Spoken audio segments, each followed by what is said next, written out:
Evening. I'll call to order the regular meeting of the City Council for April 8th, 2025. Please call the roll. Councilmember Adler. Councilmember Joanette. Present. Councilmember Rubio. Here. Vice Mayor Barros. Here. Mayor Hudson, or Mayor Armstrong. My apologies. Please join me in the Pledge of Allegiance. I pledge Allegiance to the flag of the United States of America and to the republic for which it stands, one nation, under God, indivisible, with liberty and justice for all. Okay, please be seated. All right, next item, please. Item 3, announcements. 3.1, changes and additions to the agenda. We have none this evening. Item 3.2, if you would like to speak under public comment, please fill out a speaker card in the back of the room and bring it forward. Item 4, public comment. Okay, at this time, public comment is permitted. The public can address the City Council on any non-agenda item related to the business of the City Council or items that are on the consent calendar, including a request to pull an item from the consent calendar and the reason why you wish to pull the item or items. Please note that the decision to remove the item on the consent calendar is strictly at the discretion of the City Council. You can speak on requests for future agenda items or special presentation items under Section 6 of tonight's agenda. And we have one of those. You can also speak on items that are not on the agenda and are within the City Council's jurisdiction. Please be reminded that while the city ensures the First Amendment rights of its citizens, we do not accept nor endorse any offensive or hateful comments made during our meetings. The city celebrates the diversity of our community, and we strive to be a welcoming and open community for all. While we encourage your comments, unfortunately, state law prevents the City Council from discussing items that are not on the meeting agenda. City Council does take them very seriously, however, and if appropriate, staff will follow up. All right, at this time, public comment is open. So do we have any speaker cards? I do. I have 2 requests for this item. The first from Bill Clarkson. Okay.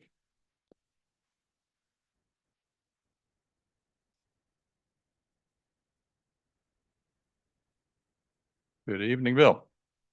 Good evening, City Council. Mayor Armstrong. Come to you to address a concern I have is that there's been an application which is sort of marinating out there for a while on what to do with the Chevron project, which I think probably will be a really good project. My thoughts, my concern is that we're going to be approving around 8,000 homes in the Bishop Ranch area. Or these, we already have approved around 7,000. We have more to go. Of those so far, to my knowledge, not one of those has been a single-story house. I've been selling real estate for 5 decades. And I can assure you that one of the largest unmet needs we have right now, especially with senior citizens, as we age out in San Ramon, they don't have anywhere to go in San Ramon to go to a single-story house without a large lot. We do have some with larger lots, but as you get older, you don't want to spend money on landscaping. You want to have something that's simple to take care of.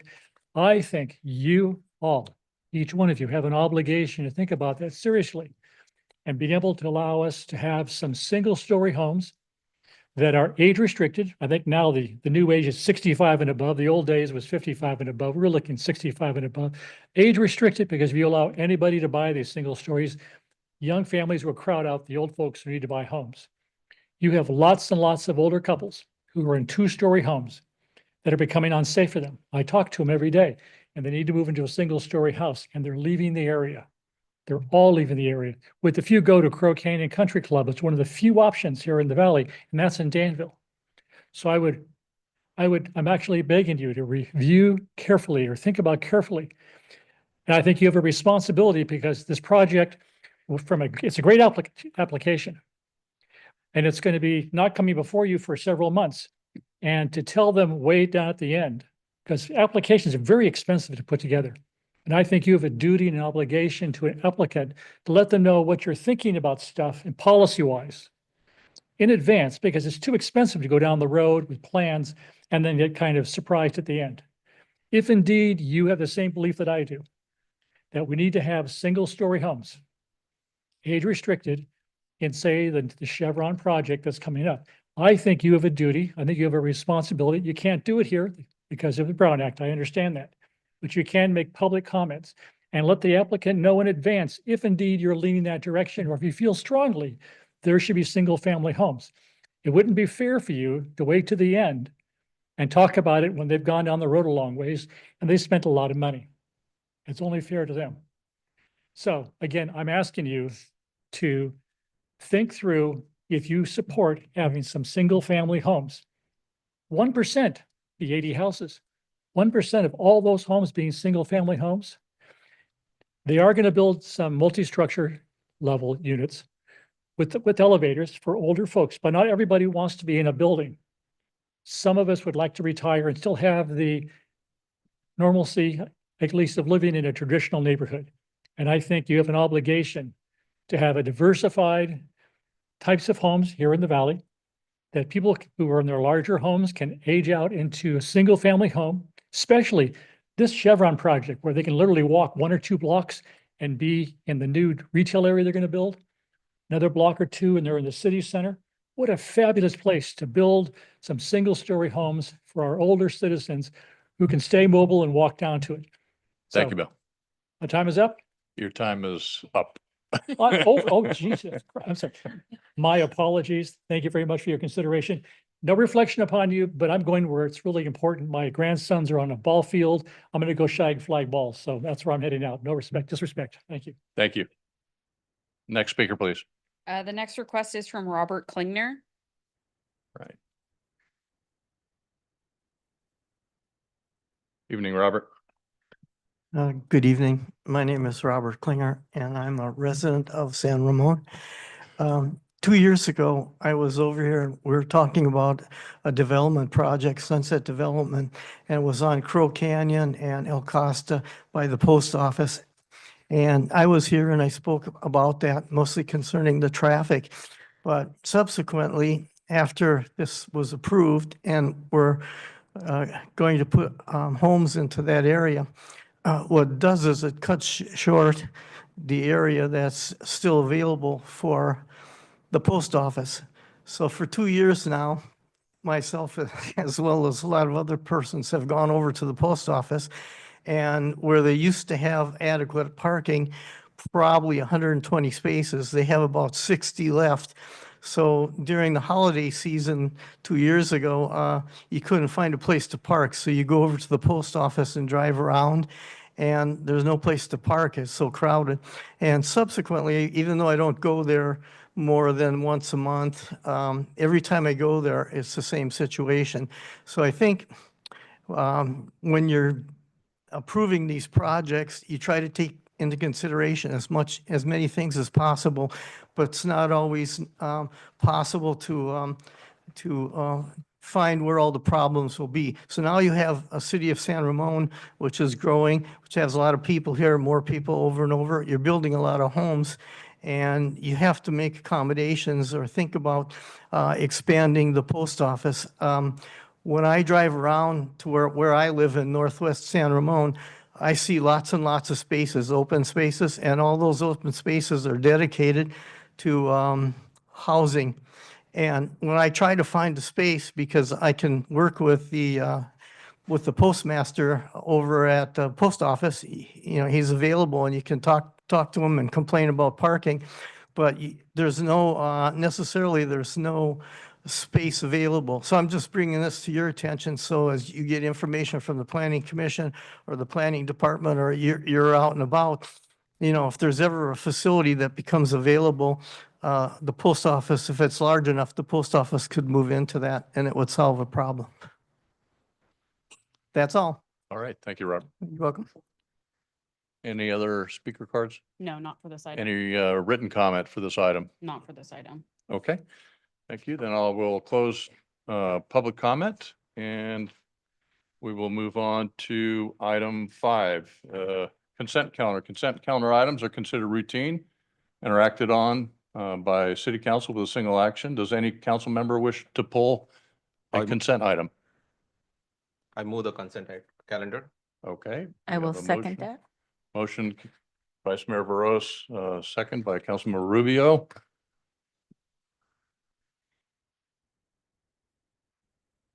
Okay.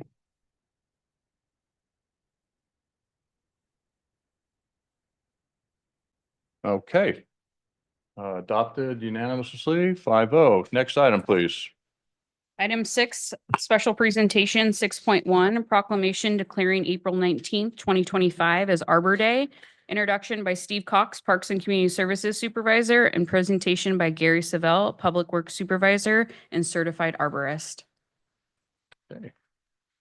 Hi, Steve. Hi, Gary. Hi, Mayor Armstrong, fellow council members, residents of San Ramon. Thank you for having us here tonight. I am a recreation supervisor for the city of San Ramon and help coordinate the Parks Make Life Better Days, which are community park cleanups that we also encourage volunteers to attend. This month, on April 19th, our Parks Make Life Better Day also is in collaboration with our Arbor Day celebration. And that'll be held at Forest Home Farm from 9 to noon. So we encourage anyone who is available to come out. It's a wonderful event. It's a chance to go out and see the park, help clean it up, and then, as later Gary will explain, a chance to plant a tree here in San Ramon.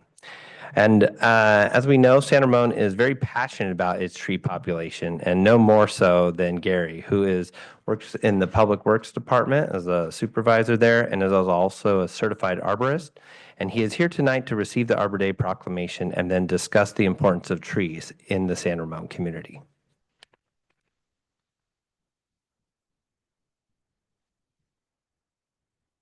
Thank you, Steve. Okay, I have here a proclamation of the City Council of the City of San Ramon declaring April 19th, 2025 as Arbor Day. Whereas in 1872, J. Sterling Morton proposed to the Nebraska Board of Agriculture that a special day be set aside for the planting of trees. And whereas this holiday, known as Arbor Day, was first observed with the planting of more than 1 million trees in Nebraska. And whereas Arbor Day is now observed throughout our nation and across the world. And whereas the City of San Ramon will celebrate Arbor Day with the theme, Trees Root Our Community, highlighting the vital role trees play in enhancing our city's beauty, well-being, and sustainability. And whereas as temperatures rise, trees tame urban heat and reduce pollution. And whereas trees help to conserve energy by reducing heating and cooling costs, moderating temperatures, preventing the erosion of valuable topsoil caused by wind and water, cleaning the air, producing oxygen, and providing habitat for wildlife. And whereas trees in our city increase property values, enhance the economic vitality of business areas, and beautify our community. And whereas San Ramon is dedicated to upholding high standards for urban forestry, fostering a greener, healthier environment, and recognizing the efforts that support and sustain our community's trees. And whereas the City of San Ramon is celebrating Earth Day by hosting a series of events on nature and has planned an Arbor Day event and a planting of a native valley oak tree on April 19th, 2025 at Forest Home Farm Historic Park, which fulfills the requirement for designation as a Tree City USA. Now therefore be it resolved that the City Council of the City of San Ramon does hereby proclaim Saturday, April 19th, 2025 as Arbor Day in the City of San Ramon. We encourage all citizens to celebrate Arbor Day by supporting the care and growth of trees in our community, helping to preserve our urban greenery for a healthier San Ramon for generations to come. All right, Gary, this is for you here.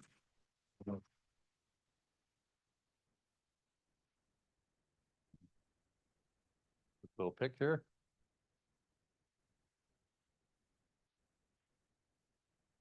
All right, and the floor is yours.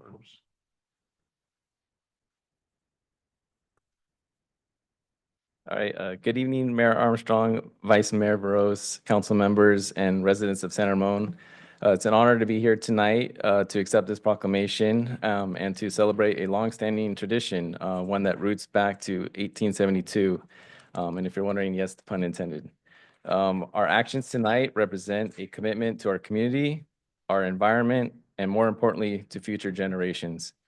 The trees we enjoy in San Ramon today, along with their numerous benefits, are a direct result of the foresight and stewardship of those that came before us. A quick quote by Warren Buffett reads, "Someone is sitting in shade today because someone planted a tree a long time ago." This truly captures and highlights the lasting and profound impacts of the simple act of planting a tree. San Ramon boasts an amazing and diverse urban forest, and it's our responsibility to continue to maintain and expand this canopy to ensure the sustainability and resilience of our urban environment. With that, I would like to encourage everyone to join us on Earth Day and Arbor Day celebration at Forest Home Farm on April 19th. And if you're unable to attend, I hope you will at least take the time in a moment to appreciate the beauty of the urban forest in San Ramon and reflect on the many benefits it provides. Thank you. All right, thank you, Gary. We might have some council member comments here. Let me start down with Councilmember Joynet. Congratulations, and our trees are very lucky to have you. So thank you for all your service and commitment. And one of the reasons why I moved to San Ramon was because of the beauty of the trees, and it can't be a better day than Arbor Day to plant a tree. So thank you, congratulations. Thank you. All right, Councilmember Rubio. Hello again. Thank you so much for everything you do throughout the year and also for being here every year to, accept this proclamation because it is essential, not only in beautifying our city. This is one of the many compliments we receive from residents is how beautiful San Ramon, its landscape is. So thank you for that, but it also has a very functional value, as we all know. It does reduce local temperatures, provides a cooling effect in that way, and it also, as we know, clears air pollution, reducing carbon dioxide and providing more oxygen, which is great for all of us.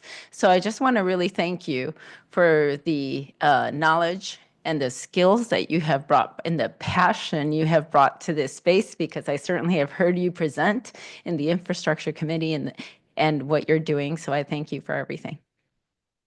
All right, Councilmember Adler. Yeah, I echo my fellow council members' remarks. One of the reasons we moved to San Ramon and picked the lot that we're on right now was because there was a beautiful Coast Live oak tree in the backyard, which we continue to enjoy all these years later. So I appreciate all your work in this area because it makes our city more beautiful, and that's why we like to, live here in the beauty of San Ramon. So thank you. Vice Mayor Burrows. Gary and your team, thank you very much for keeping our San Ramon green and vibrant. As I always say that whenever I drive into any city, two things I look at. One is the roads, other one is the green trees. So that shows the health of the city. That's from my opinion. As it is already mentioned, the importance of having trees for the climate change, as well as importance of getting green air. On top of it, nowadays, for San Ramon, the topmost thing about the trees is on social media. You know why? Because of cherry blossom. See all the people taking a lot of pictures. I know this is adding more traffic headaches for our PD, but I do see that they are keep parking everywhere. Please, residents, don't park like that, but please continue to take your pictures, the beauty of our San Ramon city, and post it on social media. So thanks for making our community a vibrant community. You're welcome. Thank you. Yeah, and Gary, I'll echo the same. Thank you for all that you do as our city arborist. But we've got nearly 50,000 almost trees in the city that we manage and care for. That's a lot of trees. I know there's a lot of work involved in doing that. I always enjoy all the tree planting events. I've been to a couple of those now over at Forest Home Farms. I'm looking forward to the 19th also.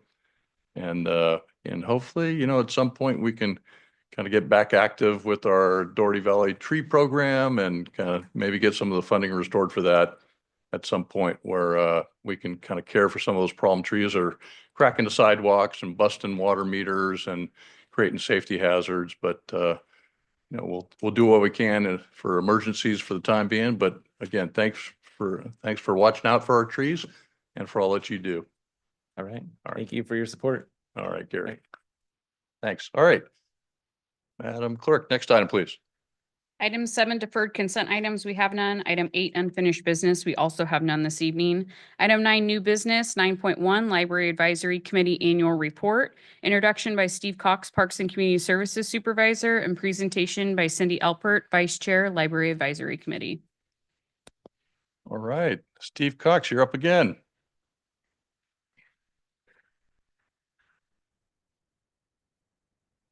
Well, good evening, Mayor Armstrong and council members and residents of San Ramon again. Thank you for having me back up to the lectern twice in one night.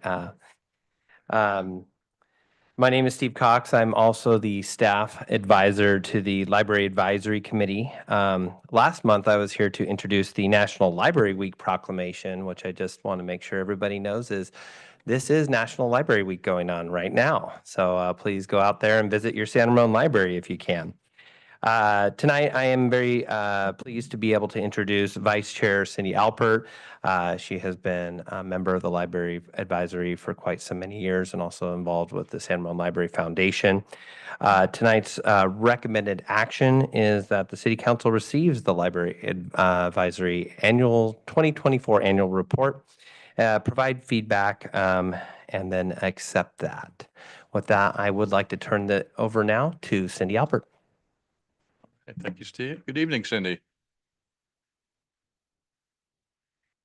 Good evening, Mayor Armstrong, Vice Mayor Rose, City Council members, city staff, and residents of San Ramon.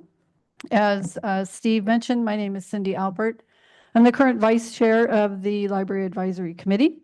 Dinesh Govindaro is currently the chair, but he's enjoying spring break this week. So I get to do the presentation. So I am here to present the 2024 annual report for the San Ramon Library Advisory Committee. So first of all, I'd like to introduce you to our committee members. We have 5 members on our committee: Dinesh Govindaro, myself, Richard DeWath, Masumi Kodakota, and Johnny Tung. We also have 2 alternates, Deepti Mahajan and Tiffany Yang. So we are all volunteers. We've served on this committee in various roles. And I'd just like to personally thank the committee members for their service and attendance at the meetings. Next, I'd like to go into the charge of the committee. Before I get to this, I also want to remind members of the residents here that there is this report and a much more detailed report on the Library Advisory Committee annual report in the agenda packet. So if anybody would like to refer to that, you can find that on the city website. So this slide, charge of the committee. So this is really our guidelines, our purpose of what this committee is intended to do.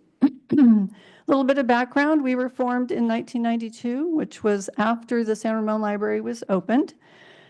We meet 4 times a year, January, April, July, and October. We meet on the 2nd Thursday of the month, and we do meet in one of our libraries. So it gives us a chance to actually visit them on a very regular basis. All of our meetings are open to the public. We welcome public attendance at our meetings. And in addition to the committee, as Steve mentioned, he is our city staff representative. We have a city council representative attend. We have a member of the Parks and Community Services attend. And we also have our 2 library branch managers there. So our charge: make recommendations to staff, the commissions, Contra Costa County library officials, and city council on the delivery of library services. So we're really here just to make recommendations. We don't make policy. We take reports and we make comments on them. Receive and evaluate input from the community. So again, we're open to the public. We like to hear from the community on what kinds of services and programs they're looking for from the library, and we certainly welcome them to attend our meetings. All of our agendas are posted online as well, and so that information is available for anybody to review. We act as a liaison for library issues to other governmental, nonprofit, and private organizations.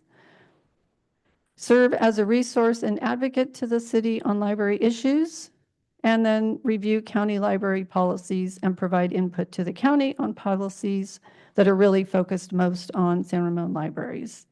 So again, we're an advisory board. Our primary purpose is to be a liaison and to hear the reports that are presented by various city staff and the library managers.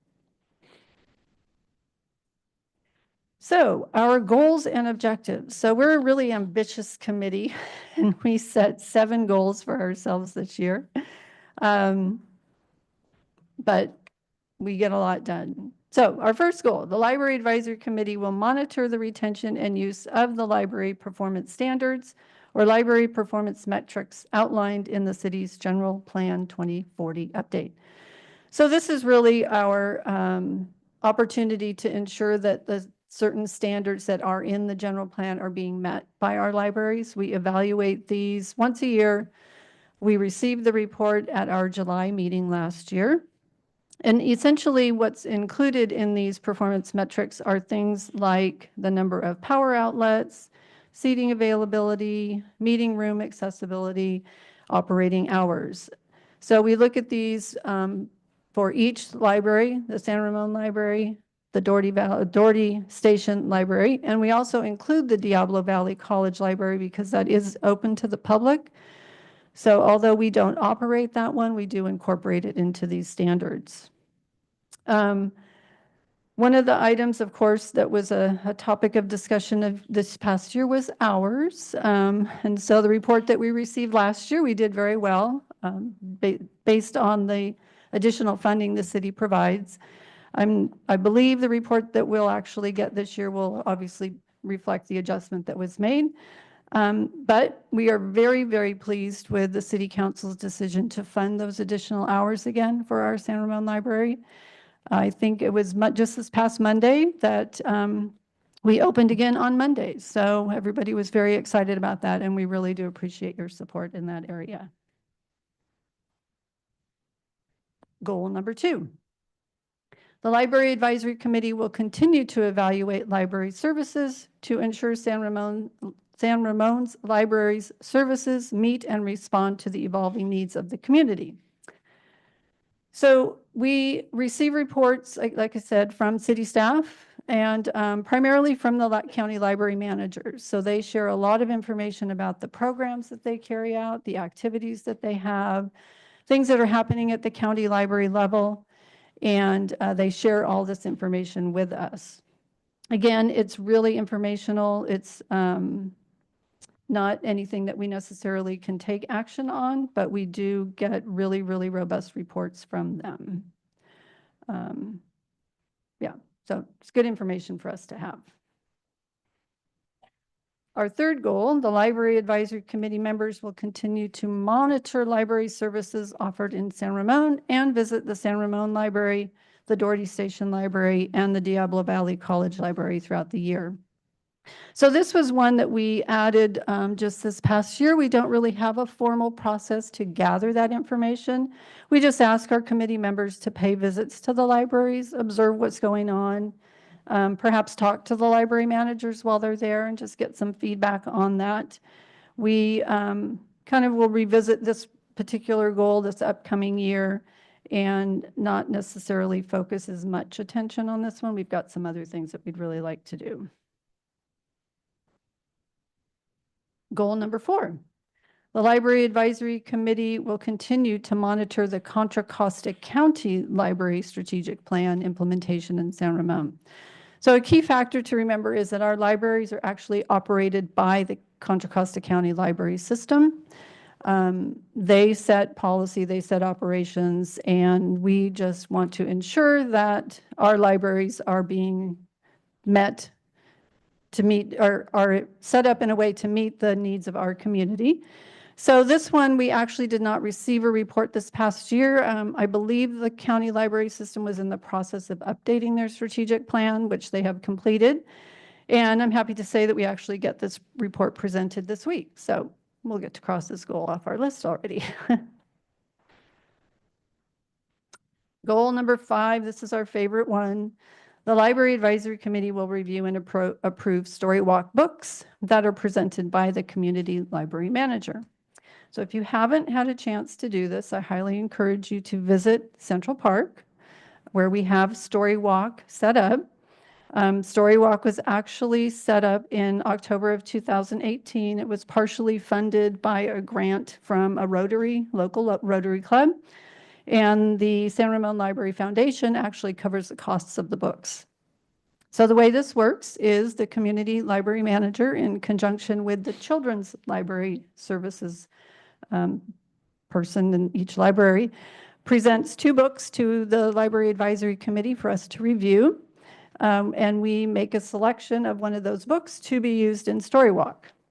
What happens is that book is actually separated. The pages are laminated. They're placed in these stations in Central Park, and you can walk around and read the story with your family, and all while you're enjoying the park. So it's a good way to mix parks and library and education and really fun stuff over at Central Park. Our 6th goal, the Library Advisory Committee will receive a presentation on the current hours of library services provided by Contra Costa County and the city subsidy required to maintain additional hours of library services in the community. So again, we know that there were some significant budget challenges that the city encountered last year, and library hours were cut. Managed all of, well, the city did a great job and the libraries did a great job adjusting to that, pivoting and making things work. Then we received the wonderful news that the city council had approved the additional funding again. And again, we are very, very appreciative of that and know that libraries definitely are a priority in our city. The hours have been fully restored. And we have 16 additional hours at San Ramon and 6 at Doherty Valley. And we do receive an annual report on these hours. The one that we received this past year was extremely informative. It was presented by Brad and really helped us understand what that funding does and how it comes to be and how the county, how it really supports the county in their library hours. And finally, our last goal, the Library Advisory Committee will collaborate with the county and city to explore a process to gather feedback from San Ramon Library users on possible service enhancements. So again, we don't really have a formal process to gather this information, but the library managers themselves do get a lot of information. This past year, we actually received 2 reports on 2 occasions from the library managers for some very interesting enhancements in our libraries. So over at the San Ramon Library, in the not too distant future, they will be installing 2 Zoom booths.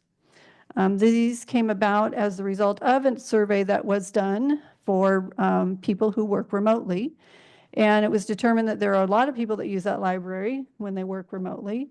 And they use the meeting rooms for Zoom meetings. Well, that takes away an opportunity for that room to be used for other services. And so the county is doing a test. And they chose the San Ramon Library as one of the locations to do this test, where they actually are installing these Zoom booths. So it's not up and running yet.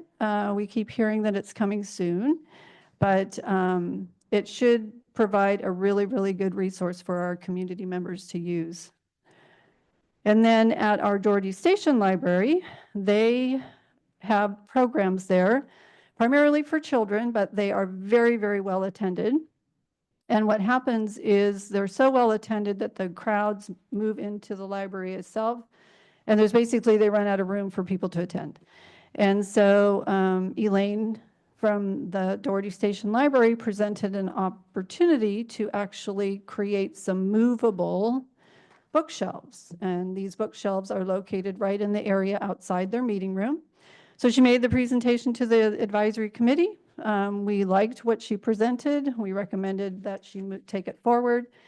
And she did to the Library Foundation, and the Library Foundation actually funded this. Library Foundation also partially funded the Zoom booths. And so what they did is they attached wheels to the bottom of a couple of the bookshelves, which now gives them the opportunity to move those out of the way when they have these very popular programs. And so we see that, again, as a really great enhancement to our libraries in a way that makes them much more usable for our community. All right, so done with 2024, and we're going to move on to 2025. And we have established 5 goals for 2025. So the first one, very similar to all prior years, the Library Advisory Committee will continue to monitor the retention and use of library performance standards and metrics. And one thing I wanted to point out is that we do align our goals with the Parks and Community Services Master Plan. And so you'll see there's references at the end of each of these goals, and those are referencing that particular element of that master plan. The second goal, the Library Advisory Committee will continue to evaluate library services to ensure they effectively meet and adapt to the evolving needs of the San Ramon community. Again, we'll continue to receive information from our library managers and provide feedback to them. The third goal, the Library Advisory Committee will request a presentation on the implementation of the Contra Costa County Library Strategic Plan as it pertains to San Ramon libraries. And as I mentioned, this is actually on our agenda for our meeting this week, and so we're looking forward to getting that update. And we have 6 goals, sorry. Goal number 4, Library Advisory Committee will review and approve story walk book selections presented by the community manager. So we'll continue to do that, and I know we have another 2 great books on the agenda for this week. We will continue to explore a new set of performance benchmarks for the San Ramon libraries, focusing on circulation rates, program attendance, digital resource usage, patron satisfaction, and operational efficiency. So this is a new goal, and we feel that this really will be more aligned with what our goals and objectives are as far as providing services to the city. So we are going to work on creating these benchmarks using data and input from both the city and from the library managers. So I'm looking forward to that one. And then finally, the Library Advisory Committee will collaborate with the county and city to explore a process to gather feedback from San Ramon library users on possible service enhancements. So again, emphasis on the county and that they run the libraries, but we certainly are interested in wanting to know what our residents want from our libraries and how we can better serve their needs. So that's the end of my presentation. I thank you very much for an opportunity to present. We appreciate and look forward to your continual support on making sure that we have great libraries here in San Ramon. Right. Thank you, Cindy. Let me see if we've got any questions by any of the council members. Let me start down at this end. Any questions?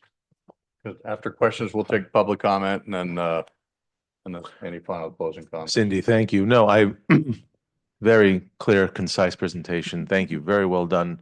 I do attend the library committee meetings, and I could tell you from my personal experience, it's a pleasure watching or experiencing you folks and your commitment you have to the library. I just want to tell the council that I'm sure you've experienced this as well, that in those meetings, it's never about them. It's always about the patrons, the citizens, and all the conversations and planning I hear is always about how to make it better. It's never, and you guys stay there for longer than a couple of hours. And so I commend you for it. It's long, but you guys really get business done. So I wanted to thank you.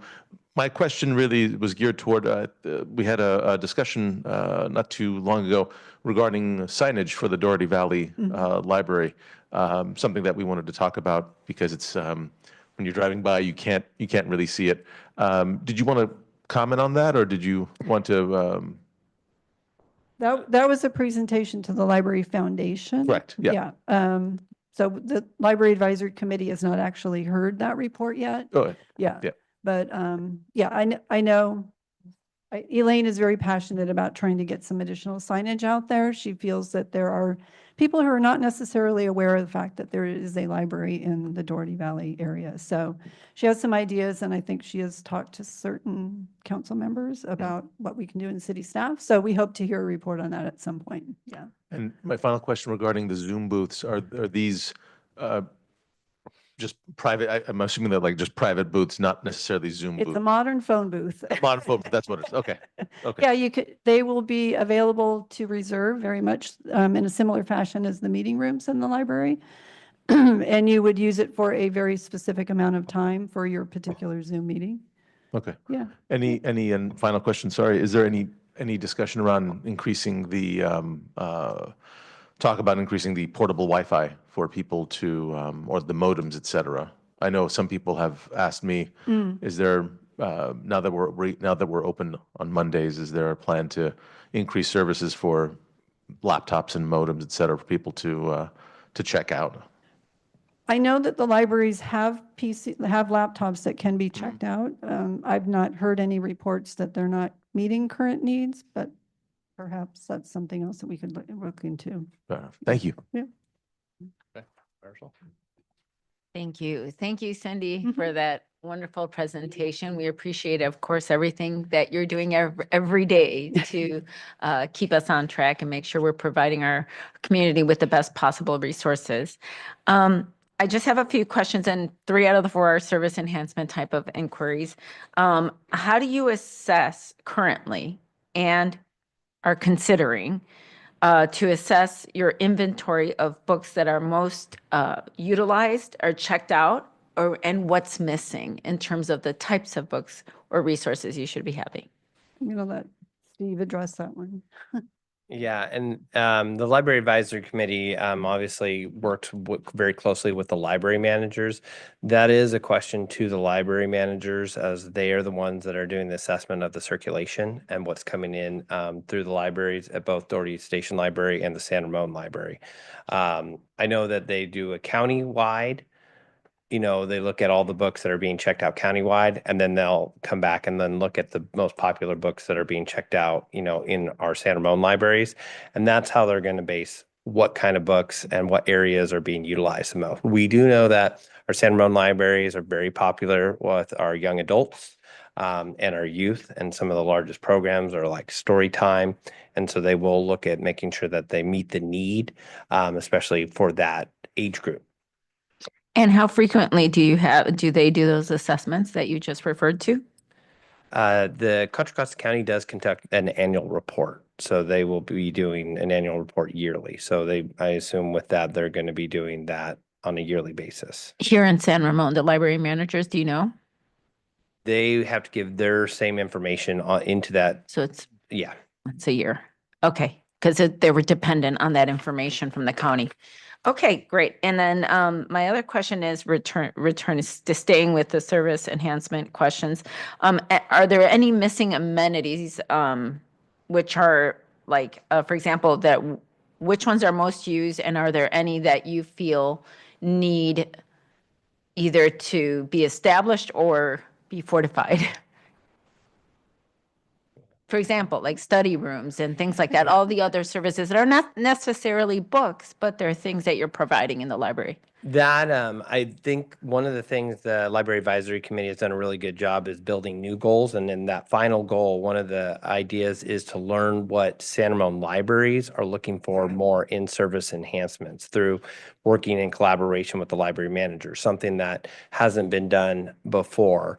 But through that, I would speak to the things that did come about in the last year and identifying those, and such as Cindy was talking about, the Zoom booths. The library managers brought those forth to the Library Advisory Committee, and they asked, do you think this would be a nice service enhancement to have at the library? And I believe the Library Advisory Committee, they had the discussion and thought it would be a wonderful enhancement. And same thing with the Doherty Station Library again.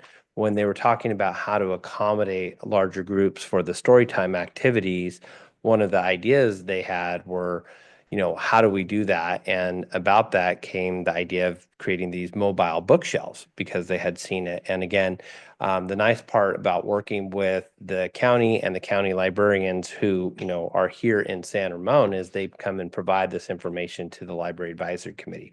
And that's many times how the Library Advisory Committee will learn about a potential service enhancement, and they have the opportunity to give their information and think that, is that something to go forth with?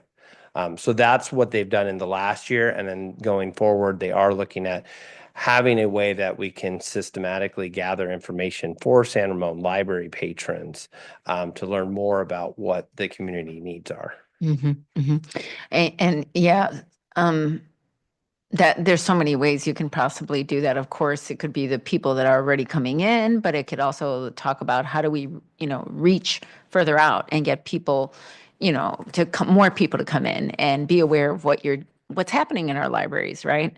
And I think so speaking to that, are you considered working in collaboration with the San Ramon Valley Unified School District to create student-centered events and provide resources and alert them of upcoming events? How do we, I'm just curious about how we do that now. So I am aware of an initiative, it's actually a county library initiative to have every third grader get a library card.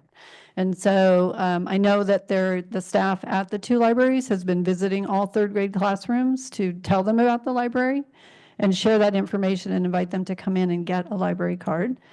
All of the events major events at the libraries are published in the rec guide that goes out to everybody in the community. And they all have their own social media as well to talk about what's available. And this sort of brings me back to what I'm trying to get at is have you talked with our school district specifically to try to find ways to proactively, not passively, get students, make them aware, families and students aware of what's happening in the library? If there's an event coming up, can the schools become partner with the library in some way to provide sort of an awareness, an update to the students? Hey, just so you know, our library is going to be doing X, Y, and Z. You might want to, talk to your parents and see if you want to attend, those kinds of things. Yeah, I would say that we'd probably have to work with the library managers to initiate that type of discussion. I'm not sure that's something that's really purview of the advisory committee to initiate, but we could certainly bring that feedback to them. Okay. Yep. And then the last question I have is, how are we performing in terms of number of people coming, the flow of people coming into libraries? Are we back to pre-COVID numbers, or have we exceeded that? We do get provided information through the library managers in terms of just what they provided for this last year. They had over a circulation at the San Ramon Library of over 270,000. And then at the Doherty Station Library, that was 106,000 in terms of circulation. Those numbers are approaching, but we'd have to go back and see if they have reached the pre-COVID levels. And that's something that we can work with library managers on and seeing if they can help provide that information. That would be great. I mean, I just think all of this information is very helpful for talking about some of the goals you have about efficiency, service enhancement, all of those things. It would really help us, help you and help us as a council to support you to know where we should be making our investments on what priorities. So thank you for, your responding to my questions. And yeah, I look forward to hearing some of the, any updates on those fronts. That would be great. Thank you. Councilmember Adler. Thank you very much, Cindy, and also Steve, for being here and presenting. I was curious about the story walk. How often is that changed? Well, that's my first question. So it's changed seasonally. So there's a winter, a spring, a summer, and a fall book. I think the winter book was just installed a couple of months ago. So yeah, 4 times a year. And do you get feedback? Is there a way to get feedback on responses of families that are walking in the park, or do you ever hear back once those are put in to how popular they are? Yeah, I think that would go back to the library managers again. We've not received a report from anyone as to what feedback might have been on that. Yep. No, I think it's a great idea, and especially when you're walking in the sidewalk in a beautiful park, and then you've got a story, so you're getting a little exercise, and you're stopping and reading a story, and I think that's a great idea.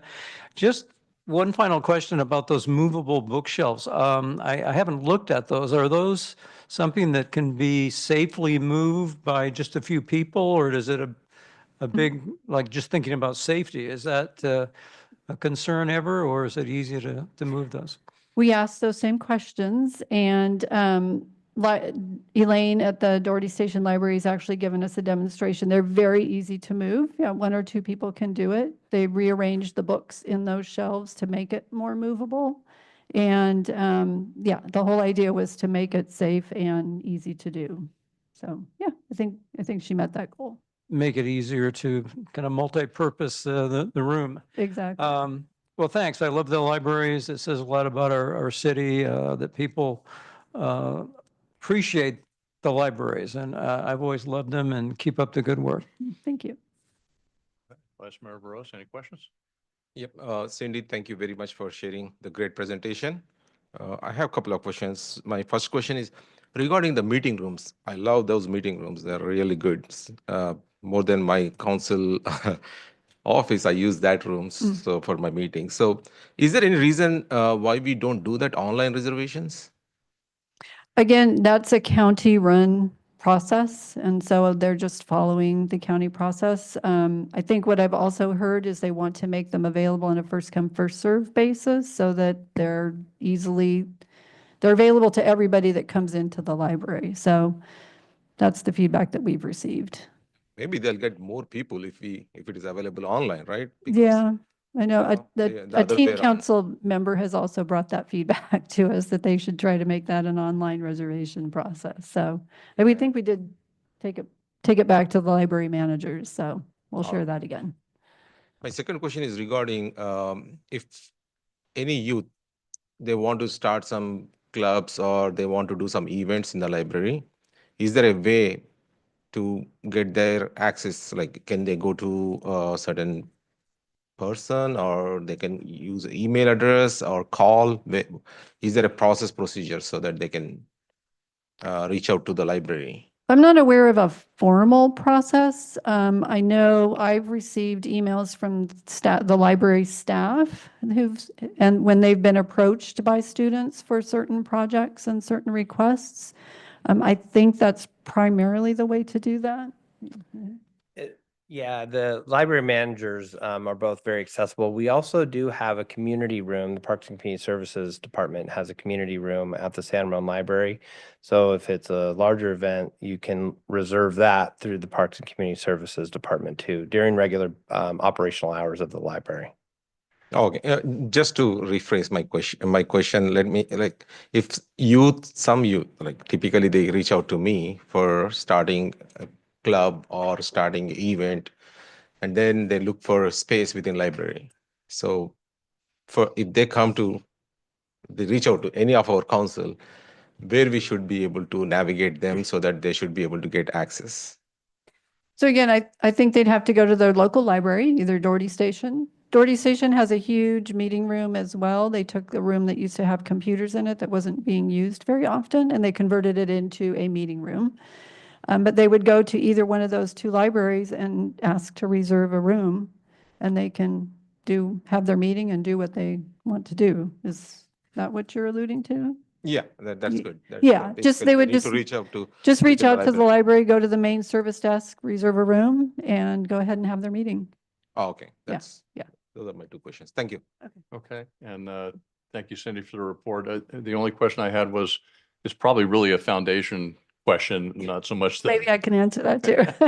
Well, I was talking to a foundation member, and they mentioned that some of the rooms, the meeting rooms or study rooms, they have sponsors identified for them, and the sponsors pay a certain fee and things like that, or they pay a certain donation, I guess. And it's kind of a way of fundraising for the libraries. How successful is that? Is that kind of a stale program? Is it active? Is it an annual thing or? So my understanding is it was done about 5 years ago when the San Ramon Library was remodeled as a way to, yes, raise money for the Library Foundation. It's been reestablished this year in conjunction with our Gala that's coming up in April. And again, it's primarily used as a way of fundraising. I believe the sponsorships are another 5-year commitment. So basically, they make a donation of a certain level, and they're, excuse me, entitled to put their name on one of the rooms. They get to choose the room, or they get to choose a stack in the library. But it's primarily a fundraiser, and it's not an every year event. It's a every so many years event. Yeah. Okay, Yeah, all right. yeah. Thank you. Good idea. And it's the foundation that's Got it. raising the money. Because Yeah. the advisory committee doesn't have money either, so.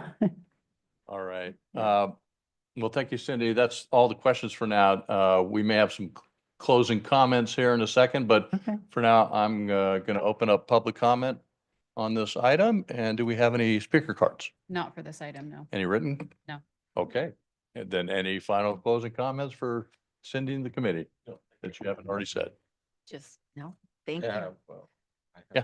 All right. Great. Cindy, once again, thank you very much for great presentation. 10 amazing goals in 2024. Awesome. You set up your bar pretty high. And I wish all the best for 2025 goals.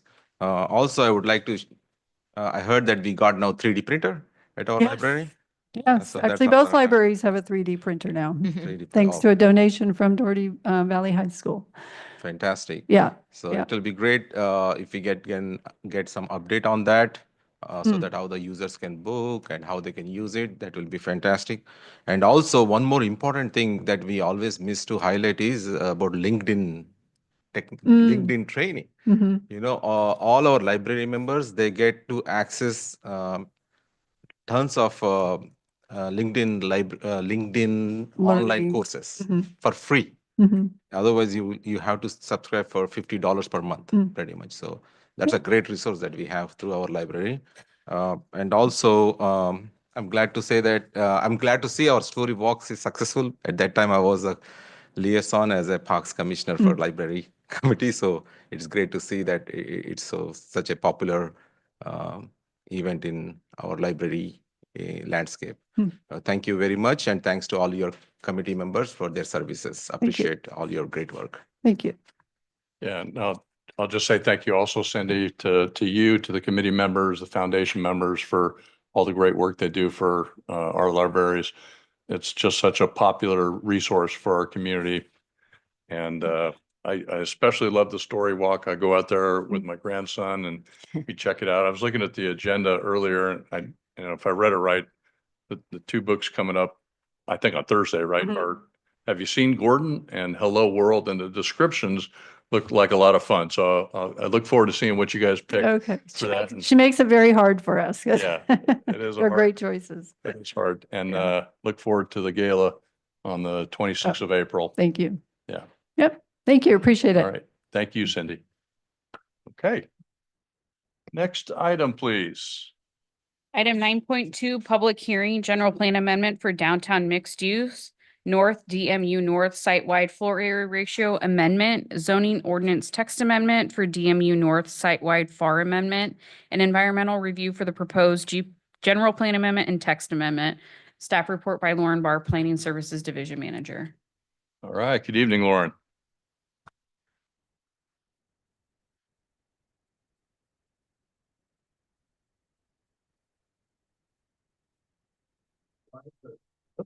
I have a brief presentation for you, and then the applicants here as well, and they have a presentation for you tonight.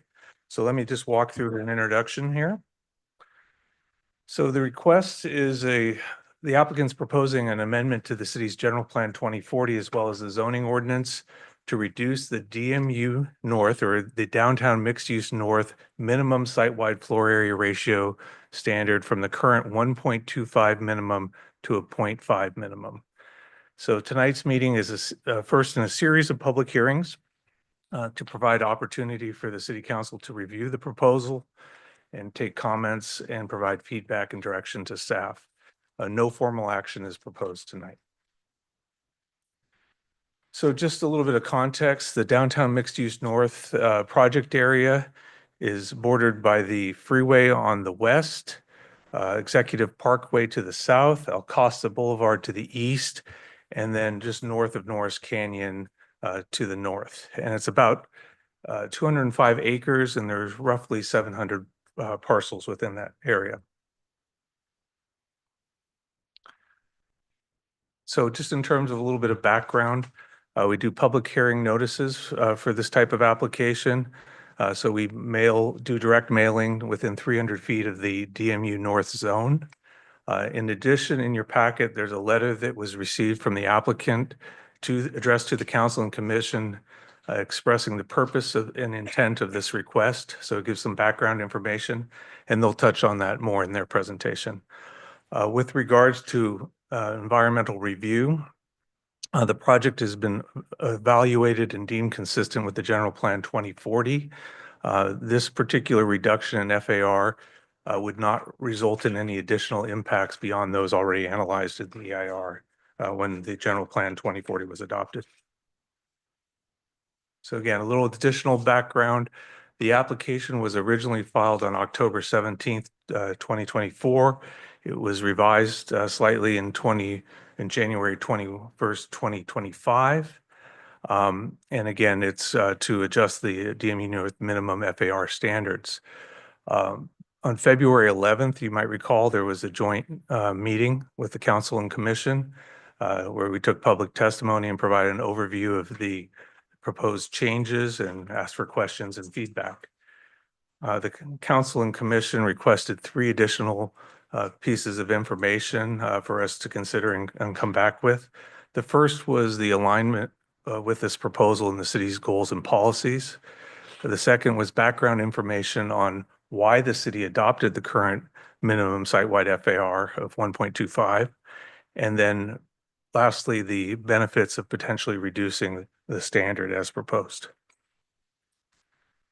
So with regard to question number 1 regarding consistency with goals and policies, this particular change to the FAR or the reduction doesn't impact the certification of our housing element. The housing element proper does not consider the FAR standards as part of it. It's more of a density-driven thing in terms of the number of units. And the FAR standard is really a development standard that deals with form and mass.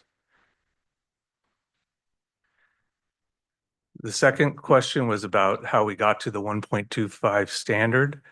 You might recall that there was a general plan ad hoc committee, and that was formed around the time we talked about the repeal of the North Camino Ramon specific plan, which a portion of the DMU North is replaced that earlier specific plan. Then in August and September, there were study sessions with the Planning Commission and City Council, where we discussed a floor area ratio range starting at 1 and going to 1.5 in that range. In September, the ad hoc committee, September 2022, the ad hoc committee reviewed the proposal and opted for the 1.25, essentially a split between the 2 other standards. And again, the goal behind this was to look at how we might increase intensity of redevelopment and encourage new development. Part of it was looking at how you might infill and keep the existing buildings that were in these sites as opposed to necessarily raising an entire property and redeveloping from the ground up. Then ultimately in 2023, there was the adoption of the DMU North standards in both the general plan and the zoning ordinance.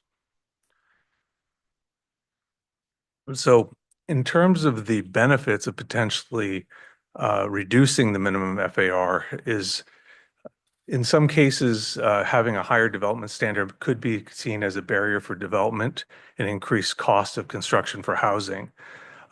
It's not something that it doesn't necessarily prevent redevelopment or intensity of development, but it provides additional flexibility to allow a larger range of projects leading from single family to potential mid-rise or high-rise development. Because again, the upper range of the FAR has not changed.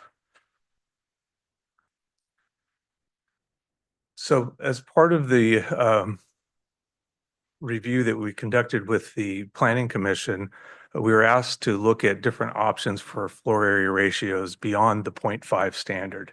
And so we looked at also 0.7 and 0.75 in terms of looking at what that really meant in terms of development intensity. And so there was a table that was prepared and it's attached to the staff report tonight that has those various options. It looks at the existing development levels and then also explores the other options. And basically, increasing it from 0.5 to 0.7 and 0.75 is roughly equivalent to a 29% and 33% increase in square footage for each site. And again, that's something that if it's set as a minimum, would have to be implemented in order to move forward with a development proposal.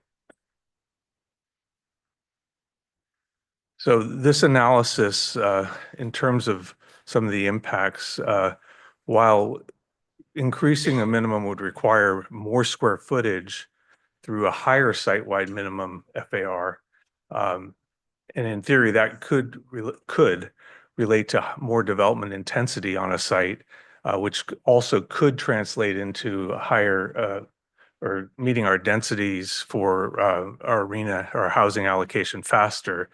It also, as we mentioned, has the possibility of making development a little bit more difficult in terms of having a more perfect project, as it were, depending on what the market conditions are at the time. Because generally speaking, higher structures are more expensive to build and more difficult to build and can add to the costs and take longer to build, frankly. Also worth mentioning is the projects that have been developed thus far in the DMU North have taken advantage of state density bonus provisions that allowed for waivers of the FAR standard. And so that's something that is also considered a bit of a challenge. It's a tool available, but it's an extra step that a developer has to go through in order to build a residential project. And so commercial projects or mixed use projects may not actually benefit from the ability to use density bonus in the same way. And so that could also be a deterrent for additional commercial redevelopment in the future, if again, the site doesn't readily accommodate a higher density project. So in summary, by creating a wider range of FAR, this creates a broader potential that can respond to a wider range of market conditions. So we brought this information back to the Planning Commission, and ultimately their conclusions were that reducing the minimum site-wide FAR to 0.05 would continue to support the general plan policies and housing goals.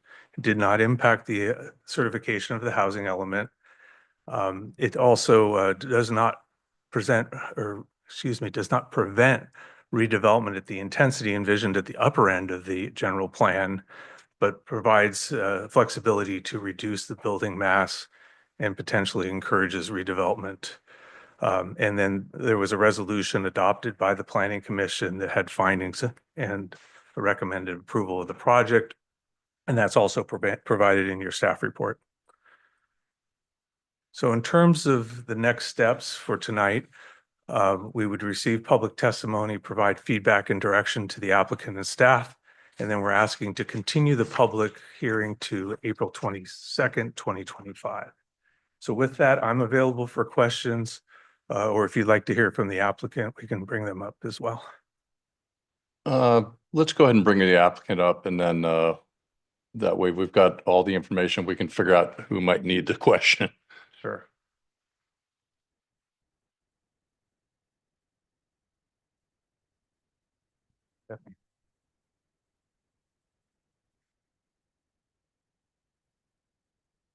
Good evening, Mayor Armstrong and council members. On behalf of Sunset Development, I'm Stephanie Hill. We appreciate the opportunity to follow up on the Joint Planning Commission and City Council meeting regarding the reduction in the DMU North site-wide minimum FAR held in February. In that meeting, there was questions about why this is being requested and what is the benefit to the city of San Ramon. The main concept is the range for the number of units per acre does not match the square footage development range in DMU North.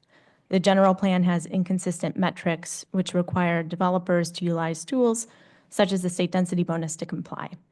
While state density bonus is a tool for individual developments to navigate the inconsistency between density and FAR, it limits implementing a larger vision to deliver market rate and affordable housing.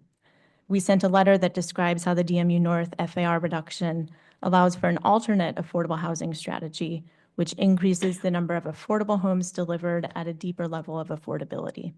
We will review the concept in that letter more broadly and leave time for any discussion for questions or comments that you may have. We have been describing our vision for Bishop Branch for many years, and it is a vision that we believe is shared by the city's leaders. Broadly, we are adding residential and retail uses within Bishop Branch in a way that creates walkable connectivity and promotes the city and Sunset's decades-long commitment to open space. Within a community, it is important to support a variety of housing types, including rental and ownership opportunities, that create a fabric rather than just delivering one building type and architecture. We are trying to balance differing community opinions for developing taller, elevator-served residential communities while also providing ownership opportunities with backyards for families. We propose higher intensity residential developments at the city core where they are proximate to existing and planned retail, which will improve the viability of those projects and that will be an important sales tax driver for the city. With all of this, we want to advance San Ramon's goals and requirements, which have oriented our own goals to be symbiotic with. Our intentions are to deliver housing as fast as a timeline is practical and reasonable, and to deliver affordable housing in the most impactful way that we can. We have frequently referred to this Bishop Branch land use diagram, which depicts our development strategy. On this slide, you can see the downtown core, generally near Bollinger Canyon and Camino Ramon. We have proposed concentrating retail, hotel, and conference center uses with taller residential communities within this area. City Center Mixed Use, CCMU, shown in orange, is where the City Walk development is located, which includes 4,500 residential homes, predominantly in the 5 to 7 story building typology. Of the 4,500 residential homes, over 1,000 homes have received project-level approvals, with Belmont Village being the first community to welcome residents.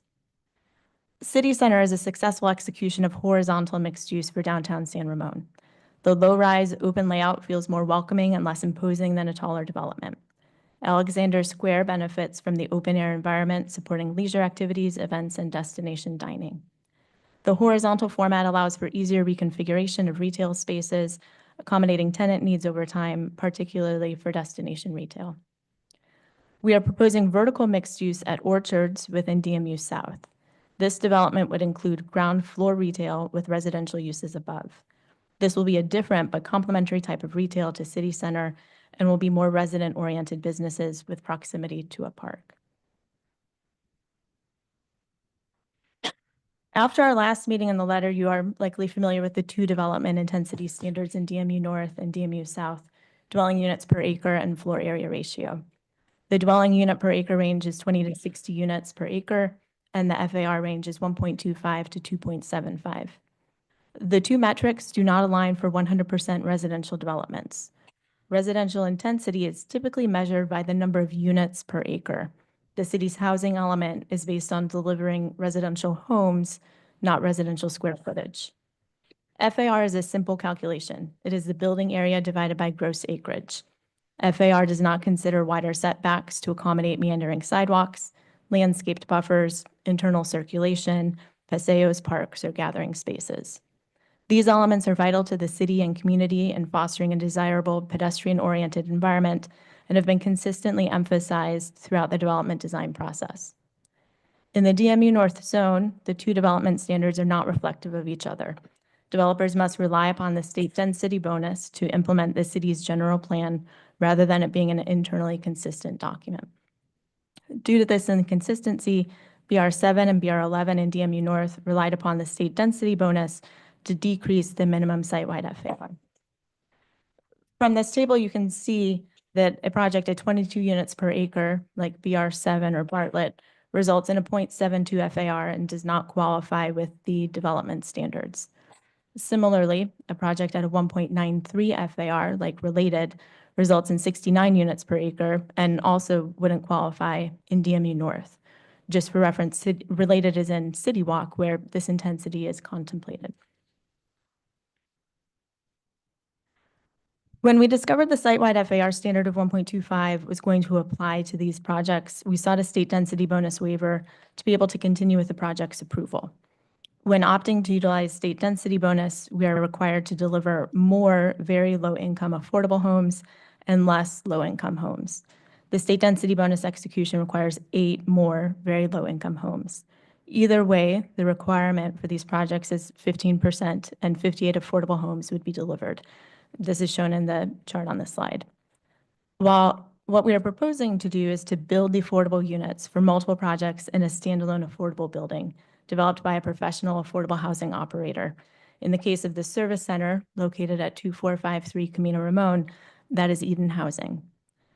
This is accomplished via the city's land dedication alternative in the inclusionary housing ordinance. To utilize that ordinance, the projects would have to conform with the city code, which is why we are asking for the FAR reduction. Rental affordable communities offer residents in the city many benefits, including resident-specific services such as job training, childcare, and health services that are not offered with scattered site affordable housing developments. Housing security is not contingent on down payments or vulnerable to unexpected costs associated with ownership, such as property taxes or homeowners association dues. And these are particularly challenging for lower income households. Supporting more households due to turnover of homes allows for rental communities to serve more total households than a for sale ownership opportunity. In addition, it offers residents more flexibility to accommodate a change in job or family circumstances where they don't have to worry about selling a home in order to relocate based off of extenuating circumstances. In addition, it allows for improved compliance of affordable rules and fair housing laws due to annual reporting through the operator. The Bishop Branch proposal is a larger approach to affordable housing, which benefits the community and yields more affordable homes. The city's inclusionary housing ordinance requires standalone affordable communities to deliver their own 15% of affordable units. In consideration of shifting for sale to rental, we are proposing an increased percentage of affordable homes from 15% to 20%. Furthermore, shifting affordable units from Related and Avalon and City Walk improves the financial feasibility of these developments and these larger communities. The table contemplates 2 future developments within DMU North, 2 Annabelle Lane at Bishop Branch 12 and Bishop Branch 8. The Bishop Branch 8 development would include a mix of for sale homes and an additional standalone affordable community. For context, we have prepared a site plan identifying the interrelated development communities within Bishop Branch. We are proposing 2 to 3 story residential communities, transitioning to 5 to 7 story elevator served residential communities centered between Executive Parkway and Bollinger Canyon. Belmont Village, Related, and Avalon are taller 5 to 7 story elevator served communities located on Bollinger Canyon. These homes range from studios to 3 bedrooms and offer a type of housing that has not been recently built within San Ramon. We have also heard residents do not want the core to be predominantly 7-story buildings and want home ownership opportunities with yards in proximity to the core with access to jobs, shopping, and the walking district. City Village along Camino Ramon offers 3 to 4 bedroom for sale homes. These are distinct from the ownership opportunities elsewhere within San Ramon. Blending the best approaches for rental, ownership, and affordable housing offers a vibrant, multi-generational, and socioeconomically diverse community. It offers flexible options for people at different stages of life and with varying financial situations, from young professionals and families to retirees. Before closing, we understand there's been dialogue regarding the underlying application, which fall outside of the purview of the applicant. As a clarification, Sunset Development Company is the managing entity and authorized agent on behalf of Sunset affiliated entities in the downtown mixed-use north zone. The items outlined in our letter and in tonight's presentation are intended to answer the 2 questions we heard from the joint meeting in February. Why is Sunset asking for this reduction, and what is the benefit for the city? There are multiple steps and approvals to implement the Bishop Branch affordable proposal that I've outlined for you this evening. The request in front of you tonight is whether you support the reduction in the DMU North site-wide minimum FAR. I'm available for any questions or comments. Thank you. Okay. All right. Thank you, Stephanie. Thank you, Lauren. Let's go ahead and take some questions. Just let's keep in mind, this is the first of 3 public hearings, as Lauren mentioned. And let's, we'll try to stay focused on this administrative change. Stephanie, you outlined a lot of 3-dimensional chess pieces in the future, which at some point we may get to, but this is step 1, which is the FAR change. So if the council has questions that may, lead to your decision on this issue that are really important to you, let's get those questions out tonight to give the staff and Stephanie time that at least by the 3rd hearing that we will have answers to those questions.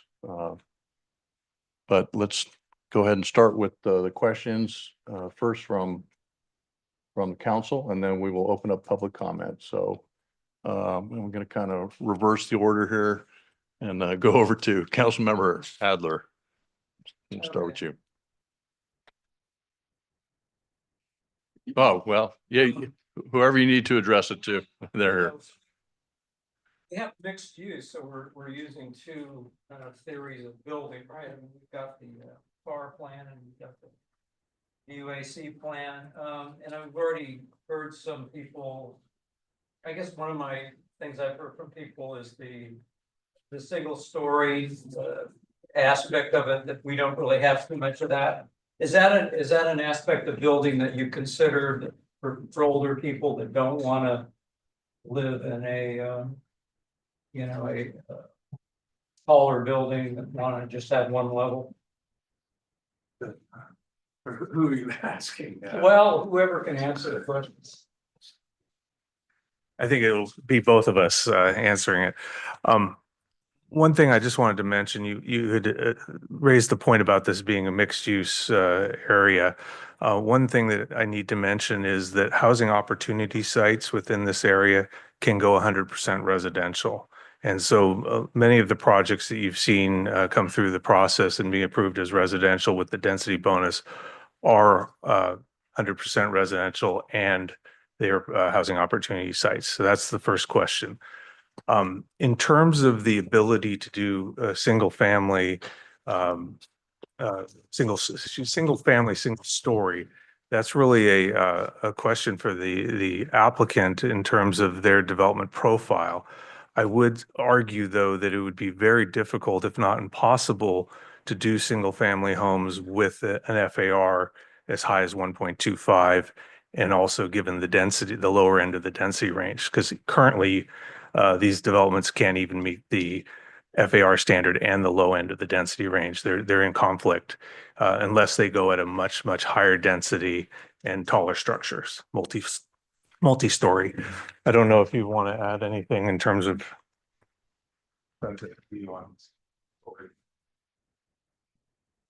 So as it relates to single family, single story homes, part of the challenge is if you look at the townhomes that we have been, or that have been approved on BR7 and BR11, predominantly, if you look at that ground floor, you have a 2-car side-by-side garage, and you may have a bedroom. You don't have a kitchen, you don't have a living room, you don't have a dining room, you don't have common space. And so if you want to add those uses and have a 2-car side-by-side garage, a bedroom or 2, a kitchen, a living room, what you're really looking at is you're taking out 2 to 3 units to meet the requirement for 1 single-story development unit. And as Mr. Barr alluded to, when you take out 3 units, you're challenged to hit that FAR of 20 units per acre. And so that's a challenge of how do you meet that building typology while still achieving the units per acre outside of the floor area ratio. Also, Councilmember Adler, if I can jump in here, the overall vision for the city core, that has been a project that the city has worked on for the last 10, 15 years to come to this this master plan area. And it was always envisioned to increase the densities in the city core, and that would help us meet our RHNA numbers. That is the state mandated numbers for the number of units that we need to plan for. San Ramon is not a developer. We don't build units, but we have to plan for the units. And if we do not place higher density units within our core, they need to go someplace else. So that was the overall vision, is to increase the number of units within this core that are close to shopping and transportation, businesses, employment opportunities. Each year, the state considers around 2,000 new bills, and a good chunk of those bills, 300 to 400 a year, are all housing related.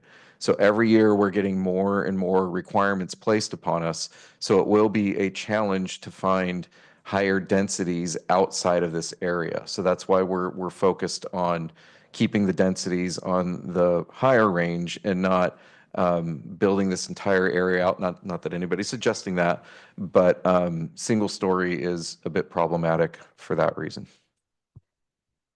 I mean, I bring it up because I've been asked that by a number of people, and I initially thought it was older people, but it's also younger people that are interested in single story. But I know that we're balancing this. I know a little bit about the history of how we've come to this place, but I felt like for those that are wondering about that issue, that I would bring it up.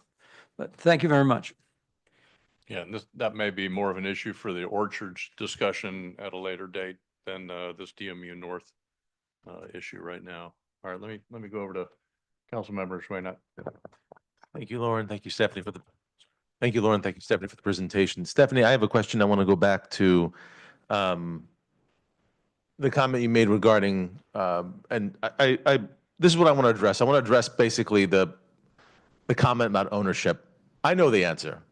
I know the answer by deducing logic that I believe Sunset is the owner of, but I want to put it to rest here.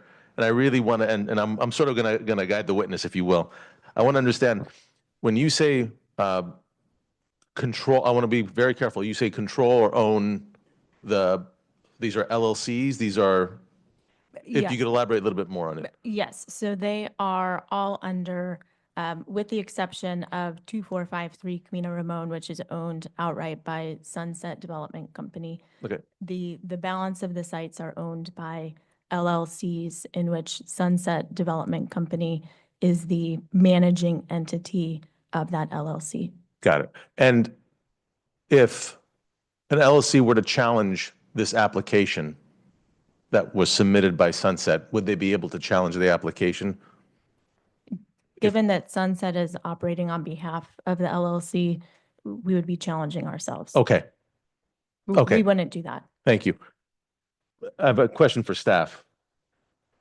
And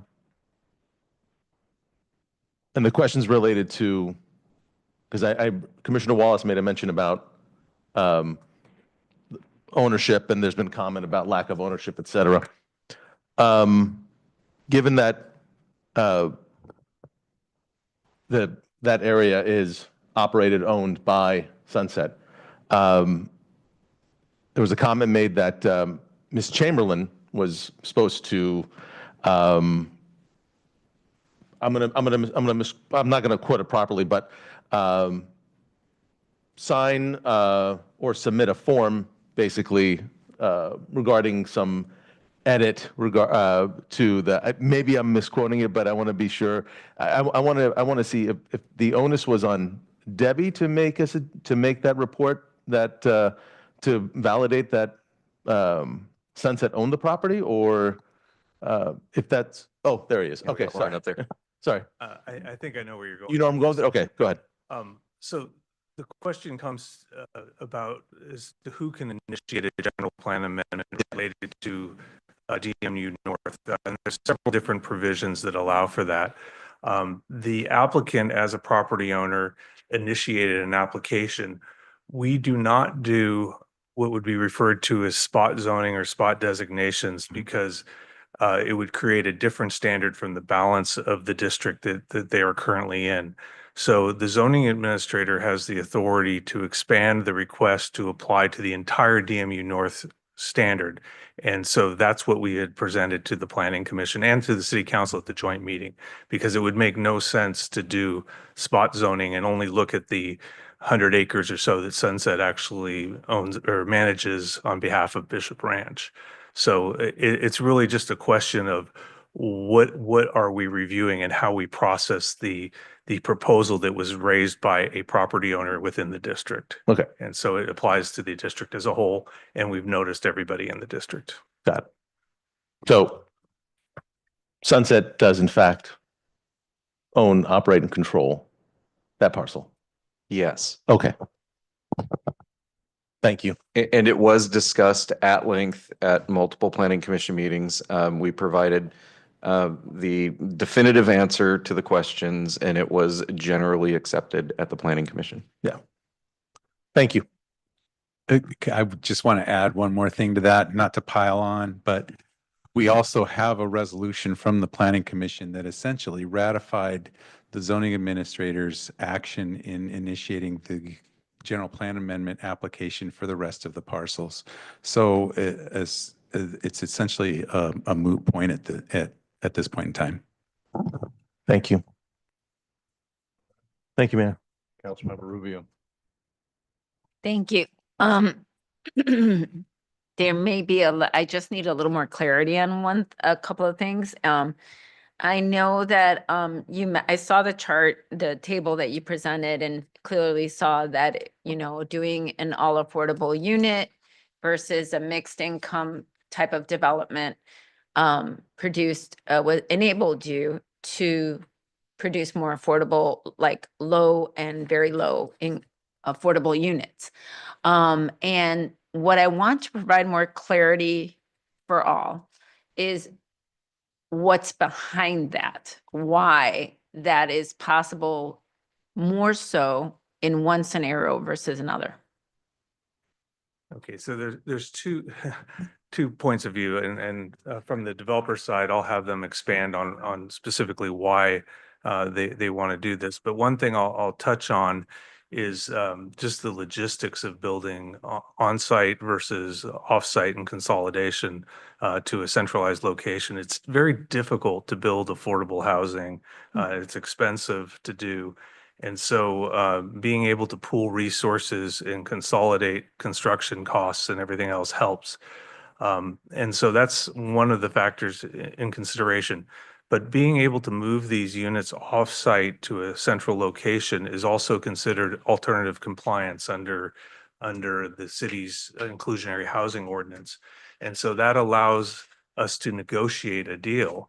And so we can ask for numbers that are higher than what we'd normally be getting on site.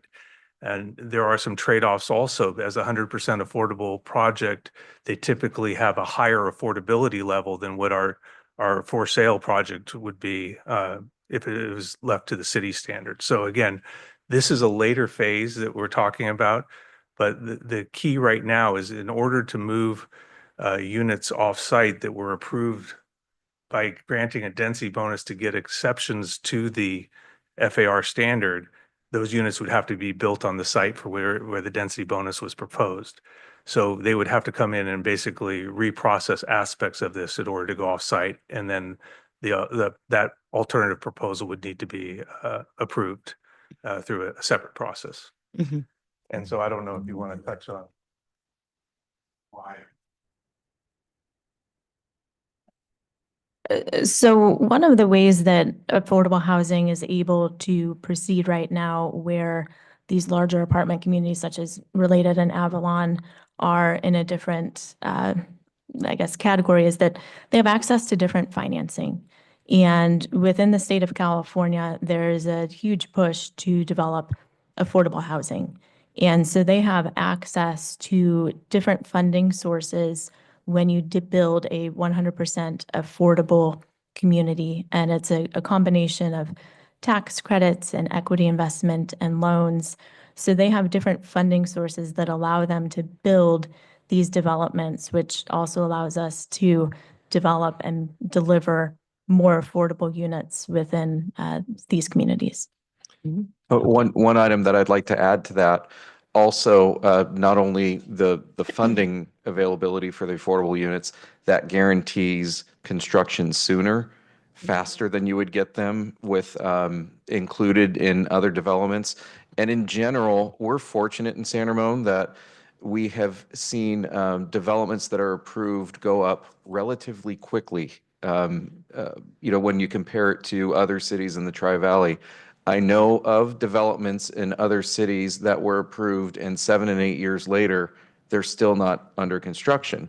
So by removing the affordable units off the site, now I am very confident that we would not be approving anything and waiting 7 and 8 years later to see construction. But should something like that happen, you get the affordable units now outside of the commercial rate unit. So that's a pretty large advantage. So you get more money, more funding to help build, and that obviously enables you to build sooner, right? And that's something I know that is important, not only for the obvious, first and foremost, social aspects of helping people have access to affordable housing in San Ramon, but obviously we have mandates too that we have to build by certain time frame. And so we have to do everything possible too to stay on task, on time.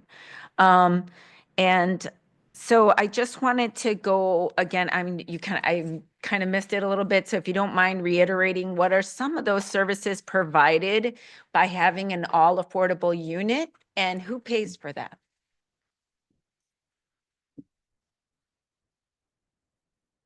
So depending on the community and the operator, there are different services that are offered.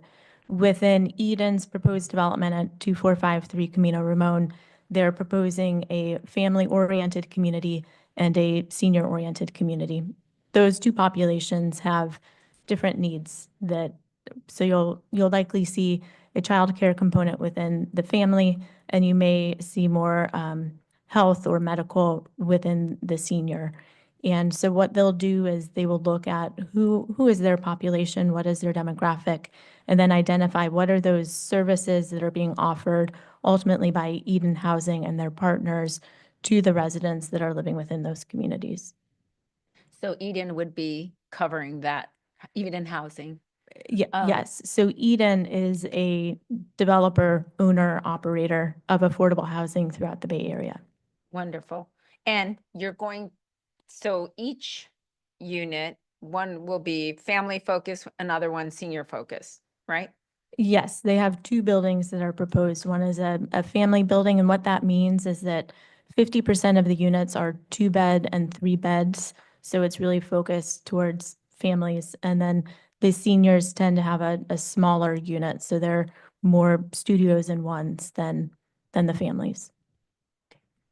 Great. And and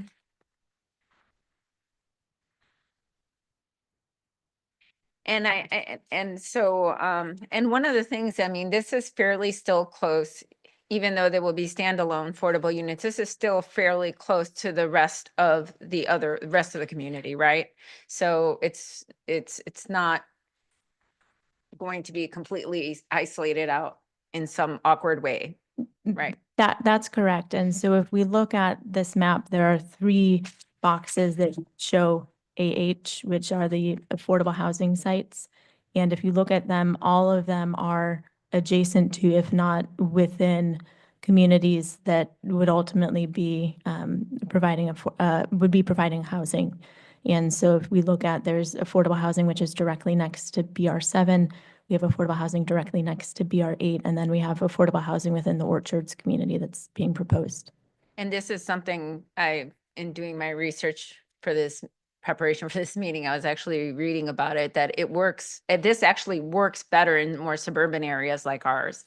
So, so let me see, sorry, kind of like wrote my questions a little spread out, so I apologize. All right.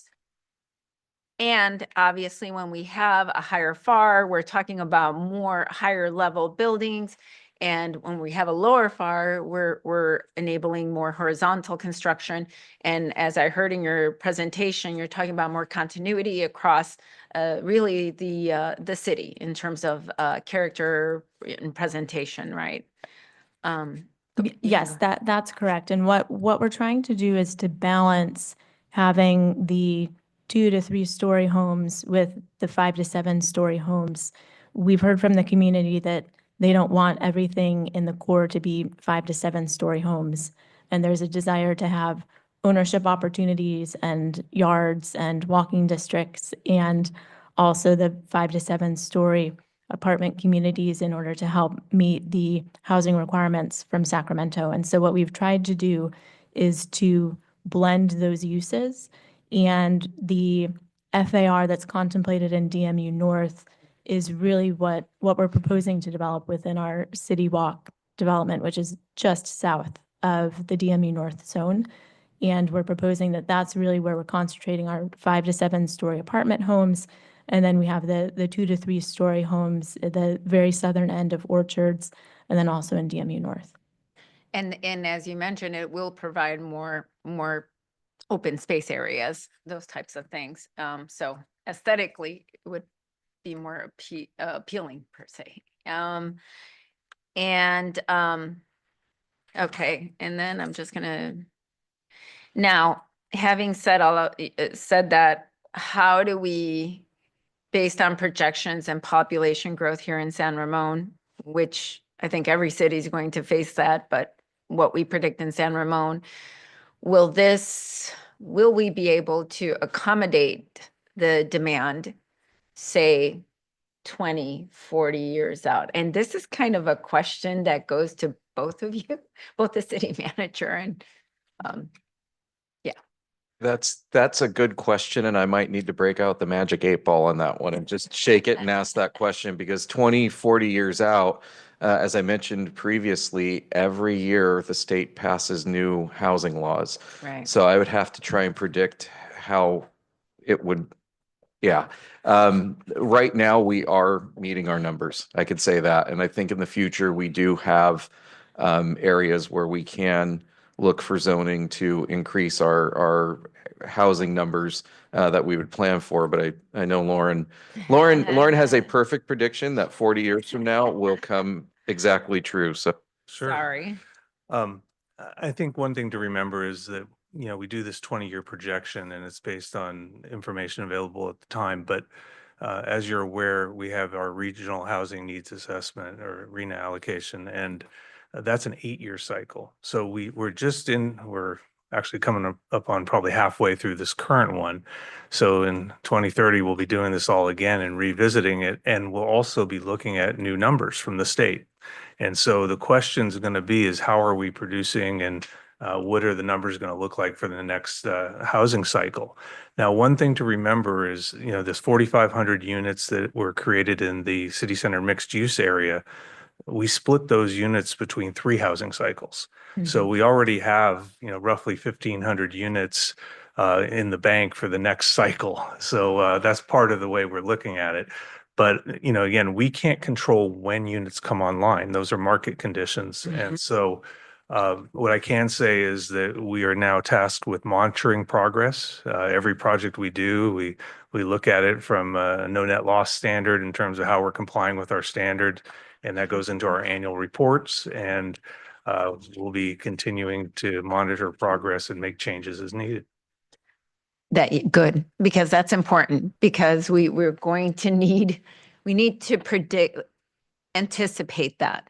I always tell people the one thing we know is population will grow, and how much is the part we don't understand and fully grasp. And so I want to make sure that we are developing in a way that enables us to be more responsive to that. Yeah, I would just also add that the type of housing production also dictates how quickly things happen.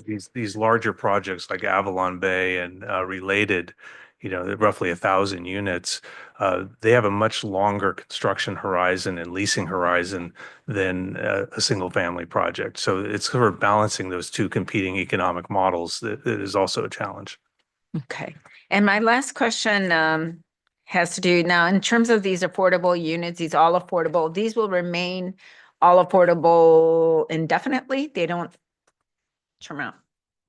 Right, the basis, and Stephanie can probably talk to it more, but Eden Housing's whole mission is to provide affordable housing. And while we have deed restrictions on the for sale units that would typically be built, at some point they expire unless they're sold and then they renew. But Eden Housing as a mission is to provide affordable housing and services. So Great. Thank you so much. I appreciate it. All right, I think that's it for the council members. So maybe, oh, okay, sorry. Go ahead. No. Forgot which direction I was going. I know what it is. Yeah, I pretty much got my answers during 2-1, but just to make sure we answered this for folks who are questioning through emails and also the residents who have any doubts. So I just want to make sure we bring these questions. So sticking to BR 11 and 7, right? So with the current, without Eden Village, how many units we are building? in terms of affordable units, Not affordable, yeah, just total. just the two projects themselves. Yeah. It's roughly 400 units 400, yeah. between 7 and 11. Yeah, and that in that we have only 15% as part of affordable housing. Correct. So that will be roughly around 55, 55, right? Around 40, 50, 55, I don't have roughly a around calculator 55. That's handy. fine. That's okay. So roughly around 55 will be affordable housing. But with Eden Village, everything is going to be affordable housing, right? So Right. in that case, how many we are building? If I For- remember right, it is 198 or For 190. for the Eden site, it's just under. Yeah, 2 managers units, but 198 affordable units. Yeah. So just with this one single example from with Bishop Ranch 11 and 7, we are increasing affordable housing from 55, roughly around 55 to 195. So that's almost twice. So I just want to let folks who are hearing understand the importance of the change in this FAR so that we can bring more affordable housing. Now, another question is for income level, do we have any numbers like the lowest income? How many of them, like what could be the lowest compensation? Do we have that numbers? I don't know if you do, but I don't have it. Roughly, maybe But like. what I can say is typically the average for these 100% affordable projects is to qualify for funding is 60% of average median income. And so those are typically low and very low income units as opposed to moderate or above moderate. So it is a higher affordability level, but the specific breakdown of that is going to be calculated in order to achieve funding levels to the extent that they can put together a proposal that the state likes more in terms of higher affordability levels. Is it for the lowest income level, can we say 45K per annum or roughly 55K per annum? Or? I don't recall off the top of my head. I'd have to go to the chart. Okay, yeah, I should have asked that question, but that's fine. But So I can get you that information if you'd like. It's also on our webpage under the on housing web site. page, okay, cool. So yeah, so this definitely going to be pretty helpful for affordable housing. Poor is looking for affordable housing, right? So those are my questions. Thanks. Okay. And yeah, you got a couple questions too. I'll figure out who to address it to here in a second. But just to reiterate, kind of our vision is if you're taking a look at Bollinger Canyon Road, we're kind of having the tall 5 and 7 story kind of along Bollinger Canyon Road and then seeing it taper off down for DMU South and DMU North. But the city center mixed use is really where the higher ones are. So if we have a high FAR all the way in where we're talking about around BR, what? 7, 8, that area, that's really meant to be the kind of the lower structures rather than the higher ones, but the FAR would require it to be higher, correct? Is that kind of the way I'm reading this? It is. I mean, I guess part of the question though is, how you go about adding in development into these areas. For example, if you were to maintain a office building, let's use, 15 as an example. You have 4 office buildings and you were going to convert a portion of the parking lot, you would be able to reach that FAR, but you would have a higher structure type of construction. And so that's the model that was, as you mentioned, was used in city center mixed use on 2600, all the parking lots. Those are all taller podium, structured parking, higher density units. And so these affordable housing sites that want to redevelop 100%, these housing opportunity sites that want to build 100% residential, in order to meet that FAR without some kind of exception, you're talking about multi-story as opposed to a single family or low-rise development. So yes, it's just a different way of looking at it in terms of how the total core area developed. But as your assessment is essentially correct based on what Sunset's proposing in this model, is it tapers down as you get farther away from Bollinger Canyon Road. Because even in the preliminary plans for orchards, you have the taller buildings closer to Bollinger Canyon Road. Yeah. Okay. All right. My next question really is, the dwelling units per acre seems to be the typical standard for residential development, and the FARs for commercial. In this case, we're talking about 100% residential units or projects. I guess my question is, have we ever historically used FAR when considering residential projects? Have other cities used FAR for residential project consideration and things like that? And why is it all of a sudden now in this general plan, we added that in there? And, this almost seems like just a administrative thing that we can easily adjust in order to accomplish this 100% residential vision. So this is the first time that the city has used an FAR, a minimum FAR. Typically, we've used for residential. Mixed use has had FARs, again, not typically minimums, but maximums. It's a way of capping the height and massing of buildings and controlling it that way, that coupled with height restrictions. But for residential, we typically haven't had a minimum in the past. There was a goal in recognizing that there's limited land available. And so, while a good intention to encourage development, it's operating in a vacuum because it's not reflecting both state law in terms of what's allowed in terms of 100% housing. It's also not reflecting the economic realities of redevelopment at this time. So, you could hold with a minimum FAR, but you may not see development for 20 years. So, which doesn't help in our production, and it doesn't help with redevelopment of older properties. Okay. All right. My next question, and then maybe this is for Stephanie, but the term downtown mixed use, north or south or whatever, that implies mixed use, right? But in the case of what we're talking about tonight, we're really talking about these 100% residential projects. So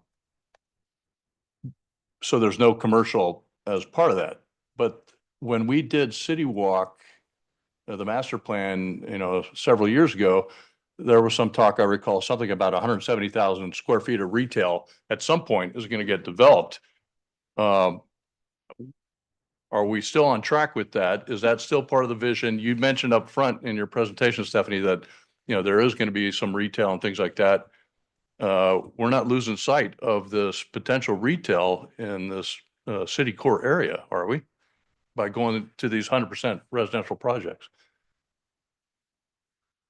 Great question. So I'm going to answer it in 2 ways.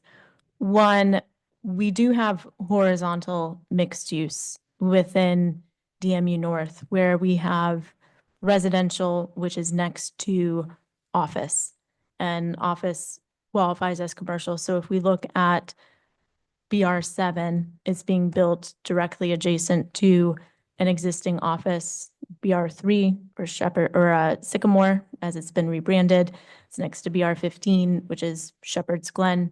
And so we are implementing a horizontal mixed-use development where we have office and residential next to each other, and we have retail with city center. So we have all of these different uses. They're just being handled in a standalone way. And so that's one response to that. The second response is we are looking at retail within the city core. And so we're looking at retail, if the screen still works, right? All right, so we're looking at retail, concentrating it really, it's not showing very well. But what we're looking at is centering the retail so that we have essentially, oh, Lauren's better at this. Yeah. So we're looking at really 3 blocks of retail that are all together, and so that it's complementary. So with Orchards, we're looking at ground floor retail with apartments on top. That's typically the vertical mixed use retail. And so we're looking at, that's going to be predominantly resident oriented types of uses. So you'll have your bar, you'll have your restaurant, you might have a corner store, but you'll have that ground floor retail residential above. And that's like about 125,000 square feet. That's right. So that's 125,000 square feet. And then we have a city center, which is a mix of apparel and restaurants and entertainment uses. And then we're looking at extending retail just north of city center and putting retail and amphitheater there so that there's 3 blocks of complementary retail that works together. Retail doesn't want to be spread out too thin. And so when you put it together, it starts to feed off of each other. And so you can go to city center for your entertainment, your higher end restaurants. You can go to Orchards retail to have more neighborhood serving. And then you can have entertainment on the north side of city center. So thinking about it in a 3 block section and what the retail is so that it complements and feeds off of each other. And then we've also implemented, I don't know if anyone has been to Flourish, but we have these hospitality work cafes that we're implementing within our office campuses where the public can come, you can grab a meal, you can do a Zoom room, you can do a meeting. And so we have our first one. Yes, we have we have obviously Roundhouse at Lakeside. We also have Flourish at Orchards at BR1. And then we have a new one that will be opening in August in Sycamore. And so we're putting in these workplace cafes so that you have the restaurant food service, but you also have the ability to work there, to do a Zoom room, to have a meeting if you don't have an office space. So we're putting those throughout Bishop Branch as well. So it's really horizontal mixed use where you have your retail, your residential, your office spread out throughout. And then we also have these moments of verticality. Okay, so there will be some new retail going in even in the DMU North area. Yes, there will be some in the DMU North area. So we're looking at that within, there we go. Just have to push really hard within that office campus. Okay. Okay. All right. Thank you. Let's see. And I guess my last question really this might be for you, Lauren. So it doesn't sound like our housing element might be at risk with a potential barrier or constraint to development. But if we were to maintain a higher FAR and not go with this project as proposed, then would we be subject to any other state type of punitive action? Well, I mean, it's hard to predict what the state's going to do or in the future regulations they might pass. But, there is an expectation that that units will get constructed within your housing cycles. And part of our reporting requirements now have to show progress. And so, being able to track progress and have things near term is a benefit. The other consideration is as housing opportunity sites if they sit for multiple cycles, they tend to be ultimately allowed to go development by right. And so it's just a question of how long, you've said that this is a viable site. How come it hasn't developed? What can you as a city do to move it along and get it to develop in a way that's consistent with your housing element? And so that's really going to be the challenge. But it's also a lot of it's beyond the city's control, because again, we're not in charge of the market forces that dictate a lot of this decision making. Okay. Any other council questions? Otherwise, we're gonna go into the public hearing. Just Okay. one question on piggyback on your question regarding the retail. So are we going to get some more information on the retail? Because the last thing we want people to driving on the roads to get to their convenience stores and get their grocery, right? So with so much of development, we don't want people to keep driving on those roads just to get basic grocery requirements. That will become a painful for residents as well as whoever is visiting that place. I don't know that I can speak to the timing or the specific tenants that are involved in the retail components that are being proposed within the core area. One thing I just need to keep emphasizing, though, is that retail is one aspect of commercial that's part of mixed use. Office also counts, service uses also count in terms of meeting the mixed use requirement and the minimum FAR.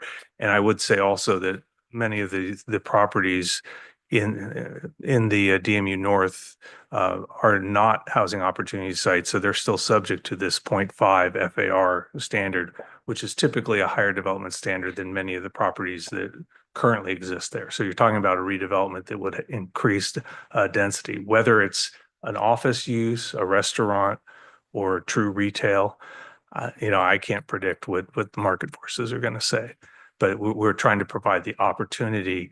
And with more rooftops in the area, people will see a trade area and demand for commercial businesses that provide services to those residents.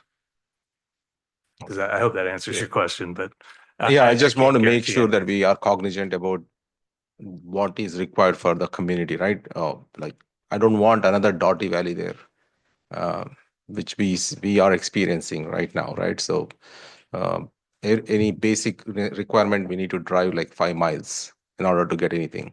So we don't want to get into that situation here.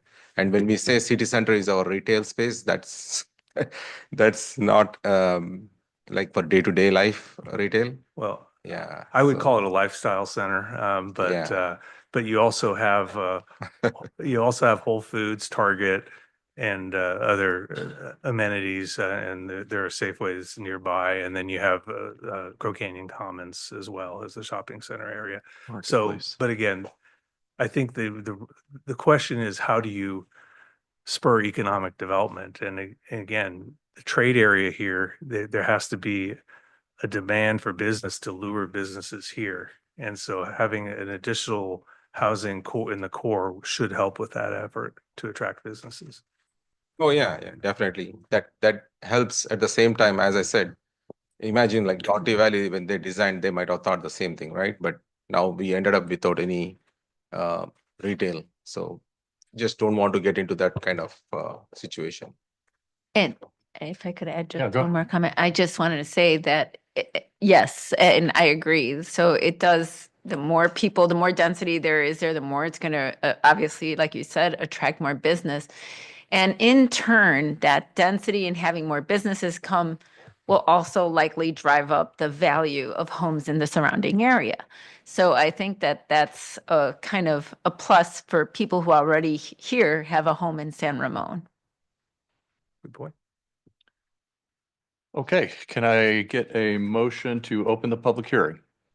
I move the motion to open the public hearing. Okay. Got a motion and a second. And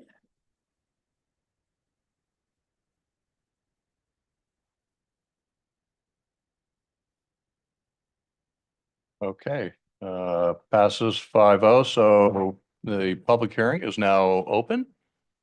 And do we have any speaker cards? We do have 3 speaker cards for this item, the first being from Robert Klingner. Okay.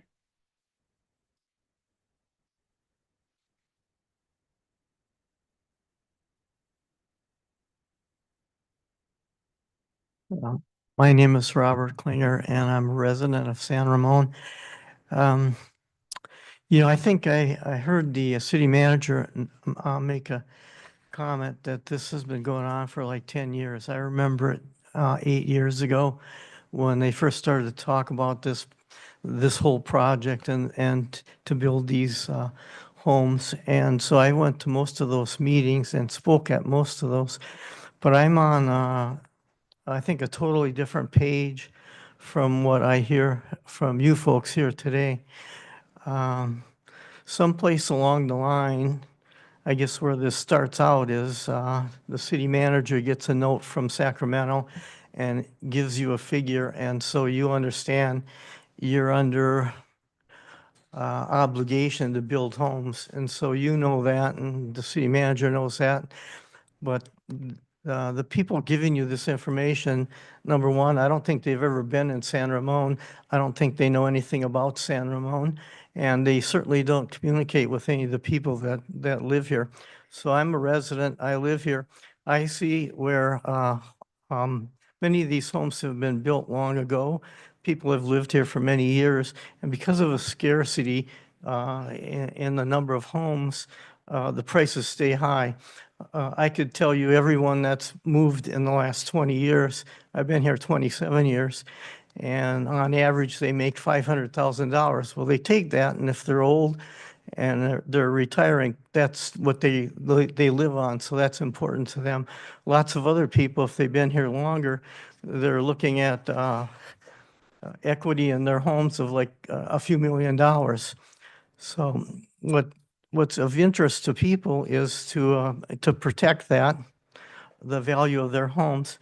Now, I can say at the same time, I understand the hard work that you folks do and the city manager and also some of the people here from the Planning Commission. I appreciate that. I understand what you're doing for the city of San Ramon, and that's a good thing.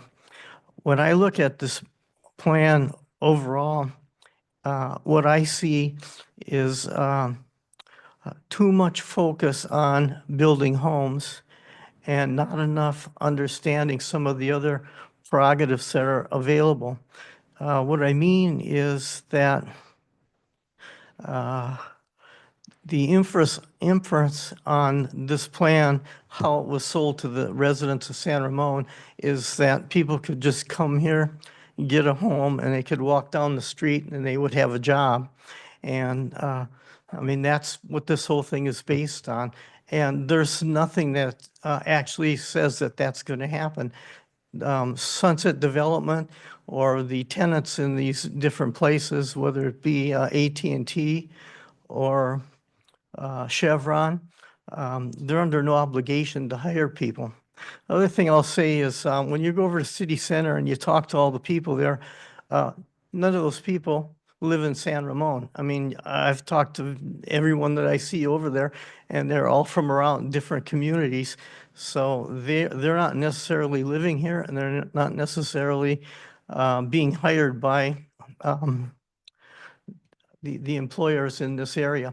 So my basic concern is that when you focus, yeah, when you focus so much on homes, which I know is what you guys have to do, and these folks try to cooperate in having some retail. Ultimately, what's happening as this project goes forward, as it takes place, is you'll have no place for new companies to come in. You will have people in these homes, and you'll have no place where they'll find jobs. What that means is ultimately they go out on 680 and they go out on 580 and they're gone. If Apple Computer wants to come over here or any of these other big companies, there's no place for them to go. you don't have anything on here. And so that's my basic Okay. disagreement. You have to be more We got- cognizant of what this all means. And you have to have a situation where if a company wants to come here, they have someplace to go. Thank you very much. All right, thank you, Robert. We got your point. Thank you. Thank you. Next Then- speaker, please. Jim Blickenstaff.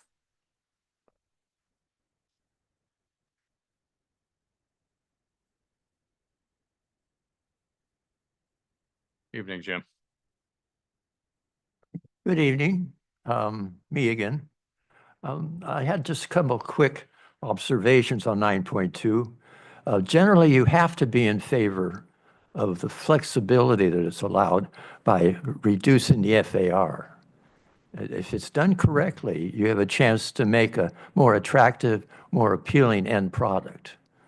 If you stick with those super high minimums and maximums, you're limited in terms of kind of what you can do with it. It ends up being too big city, too claustrophobic.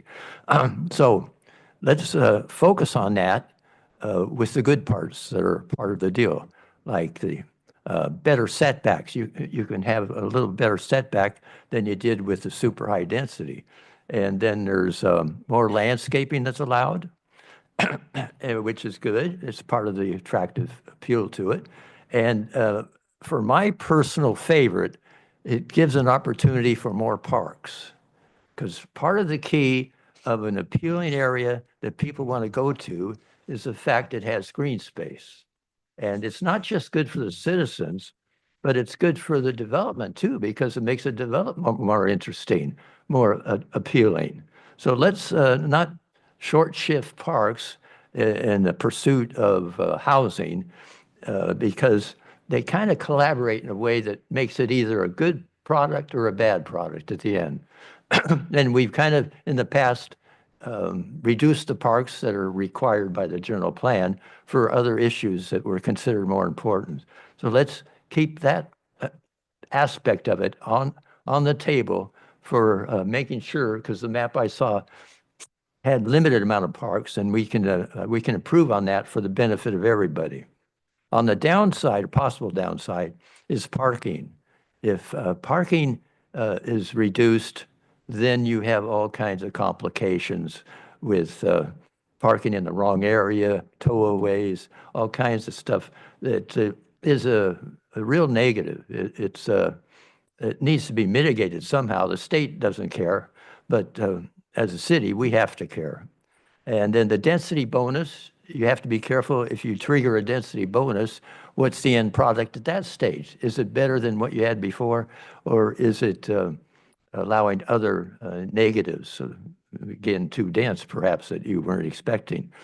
And the other thing that comes to mind is the wrap buildings. That's where the buildings has an open space in the middle and it's four sides.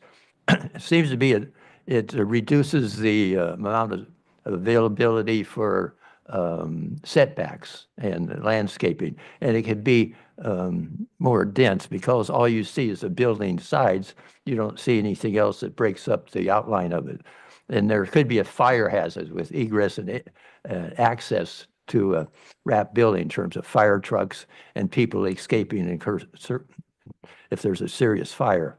So anyway, that's a quick observation I had. I'm glad we're going to have this the 22nd, and that we can get into more of the details, which hopefully work in the favor of the city as a whole.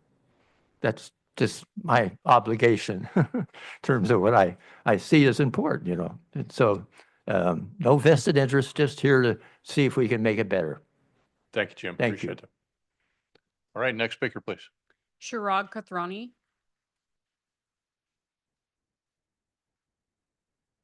Evening, Chirag. So I have few questions about the affordable housing moving to the rental part.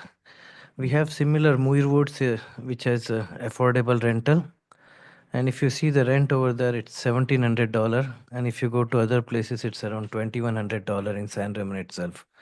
So we are not really, and this is only the rental. They are not having a skin in the game. Because when we have rental affordable units, whereas people living there and buying the home, the ownership itself brings security to the community. So in this whole process, if we move all this 100+ homes from this BR11, BR7, city village probably, if we consider this three as well as 6, 8, and 12, we are counting around 200+ homes. And once you move from regular sales to an affordable sales, the price difference itself is $1 million plus. So we are, in short, we are giving a developer around $200 million of gift. So I think since the developer has signed by Sunset Development, they should at least list the name of the real owners who are going to benefit out of it. And this is a right of our citizens to know who are benefiting in this. And we can at least make sure that there is no skin in the game or who is the eventual beneficiary. And I think we have worked hard to get this inclusionary housing policy, the way we are able to get affordable units built by the developer. And we have spent around 5 years to build this general plan. If we throw away the general plan for one developer, we shouldn't be doing that, because that way we need to have a community where we have affordable units inside each and every place. It shouldn't be spread in one corner.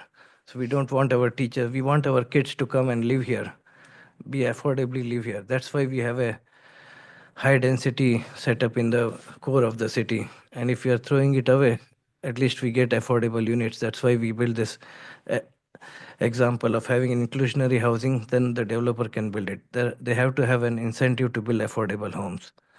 And that's why I think a city should decline this, or at least find out who are the real owners and get all of their names, so there is no conflict of interest in any decision making, because it's a significantly high money. And all the affordable units that you see are for rental. There's a long waiting list. Even if the Muir Woods are giving less rent, there's a long waiting list there. So our teachers are not here, teachers and essential workers are not here to come and rent a place and go away. We want them to live in our community, groom our community for a longer place. Thank you. All right, thank you. Next speaker. That was the last request to speak. In addition to the cards, you did receive 3 written public comments this evening from Sharad Kathrani, Brian Swanson, and Susie Ferris Intercom, which are all before you as well as in the back of the room. Okay. And let me ask, where does the public find that? I have copies of those. How does the public see copies of what those are? So in addition to the back of the room, it is on our city's website under supplemental information. So in addition to the official meetings and notices page, there's also a hyperlink that can go to any supplemental information that's received, either public comment, presentations, handouts, anything like that. Okay. All right. And they Thank you. can contact the city clerk's office and we can provide direct links as well. All right. Thank you. All right. Can I get if there's no other public comment, then can I get a motion to close public comment? The public hearing. I move to close the public comment. Second. Okay. Got a motion and a second.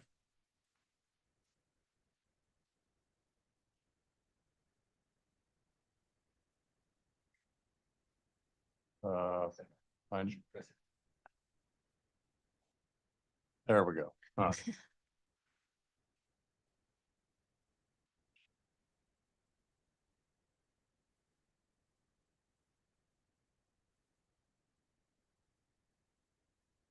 All right. All right. The public hearing is now closed. And so it's back to I wanted to, the council for any additional comments or maybe some clarification questions. Or if the staff or applicant have any responses to any of the public comments they heard, happy to hear that as well. But let me start with the council. thank you, Mayor. Sorry. I just wanted to ask the city manager or city attorney, whoever can answer this, or if you need to go back and look into it, that's fine.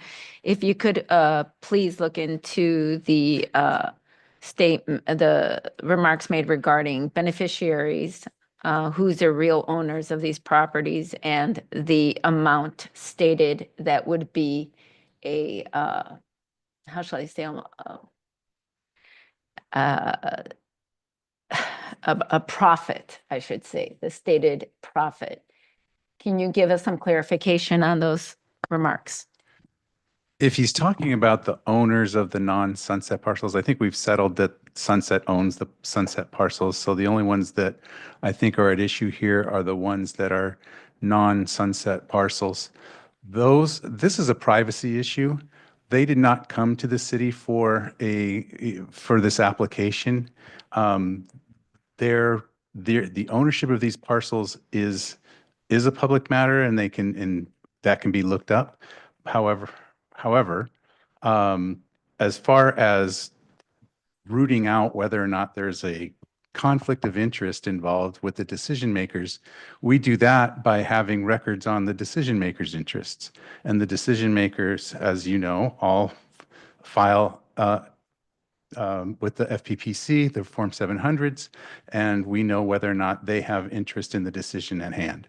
And that is how we make sure that there is no conflict of interest in making the decision on this type of application. And I think there's two aspects to that question as well. And I think the city attorney addressed the DMU decision because that does cover multiple property owners. But if the speakers are questioning the applications for these particular developments that are being proposed, it's all sunset. We've answered that question. We answered it thoroughly at the Planning Commission. We stated tonight it's sunset controlling all the parcels, either through an LLC or directly. Thank you. Hi, on behalf of Sunset Development, just to be clear, Sunset Development Company is owned by Alex Marin Jr. and Alex Marin Sr. Those are the two entities behind Sunset Development Company. It's truly the family that has been involved with Bishop Ranch since 1978. There's no alternate people. It's truly those two gentlemen. And could you also, thank you, everyone, by the way, on answering that question. And can you also clarify whether the stated profits that stand to be made by this are factually accurate? Well, I can't comment on where numbers were derived from the public commenters, but I do want to say that with each, we're talking about the DMU North FAR decision tonight, and then that will enable the project applications to move forward. And with each application, we will have development agreements that will spell everything out in terms of, the units being transferred to other sites. If there's any other monetary or any other considerations to make it equitable for those moves, that'll all be determined through the Planning Commission process and approved with the development process. So it's far too early to make any definitive statement as with this move of the affordable units, X entity is going to gain or lose. That will all be in the details of the development agreement. Okay, great. Thank you so much. I appreciate it. Any other follow-up questions from council? Yeah, just my comments, I heard folks mentioning about issues about changing general plan. One thing I want to mention is that as the times progress, we need to adapt, right? So that we have these amendments will help us to stay relevant and also to be effective. If we don't want to become outdated. I'll give one example of a master plan when I got into Parks Commission, right? So that time, everything that we were developing was only baseball parks, right? But then there was a huge shift in the demographics.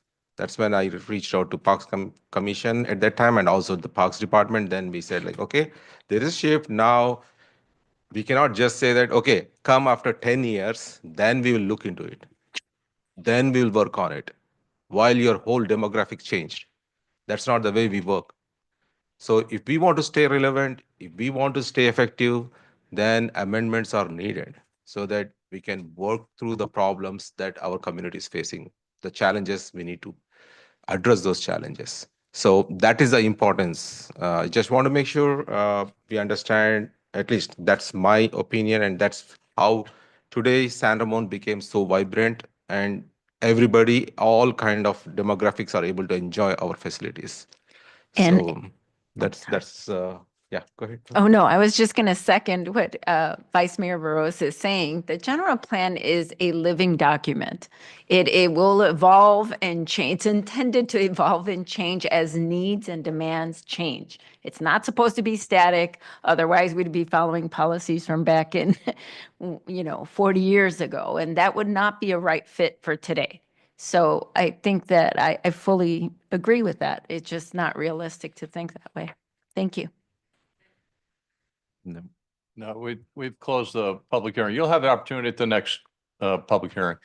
But I want to come back though, Lauren, I got another question, and this has to do with parking.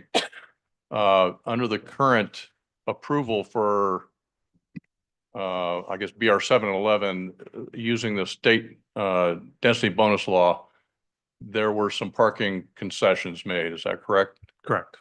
And so, so if this project goes through that we're talking about tonight, and the FAR is reduced, then what does that do to the parking and those projects? And or is that part of the future things that need to be taken care of once we deal with the FAR issue?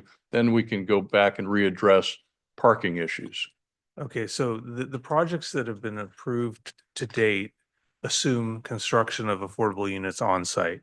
And so if an alternative is proposed, those approvals will have to be modified. And so we'll have to revisit the approvals to now look at an alternative housing compliance method, being the transfer to this other site that's been approved. And in addition, any concessions that were dealt with out of the density bonus would have to be addressed too.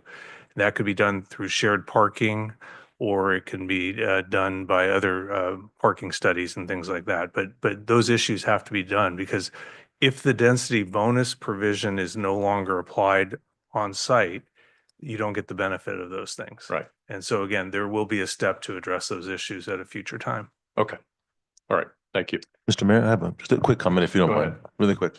I just want to address also the public comments, et cetera, just in general. I just want to thank city staff, and I want to thank Sunset, because at every corner, at every turn, at every question, every hand raise, every complaint, every head shake, every nod, every twitch, every knee-jerk reaction, you guys have been able to come forward with answers, clear presentations, and really backed by data and backed by law and backed by proper evidence. So I wanted to, on behalf of the council, we appreciate that to the city staff, and we appreciate that to Sunset, because it's not easy. And you could have easily just closed your eyes and said, no, we're going to do what we want. But you didn't. And so I appreciate that, because my first year here, I'm learning as well about FAR and housing density, et cetera. So thank you. Really, thank you. And thank you to the city staff as well. So we appreciate it. All right. City manager? Mayor, I did have an answer to a question that you had earlier about the average income levels. And the low, the 80% AMI for a 4-person household is $120,000, around $120K a year income level for that household. And if you, typically we quote the 4-person, but also if you look at the 1-person household, the 80%, so the low category is $84,000 a year. So we're looking at people making anywhere with the extremely low single person, it's $32,000. With very low, it's $54,000. In the 4-person household, extremely low for 4 people, the household income is about $47,000, and then the very low is at $77,000. So that'll give you an idea of the income levels that would potentially qualify for the Eden Housing Project. And Thanks, Steve. getting And that in. that is determined by the county, right? AMI. That's right? by the And- state. By So the that's state. through the HCD. They release numbers, and I think this was August was the most recent update that we have. So even if I'm a little bit off, it would only be a little bit. That just gives you a general number of what low, very low and extremely low, Yeah, what we'd be talking about. that helps. Thank you. Area median income is adjusted annually. Can you repeat that? The area median income is adjusted annually. Yes, so- the area median income. Yeah. Yep. Okay, before we have a motion to continue the public hearing, to either the applicant or staff want to address any other comments that were made tonight? Okay. All right, then, can I get a motion to continue the public hearing to the next city council meeting scheduled on April 22nd? I move the 2025? motion. Okay. I second that. I saw moved by Vice Mayor Veros and a second by Councilmember Rubio. Okay. All right, so we have continued the public hearing at the next council meeting. Thank you to Lauren and Stephanie this evening, and we'll move on to our next item, which is 9.3, San Ramon Police Department 2024 Annual Report. Chief, you're up.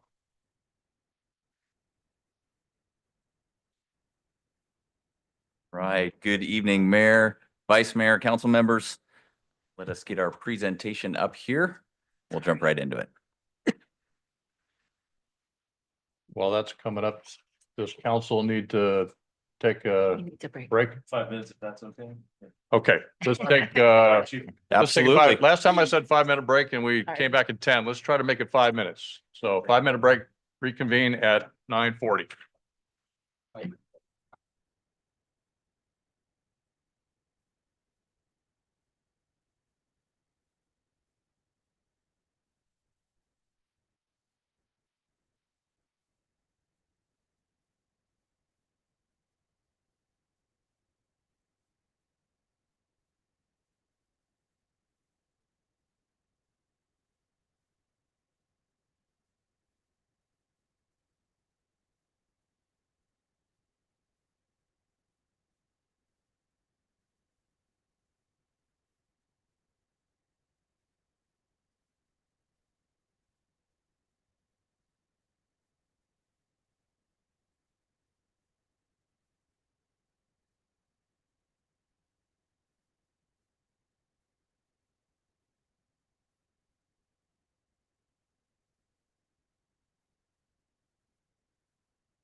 City Council meeting, and we are now into the 2024 annual report for the San Ramon Police Department. Chief, All right. you're up. Once again, thank you, Mayor, Vice Mayor, council members for the opportunity to be here this evening. Always enjoy this evening as we're able to go over the year before, kind of where we're at, where we're going towards the future.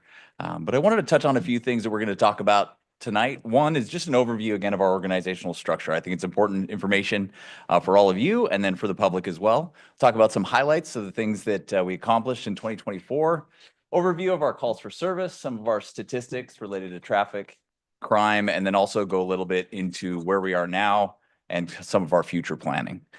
So as we jump into this, quick overview of our organizational structures. As you know, we're divided into two different bureaus. We have the Operations Bureau, and then you'll see pop up the Administrative Bureau. So some of the numbers, as you see these come along, they're not going to add up as well because what you see in the parentheses below each division is who's assigned to that specific division. And then on the Operations Division, in addition to all the personnel below, we also have Captain John Cranford, who's here tonight, who oversees our Operations Division.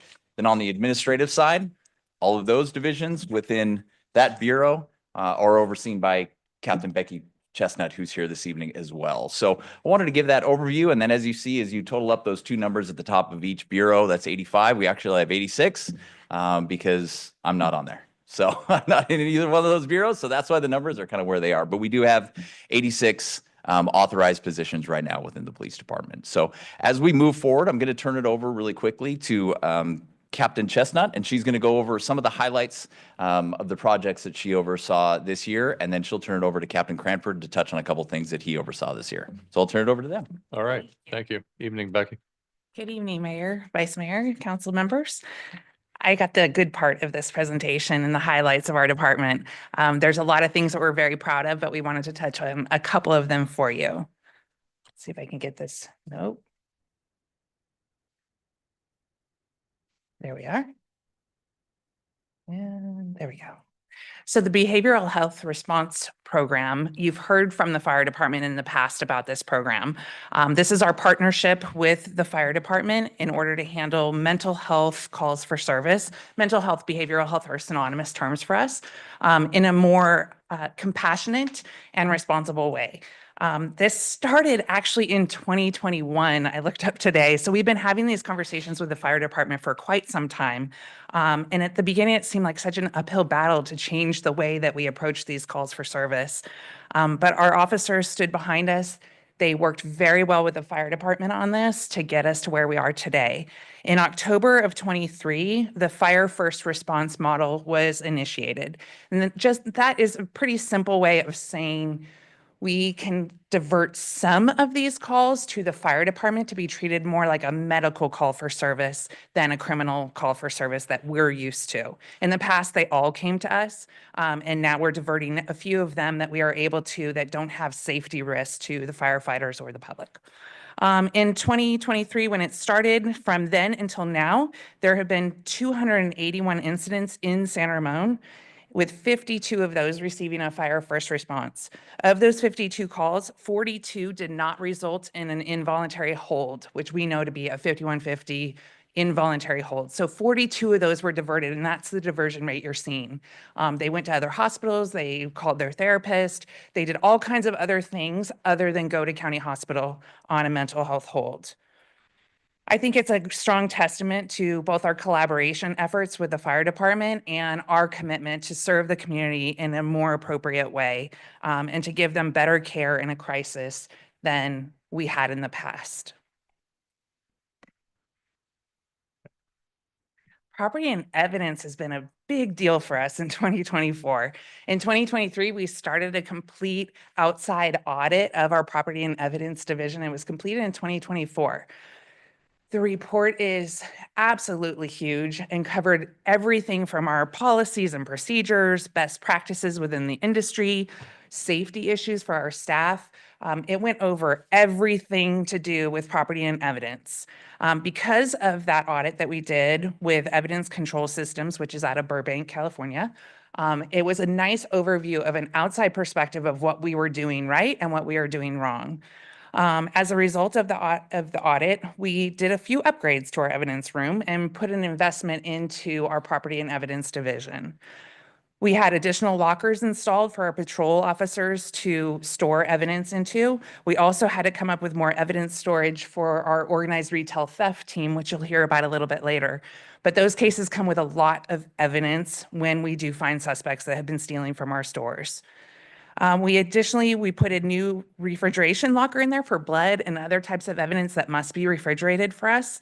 But most importantly, we addressed some of the safety issues, even things like an eye wash station that we were missing. But our big spend there was a ventilation drug packaging station. You can kind of see it in the photo on the bottom. It's that thing off to the right. Basically, that assists our officers in packaging drug evidence that can harm them if it were to get in the air or they breathed it. So we're excited about that part. One of the other things that the audit had pointed out is that we were not doing a very good job of purging. So 2024, we went crazy on purging. Thankfully, we have an amazing evidence coordinator, Troy Montemayor, and we purged about 4,500 items. 200 pounds of narcotics is included in that. And about 291 items went to auction and 86 firearms were melted down and destroyed. So we have started the process of getting rid of things we don't need, that court doesn't need. Cases are either adjudicated or statute of limitations is up on those cases. So thankfully we have Troy working really hard in there, and now he has a partner. We just hired him a police service technician to assist him with that. So they will keep getting rid of things. Just to give you a frame of reference, when we went through the audit, we had about 17,000 pieces of evidence in our storage. Now we're down to about 11,000 and still purging some of those out.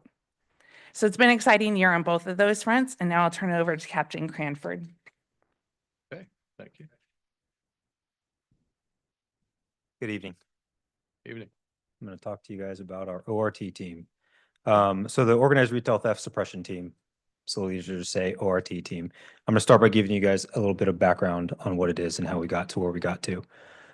So as you guys are aware, we received grant funding in 2023, and part of that was to create a dedicated team specifically to fight organized retail theft in San Ramon.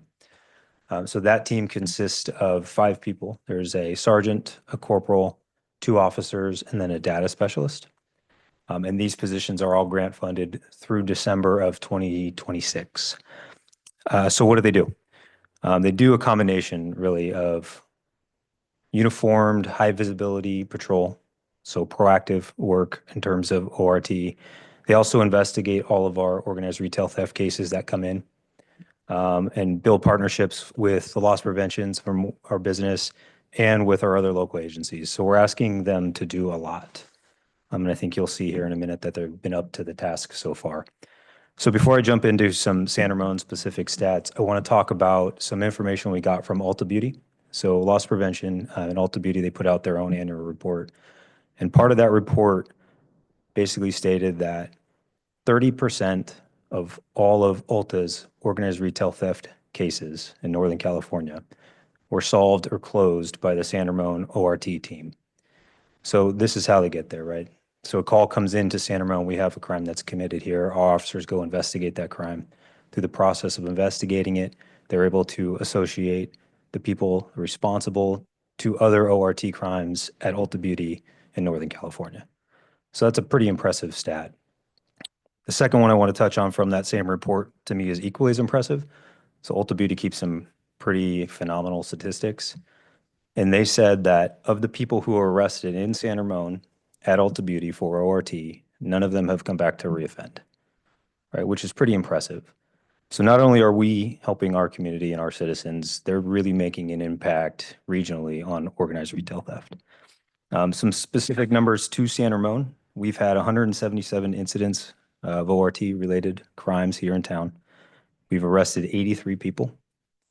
93 cases were sent to the DA's office for review, and we've done 10 multi-agency special operations specifically around organized retail theft. So like I said, they're making an impact here to our community and our citizens and our businesses. They're making an impact regionally, but they're also making a pretty big impact within our own building, because by asking them to go out and be first responders and do, initial reports, and then asking them to investigate the crimes, they're freeing up our patrol officers and then our investigators to do the other work. So that's pretty impressive. Now we're going to switch over to DFR. Might have gone too far. So DFR, or Drone as a First Responder Program. This program is pretty neat. It's a pretty neat concept. So what it allows us to do is, well, let me back up a little bit. We utilize drones throughout law enforcement in several different ways. This one is by far the one we use the most. So again, we got this funding in 2023 due to some supply chain issues and some staffing issues. We didn't get the program up and running until October. So the numbers that I'm about to give you are from October to December of 2024. And we fly this program 2 days a week right now, normally on Wednesdays and Fridays. And what it allows us to do is hear a 911 call come in. Our drone pilots who sit at the police department are in communication with a drone observer who's at a remote location in Bishop Branch. And they can hear this call come in, and they can put a drone in the air and be up and overhead of the calls before our police officers get there on the ground, right? And that can help shape our response to these calls. In addition, we can use the drones to clear calls. Maybe if it's a suspicious circumstance or a reckless driver, and we can use the drone to clear those calls so we don't have to send officers on the ground to keep them free to respond to more priority calls. So for the DFR program, we've had 217 total flights, and 54 of those were related to organized retail theft. And so while we've got the funding from the organized retail theft grant and we are meeting the requirements of the grant, this is also one of those programs that we've been able to utilize through other areas in law enforcement. I mean, almost 75% of the total flights had nothing to do with ORT. So it's really served us in two ways. We would like to be able to do it more. You know, we have 9 licensed drone pilots right now, and they all do other jobs within the police department. Ultimately, the goal would be to expand the program. But right now, we're flying 2 days a week, and I think we're pretty happy with it. I'm going to send it back over to the chief. Okay. Thank you, John. All right, I appreciate it. We're going to jump into some of the stats. So this is the really exciting part. They got to talk about all the good stuff, but we'll talk about some of the stats. So we're going to jump into calls for service for 2024. And you'll see some of the numbers that are going to pop up there on the screen. And it's the same numbers that are in the agenda packet for this evening. But you'll see a significant increase in our calls for service. And, you know, as you look over the last year, a jump of 72,800 up to 79,805. Almost all of those calls are community-generated calls for service. Those are not self-initiated calls. As you see the chart on the right side of the screen that has 43,257 calls that were officer initiated. That means our officer did something proactive, whether it's a traffic stop or a security check or something of that nature. That's an officer initiated call. A dispatched call in the blue section there, the 36,548, that is a call that is generated through our communication center by a member of the community. So we've never in the history of the San Ramon Police Department had over 30,000 community generated calls. So it was a significant increase for us from 2023 to 2024. Our officer initiated calls only went up by 300 from 2023 to 2024. So almost that entire spike from 23 to 24 is community generated calls. To give you an example, in 2023, we had 29,800 community generated calls. So we're up almost 7,000 calls for service generated by community members in 1 year alone. If you go back to 2022, which is an important year, and I'll touch on that in a second. In 2022, we had, as I have my numbers here really quickly, if I can find it, 2022, we had 28,157 community-generated calls. So we've gone up 29.8% in community-generated calls since 2022. And I bring up 2022 because last year, when I was giving this presentation, and Vice Mayor, Mayor, and Councilmember Rubio, you'll remember that we talked about a study on our patrol staffing levels.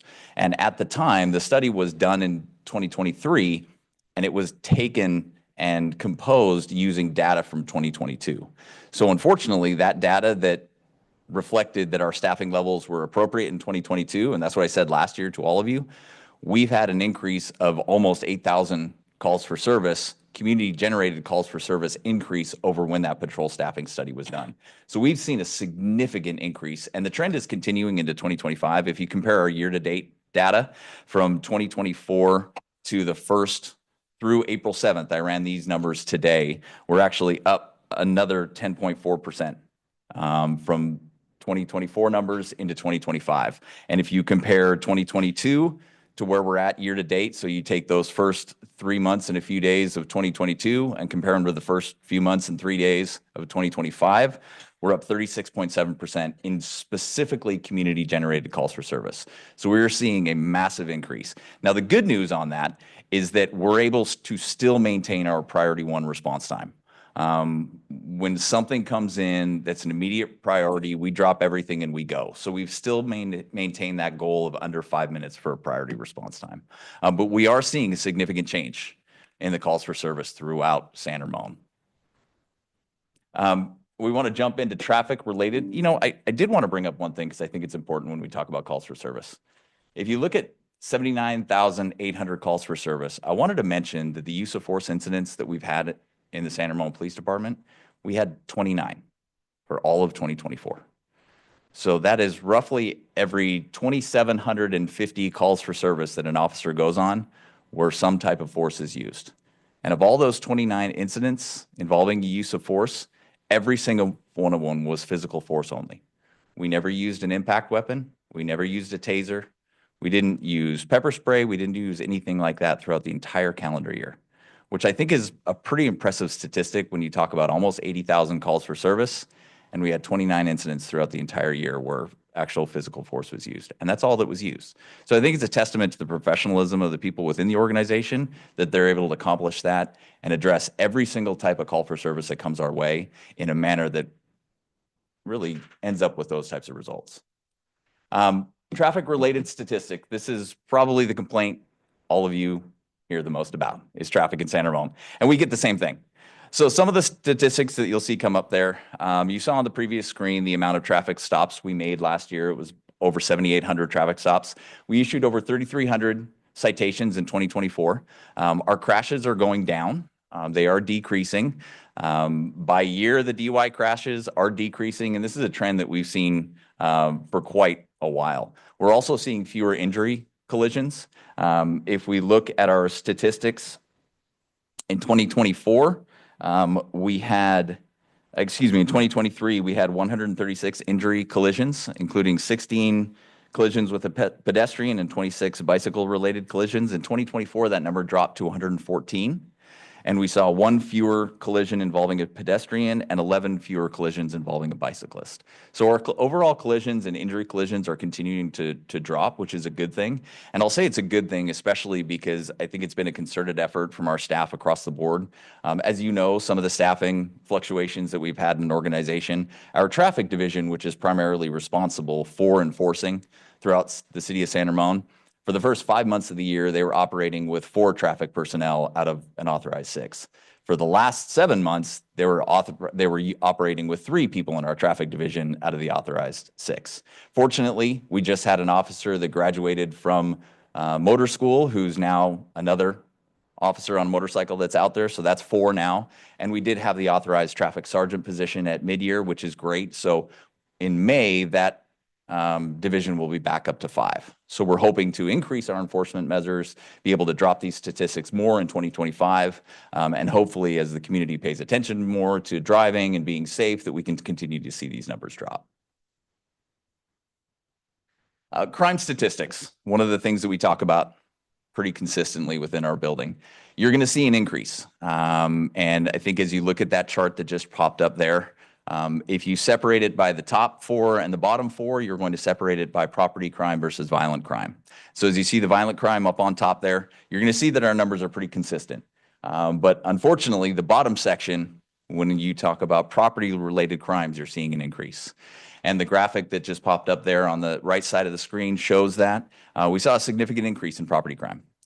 Good news is violent crime is down. That's a critical component to ensuring a safe community, but unfortunately, property crime is increasing. And so when you look at the numbers, again, violent crime is down 35%, but unfortunately, property crime is up 16%. And we are seeing an increase, and I think there's a little bit of a correlation between those increased calls for service that come across. And I wanted to bring up another thing that, as we talk about crime statistics, and a couple of years ago I mentioned, and again, Councilmember Rubio, Mayor and Vice Mayor, you may remember a couple of years ago when I talked about unreported crime in San Ramon. And I stood up here 2 years ago and I said, I don't think it exists very much. I'm sure it happens a little bit. I don't know that that's the case anymore. And I'll say that I don't know that is the case because over the last 2 years, since I presented and since I said that 2 years ago, I've probably had more people talk to me at community events or over social media or whatever it is, and they've said, well, yeah, this happened, but I didn't want to bother you guys. And so I do think that there is an increase in unreported crime in San Ramon that there hasn't been before, unfortunately. I would probably say in the last 2 years, I've had more people mention something like that to me than, in the previous 20 years that I've been working here in San Ramon, unfortunately. So I do think it is happening. So as much as we can report our crime statistics, there still is that unreported crime that I do think exists that we may never know about, unfortunately. Well, let me just ask a question since you're on the subject. Yeah. The generated calls from the community, you said have increased significantly. Crime, property crime has increased. Is sort of the core, you mentioned there was a correlation, but is the correlation kind of more so that there's more crime or people are more sensitive and reporting more crime now? They're more engaged. I think there's both. Both. But I still think that there's that sliver of unreported crime that does exist that we may never know about. But I do think that we are receiving far more calls for service now than we ever have as an organization. And we're getting more crime. Now, I think what's interesting to note is as the city grows, and I want, while we're talking about the crime statistics, I'm gonna let this one pop up here. This is our 10-year stretch. So you see that our crime is still very low. And I want to make sure that everyone understands. And you look at the California average, it's at the bottom there. Our crime rates are still very low, but this is also a per capita graphic. And so when you consider the growth of the city and you consider the population increases, the total amount of crime is increasing. And there's no two ways around that. It is happening. It's not the most crime that we've ever seen in San Ramon, but it is increasing, and it has increased over the last few years, specifically from last year to this year. I think if you go back and the one number that really jumps out there on this graphic, if you look at the chart on the left, you look at vehicle theft, and you see the 2-year increase in vehicle theft in San Ramon. It's doubled. And those are very difficult crimes to solve because in most cases, we're getting the report that the car is gone 4 or 5 hours after. And we don't know that it's gone until the car's a long ways away. Now, fortunately, with the citywide camera network, we're able to investigate those crimes. And because of the camera network that's been developed in California and in the Bay Area in general, a lot of times we can track that car to a certain jurisdiction and we've been able to find them. I believe the statistics, if I'm going off memory, it's in the annual report that you have up there, but I believe we had over 520 cases investigated this year that involved our cameras, where our cameras were utilized to invest those cases. And it resulted in over 80 vehicle recoveries. So the camera network is working, but unfortunately, vehicle theft is increasing. And we're seeing that in all theft-related cases. And it's an interesting twist from where we were 2 to 3 years ago versus where we are now, because 2 or 3 years ago, the change was towards retail theft. And we were seeing a significant amount of retail theft happening in San Ramon. Now that's switching back to kind of where we were 7, 8 years ago, where the crime was focused more on personal property crime, cars being broken into, houses being broken into, mail theft, cars being stolen. So in some ways, I do think the criminal element is adjusting to the way we have shifted our approach as well. Especially here in San Ramon, there's been a big focus on retail theft. So now when people come to San Ramon and their intent is to commit crime, they're not necessarily focusing on the retail centers like they may have 2 or 3 years ago. Now they're shifting back towards what they used to do 7 or 8 years ago. So it's been an interesting up and down kind of a roller coaster when it comes to what types of crimes are happening in San Ramon. And would you say most of that crime is by people from outside of San Ramon coming in? Unquestionably. So the statistics for the organized retail theft team that you saw were the specific to 2024. If you look at their total crimes, and it may be a month or two behind right now, but we did a study on it. There were 105 arrests that had been made by the team, and that was over the totality from when it started in 2023 till earlier this year. We did a study and we checked how many of those 105 were from San Ramon. There were 8. So 97 of the people that had been taken into custody by our organized retail theft suppression team were outside of San Ramon. They were coming to San Ramon to commit the crime. So I think that's the best example of who is committing the crime in San Ramon. They're coming from outside. It's not, there will always be crimes committed by people who live in San Ramon, but those are mostly crimes of relational crimes, you know, a domestic violence situation or something like that. But it just doesn't seem to track to me. I mean, we're doing so well with the organized retail theft business and our camera systems and everything else. It just seems like the word would get out, don't go to San Ramon. Go next door, but yet they're still coming. So I'll go back to 20 years ago. I arrested someone who was breaking into a car in the middle of the night. And I always tried to drum up conversations. And I've told this story multiple times over the years. I always try to talk like, hey, why'd you come to San Ramon? Why'd you do this? Why'd you do that? And it will always stand out in my mind. And the stores that I'll reference will give you a good idea of how long ago it was. But the guy that I had arrested said, well, why would I go shopping at Kmart when I can go shopping in Nordstrom? And that was the philosophy of why he came to San Ramon to commit his crimes. There are nice things in this city. And that was the draw for him. And I think that's still true today. People will come to San Ramon. And I do think that some of the residential burglaries that we have that happen here in San Ramon, people will come to San Ramon because they know that there are nice things inside cars and inside homes. And that's the reality of it, unfortunately. But I think that's the truth. If may I ask just an offshoot question from the mayors? Is there have you noticed any concentration of where these offenders are coming from? Is there like a particular geographic location where we're seeing a high influx of criminals coming here, offenders are coming here to commit those crimes? So I think it's pretty spread out. And really, I mean, we have arrested people from San Joaquin County. We've arrested people from other parts of Contra Costa County, Alameda County, San Francisco. I mean, it's pretty spread out. And I don't think that you look at these crime statistics, we haven't had 129 different people come to San Ramon and steal a car. There are consistent groups that will come, and they'll probably come to San Ramon and steal 20 cars over the course of 2-3 months. I don't think that's unrealistic to say that. But it's not 129 different people coming to San Ramon stealing cars. And It's groups. And I'm assuming that you're obviously probably working with these jurisdictions where you're seeing an increase, I should say a higher frequency more so with these other cities or area regions that are where we're seeing the influx coming from. Absolutely. And we work with agencies all throughout the Bay Area. And you know, John talked about some of the operations that organized retail theft has done.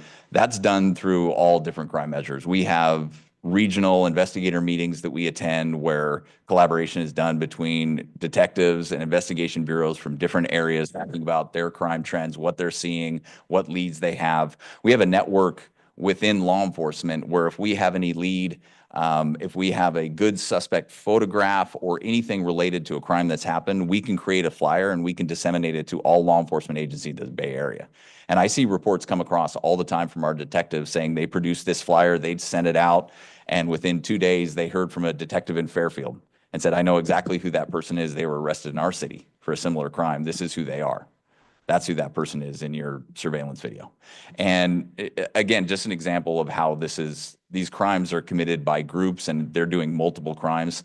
You've probably heard about some of the thefts at City Center, from optometry stores and Sunglass Hut.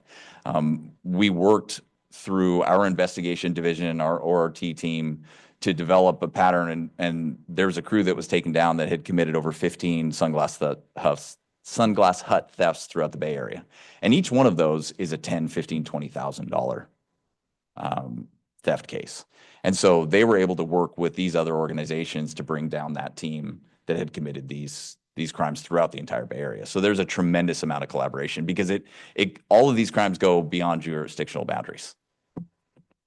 And I'll ask the rest of my questions at the end of the presentation. I don't want to hold you up too much. Thank you.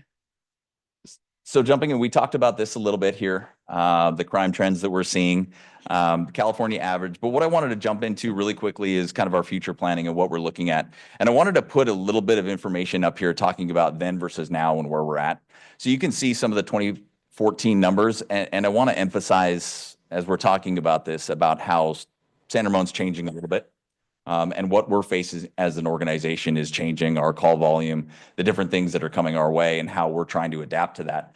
So as you see 2024 right there, I'm going to give you some of the statistics that are coming up as a comparison, as you'll see those come across. So it has changed significantly for us. We have a significant higher burden on our patrol staff as far as responding to calls than we ever have before. But I'll tell you that they're still doing an incredible job.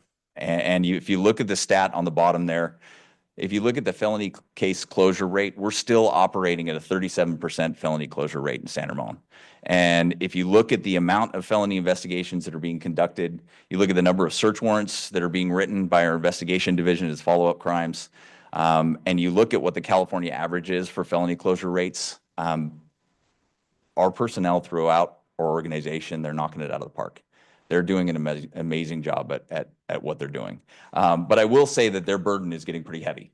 It's pretty significant with what we're doing on the staffing level. And I think it's always been a challenge in law enforcement to really figure out what is the proper staffing. We've always had a tough time doing that. We did a patrol-specific study 2 years ago. One of the things that I found in just trying to find research out there on how to analyze police staffing is I came across an ICMA study. It was commissioned by ICMA, the International City County Managers Association. So it wasn't a law enforcement study. And it was done by Dr. James McCabe, who's the chair of the criminology department at Sacred Heart University.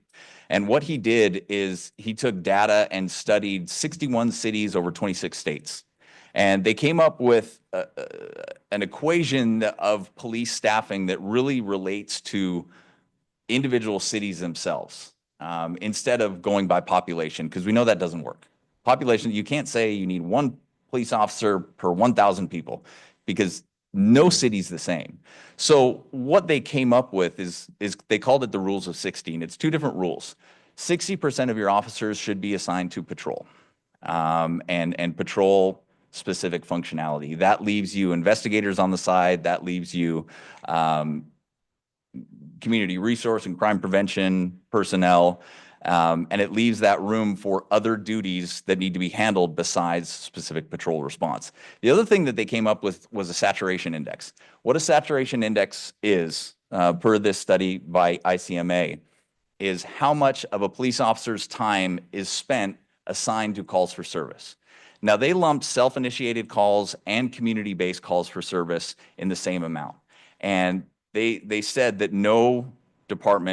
every department should avoid going above 60%, because what they saw is when you had officers that went above 60% of their work time was on calls for service, they started losing interest in any type of proactivity. And what that means is that, you work a 10-hour day, 6 hours are assigned to calls for service that either the officer generates or you're responding to the community, because that 4 hours is left for going to your lineup training in the morning, doing your equipment reviews before you go out to the car, and engaging in proactive patrolling, where you're not assigned to a call. You're free, you're available, but you're driving around. You're looking for people who aren't doing what they're supposed to be doing. And so you have that availability to be proactive without being on a calls for service. And then obviously your saturation index will go up as soon as you assign yourself to a call for service. But it's that open availability. And I thought what was incredibly interesting is through these 61 cities, which were across the spectrum, it was the low end population of 5,500 up to over 800,000. So the largest city that they studied was Indianapolis, Indiana. And all of them had varying crime rates from crime rates that are at least 4 times what we have in San Ramon, down to crime rates that are basically non-existent. And the overall average of the saturation index for all of these 61 cities was 28.9%. So 28.9% of the officer's time was assigned to a call for service. So in February, I did a study using the exact same metrics that ICMA used for their study, and I took random samplings of our patrol officers and what they're doing out there. And I never repeated the same officer, and I did an equal sample size for all 6 of our patrol teams. So I did weekday patrols, weekend day shift patrols, weekend evening patrols, weekday evening patrols, did a whole cross section and did it equally across the board so that the variance would be as little as possible. And I studied 21 work weeks in total. So all of the shifts for an officer's week, and I did 21 of those. So what we came up with, obviously our staffing was pretty easy to calculate. We have 71.4% of our staff assigned to patrol duties. And if you go back to our operational breakdown in the first slide, you'll see that that's where our numbers land. Our saturation index in San Ramon is 51.7%. 51.7% of our officers' time is assigned to calls for service. Our day shift officers are at 53.4, and our overnight officers are at 49.4. So half of their time is assigned to a calls for service. And we saw a variance. And as I did the study and I looked at the specific officers, we had an officer that was as high as 75%. And I looked at who it was and I went, well, that makes sense. That's an officer that is out there all the time looking and pulling people over, and he just has that knack of being able to find things. And people that are just naturally good at that, that's what he is. And he's very good at that. So it makes sense that his saturation index was higher. The lowest saturation index that we had was someone who was working Monday through Wednesday overnight, was down in the 31%. So we had a pretty wide range. And when you look at this study from ICMA, they did as well. But the averages, the highest average that they had for the busiest in this study was 54%. So there was a big variance, and there were some agencies in the study that were down at 3%.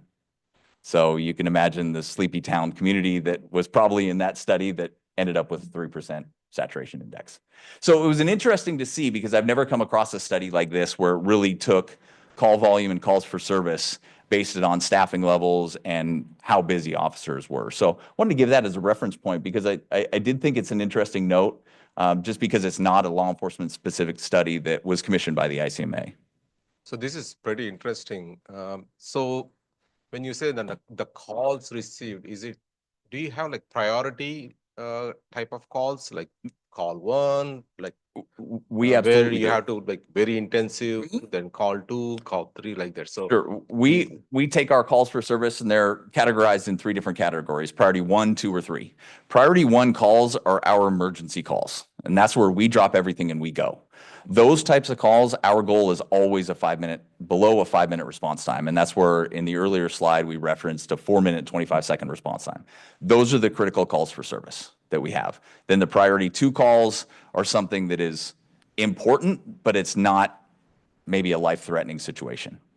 And then a priority 3 call is generally what we refer to as a cold call. It's something that's already happened. There's no suspect on scene. It's just someone that is maybe calling in and saying, my car got broken into last night.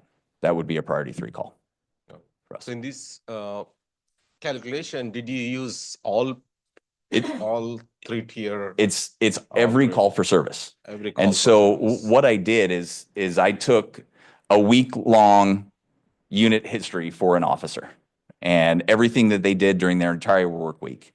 And I took every single incident that they responded to, and I calculated the total minutes that they spent on that incident.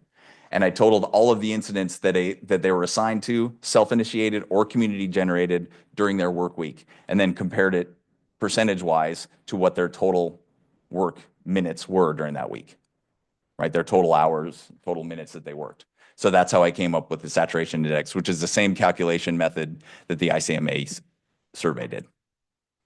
So it's interesting, because I think what this reflects is that you have a far higher call volume. I think if you looked at our community calls for service and where they were 2 years ago, when we were down significantly below than the 36,000 that we're at right now, I think that saturation index would probably be down at 35%.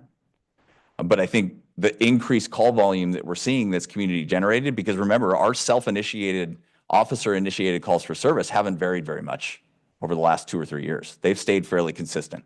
But what has increased is our community calls for service and what's coming in through our communication center generated by community members. And I remember at one point we were looking at the community generated calls through home alarms, right? House alarms, right? So do we know like how much percentage that counts in this?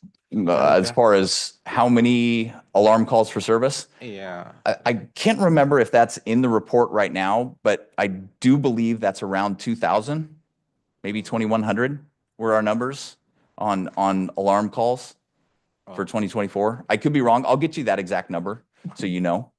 But off the top of my head, I can't remember exactly what that number is. 2,000. I don't know if it's in there or not. If it's Yeah, in here, we'll get it for you. I find this really interesting also, this whole discussion, this index here. But it's interesting to me that the night percentage is so high. I mean, I drive around, I've been out in the middle of the night and there's like nothing going on. So there's obviously something going on. Do you have a reduced staffing level so the people who are on duty then are more engaged? Yeah, we do. We vary our staffing levels during the work day. During a day shift, we have patrol officers, we have our traffic division officers, we have our school resource officers. So we have more people working during the day. Our call volume's way higher during the day, but we have far more people that are on duty. Yeah. During the overnight hours, we have far fewer people that are working and our call volumes are lower. So that's why you see that saturation index. And I think what you see here in these numbers being fairly close is I think that we've balanced our staffing levels as best we can to ensure that workload is kind of spread out. But I think the difficult challenge is when you're there in the evening and you have a limited amount of numbers and officers, the multiple calls for service at the same time is a significant burden. Right. And I think that's what we're starting to see is a challenge where you see multiple calls for service happening at the same time where you have limited resources to be able to respond. Yeah. If I may say something, sorry. So continuing at that thought process, have you, in doing your research, were you able to look at any cities that shared a comparable profile in terms of the types of crimes that occur, the number of police officers they have on staff, et cetera? Sure. So we use our comparable Tri-Valley agencies. We expand that to Walnut Creek because if we just limited to the Tri-Valley, we would only have 2 municipal police agencies to compare to. But we include Walnut Creek in our comparisons. So we use Walnut Creek, Livermore, Pleasanton as our comparable agencies. I can give you the total employee numbers that they have for those organizations if you'd like to know comparable to us. Currently, we have 86 authorized positions. If you look at the Pleasanton Police Department, they have 119. The Walnut Creek Police Department has 128. Livermore has 146. So I'll give a little caveat to that is that we have 86, but we also have a joint communication center with San Ramon Valley Fire. If you included all those dispatchers and the communication center manager, there are 13 employees. So even if you added all 13 employees onto our total, we'd still be at 99, and the next closest would be at 119. And also, Councilmember Rubio, I do want to mention that, each city is unique, as we know, with unique situations with either outlet malls or Walnut Creek has a huge issue with their downtown and retail theft. That's why we commissioned the MRG study that's currently underway.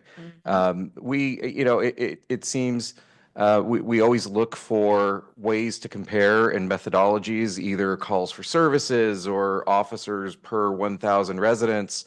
But I think the value in this MRG study is it is a deep dive into the types of calls for services.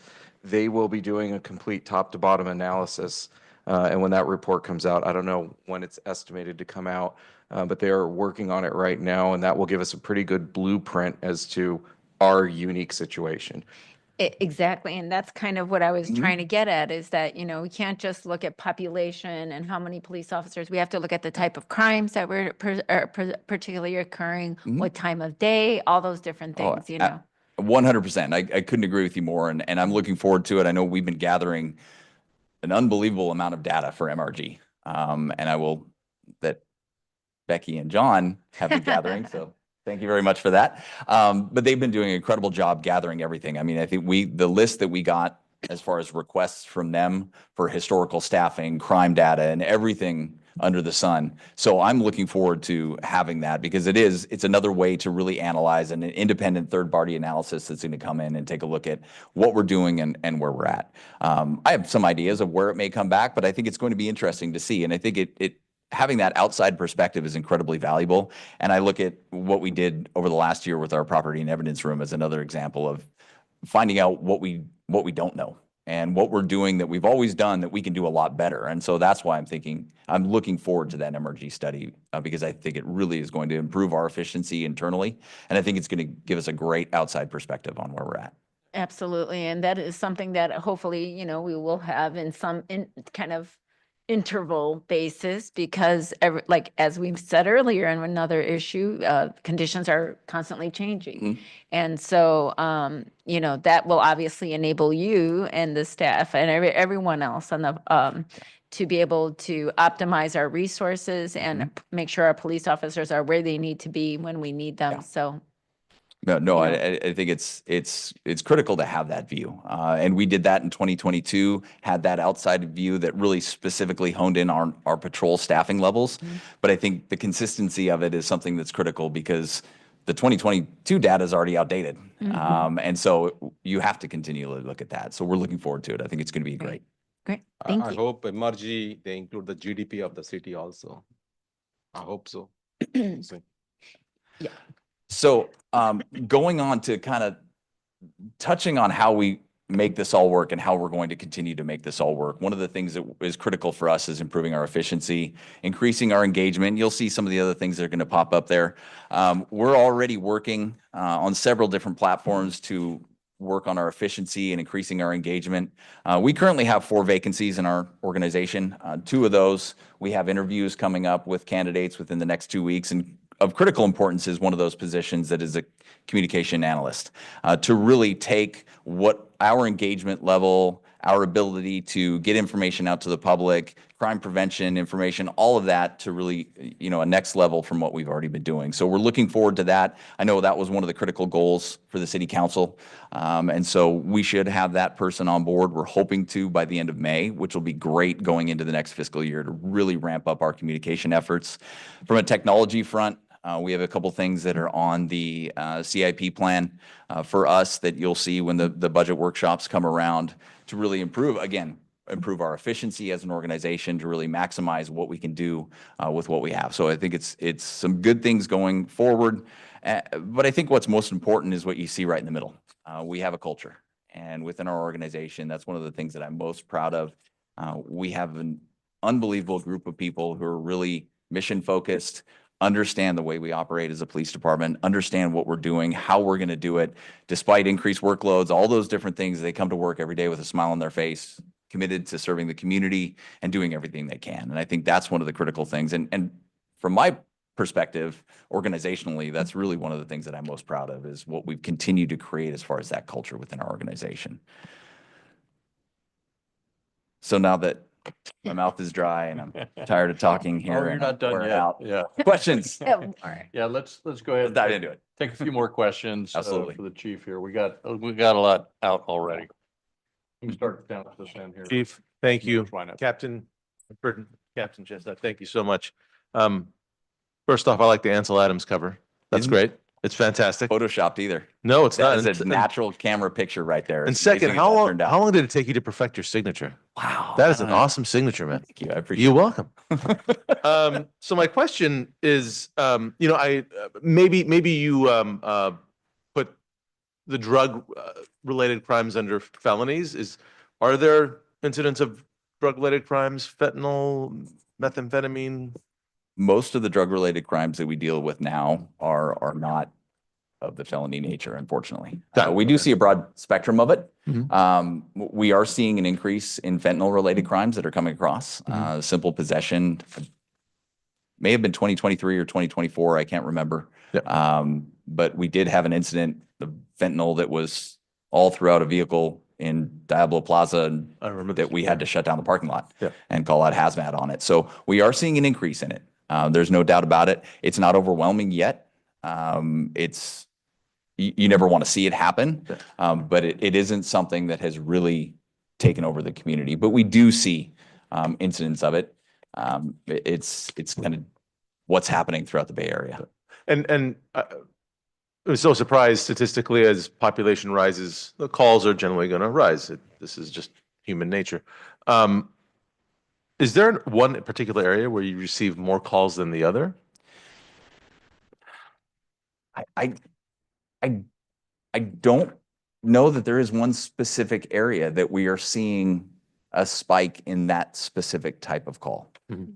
It has really been across the board. I think that the positive out of it is violent crime is down.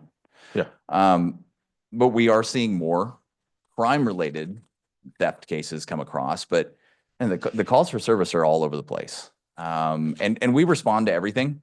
That's the way we do it. We've always done it that way. So we will go for everything, and we will, if someone calls us at 2 o'clock in the morning and says, I lost my keys in the bushes, we'll go shine our flashlights and we'll help them. Yeah. That's the way we do it. And that's the way I will always want this agency to function. But I don't know if there's any one specific call for service that we've seen a dramatic spike in. Thank you. And any crimes by juveniles? We do see juvenile crimes, and we Okay. have seen an increase in it, not exponentially, but we have seen an increase. And I think what we've seen in that as an increase is more juvenile disturbance related crimes. I see, yeah. Where you have kids at a shopping area that are causing trouble. I just heard on the radio, it's spring break.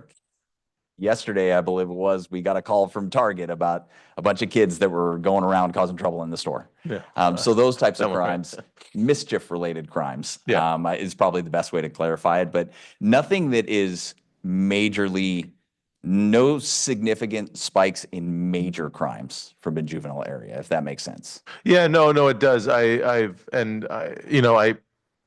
have to say, I'm glad that we live in a community where where we don't have that high rate of recidivism with among juveniles going to adulthood. And really, last question is more related to, are you noticing a lot of the vehicle crashes, vehicle accidents? Are they folks that are operating the self-driving of the vehicle, like they turn on the self-driving, or are they preoccupied on their mobile phone, or is you see an increase in that? I may turn to John on this one for some of the specifics as far as our traffic collision related. I don't know if you know it, but John was a motor officer. No way. Have you heard that? No. But no, I think just from what I'm seeing is that we are seeing a continual issue with distracted driving. I don't know that we're seeing a significant amount of self-driving cars that are involved. I don't really recall any of them, but I may just not be remembering it. But distracted driving, we have technology everywhere. Yeah. And people get lost in that technology. So, yeah.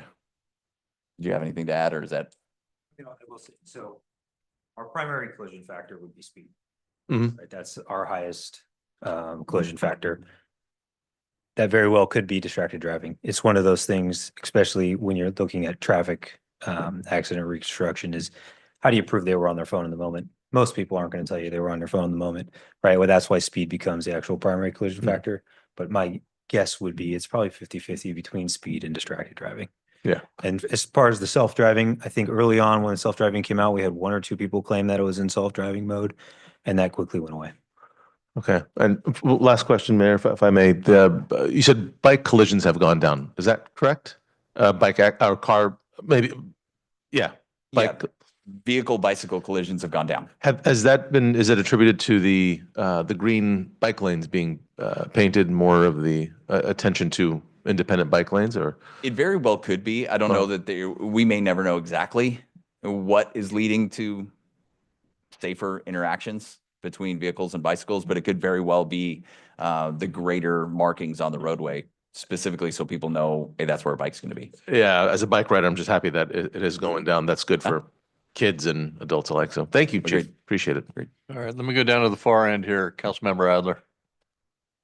Thanks so much for that report. I'm glad to see the partnership with fire on the behavioral health is going well. Because that's an important aspect of health, being healthy. I'm just amazed at how you're able to continue, I mean, performing, you know, you're then and versus now. I mean, it's quite remarkable that you have the same amount of employees and yet you're able to do in many cases quite a bit more. You're just working harder, I guess. Or you have clones, that may be part of it. We have a building full of amazing people. Yeah, and I'll tell you that. I We believe really that. do. I had a question about the vehicle theft. I mean, that's really shot up from 2022 to 2024. Is there any, community public outreach on maybe how to prevent some of this, or is somebody just forgetting? I mean, there must be all kinds of different kinds of theft, but is it people not locking their car, somebody breaking into the car? Is it all sorts of theft in that area? I would say all of the above. And I think that there are several different things that you can buy, online that will copy keys, that will mimic Bluetooth, that will do all these different things. And the criminals know what they are and they know how to get them. So they know how to get inside the car. There are certain makes of cars that have been stolen at incredibly high rates. You may have seen that there are some cities that have actually filed lawsuits against certain car manufacturers based on the burden that has been placed on their police forces and their police departments and the calls for service associated with it. So there are certain things, there are certain cars that are more susceptible to it. I will recommend that if you can park your car in your garage, you're going to be way better off than if you park your car on the street. But again, True. it's hard to really tell someone what to do with their property when it's really not their fault that someone comes in and takes their car. Now, is that a theft of the entire car, or what about catalytic converters? That's a theft of the entire car. It's interesting you brought up catalytic converters because those thefts have plummeted.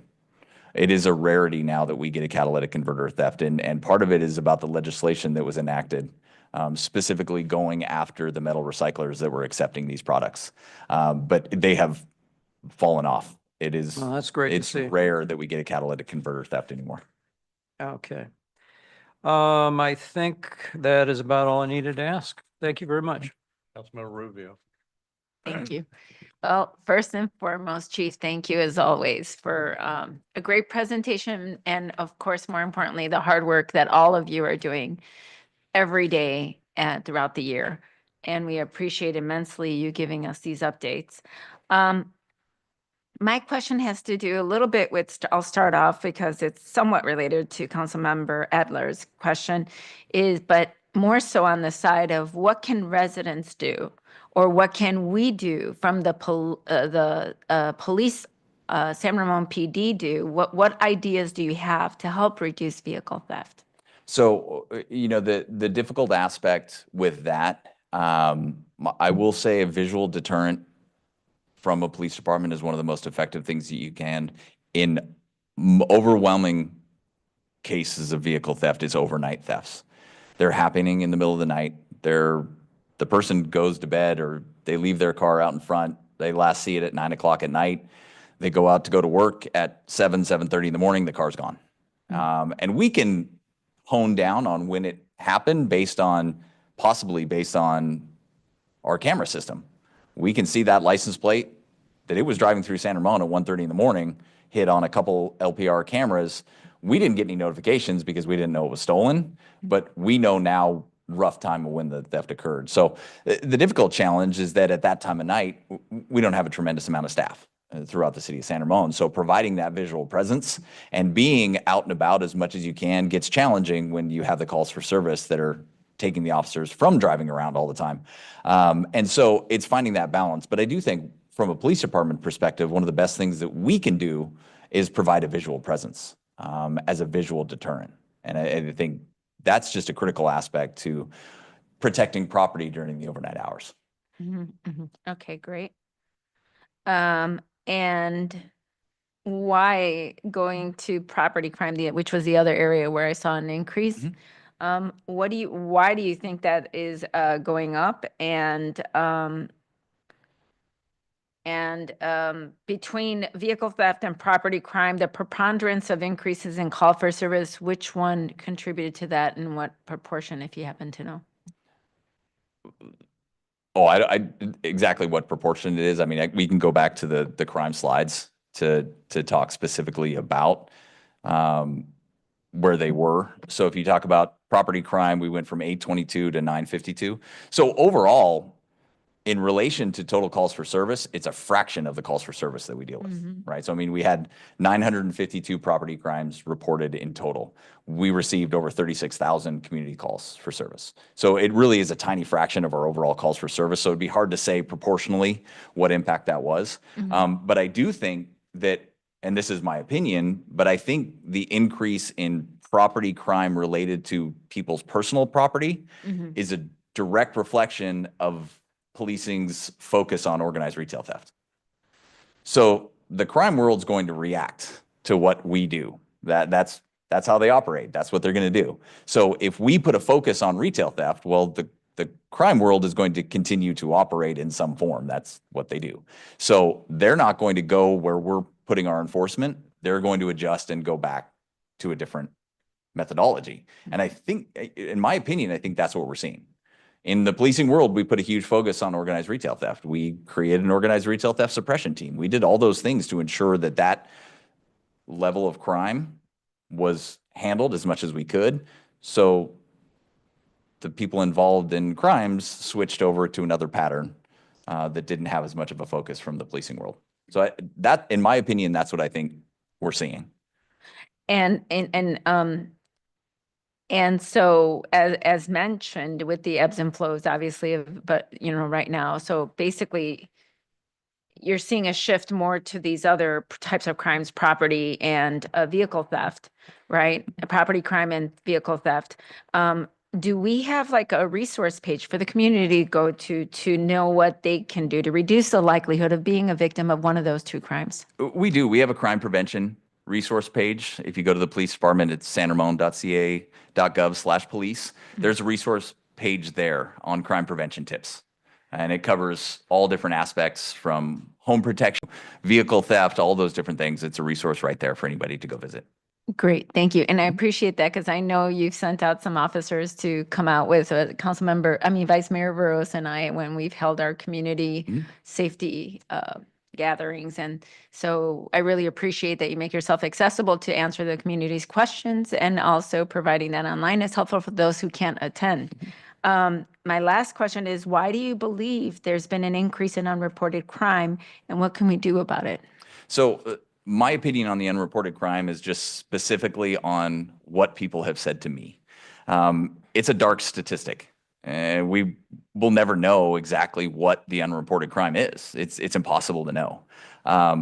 So it's just purely based on the conversations that I've had with people over the last 2 years, as compared to what anybody mentioned to me before that. And, very engaged before these 2 years. I mean, it was 8 or 9 years, heavily involved in social media, community events, all of those different things, deeply engaged with the community in those capacities.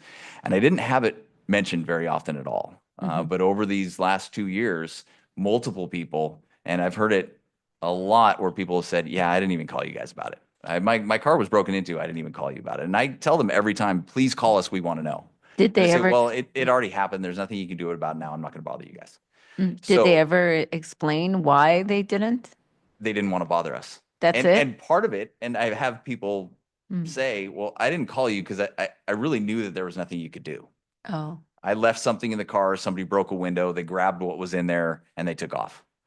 And I think they looked at it, instead of letting us know what's happening so we can better serve and better know and really be aware of what was going on, they looked at it as they didn't want to bother us because they knew the likelihood of anything being solved or them getting their property back was very minimal, and they didn't want to bother us. no, I see that. I see what you're saying. So they looked at it more from an individual standpoint of view rather than like maybe seeing that, well, if we can catch this person and there's sort of a piece to the puzzle. Right. If there's somebody committing repetitive property or vehicle theft crimes, the more people report it, we may get more information about who is the perpetrator of that. Correct. And okay, well, thank you again. I just appreciate everything that you are all doing, and we are always grateful to you. Thank you for coming. Thank you. Appreciate it. Okay, Vice Mayor Burrows. Thank you, Chief and Captains, for amazing presentation and sharing all the stats and numbers. This is a lot of good information that we need to still digest. But just to answer for your question on that one, at least a couple of them I know is they didn't lock their doors on the cars. That's why they didn't report it. So anyway, so coming back to my questions, as you shared about the drone first responder, right? So that's the technology we are exploring. Is there any additional other than LPAR? I know we are using that one, but is there any other technologies are we looking at, especially on the AI side? Yeah, so we are exploring a couple different things. You'll see in the CIP projects that'll come forward over the next few weeks during the budget process. We are looking at implementing a technology that is a data overlay software. So what it does is it basically will increase our efficiency tenfold, because what it does is it's a company that comes in that will write a data overlay and pull every single source of data that we have into one dashboard. So it will allow our personnel on the street to be able to use the app for this company. If they're responding to a calls for service, they can pull over the side of the road, they can search the address, and it will give them immediately all the data that we have for that address. So they can make a safer approach, they can adjust their approach. For our detectives, it basically, to summarize it, it's a Google search for all of our data sources. So it's internal with our dispatch software, our records management software, our body-worn camera footage. Everything that we have, our digital evidence storage, will all come into this one platform. So you could go into this platform and you know that somebody said there was a red truck involved in a crime. You could do a search for a red truck, and it will pull up every report that we've written where a red truck is referenced. It will pull up every body-worn camera footage that is associated with a crime where a red truck was, and it'll give you every single source. And you'll be able to go through everything instead of going to this data source here, this data source there, searching here, searching there. And the other advantage to that is interagency collaboration.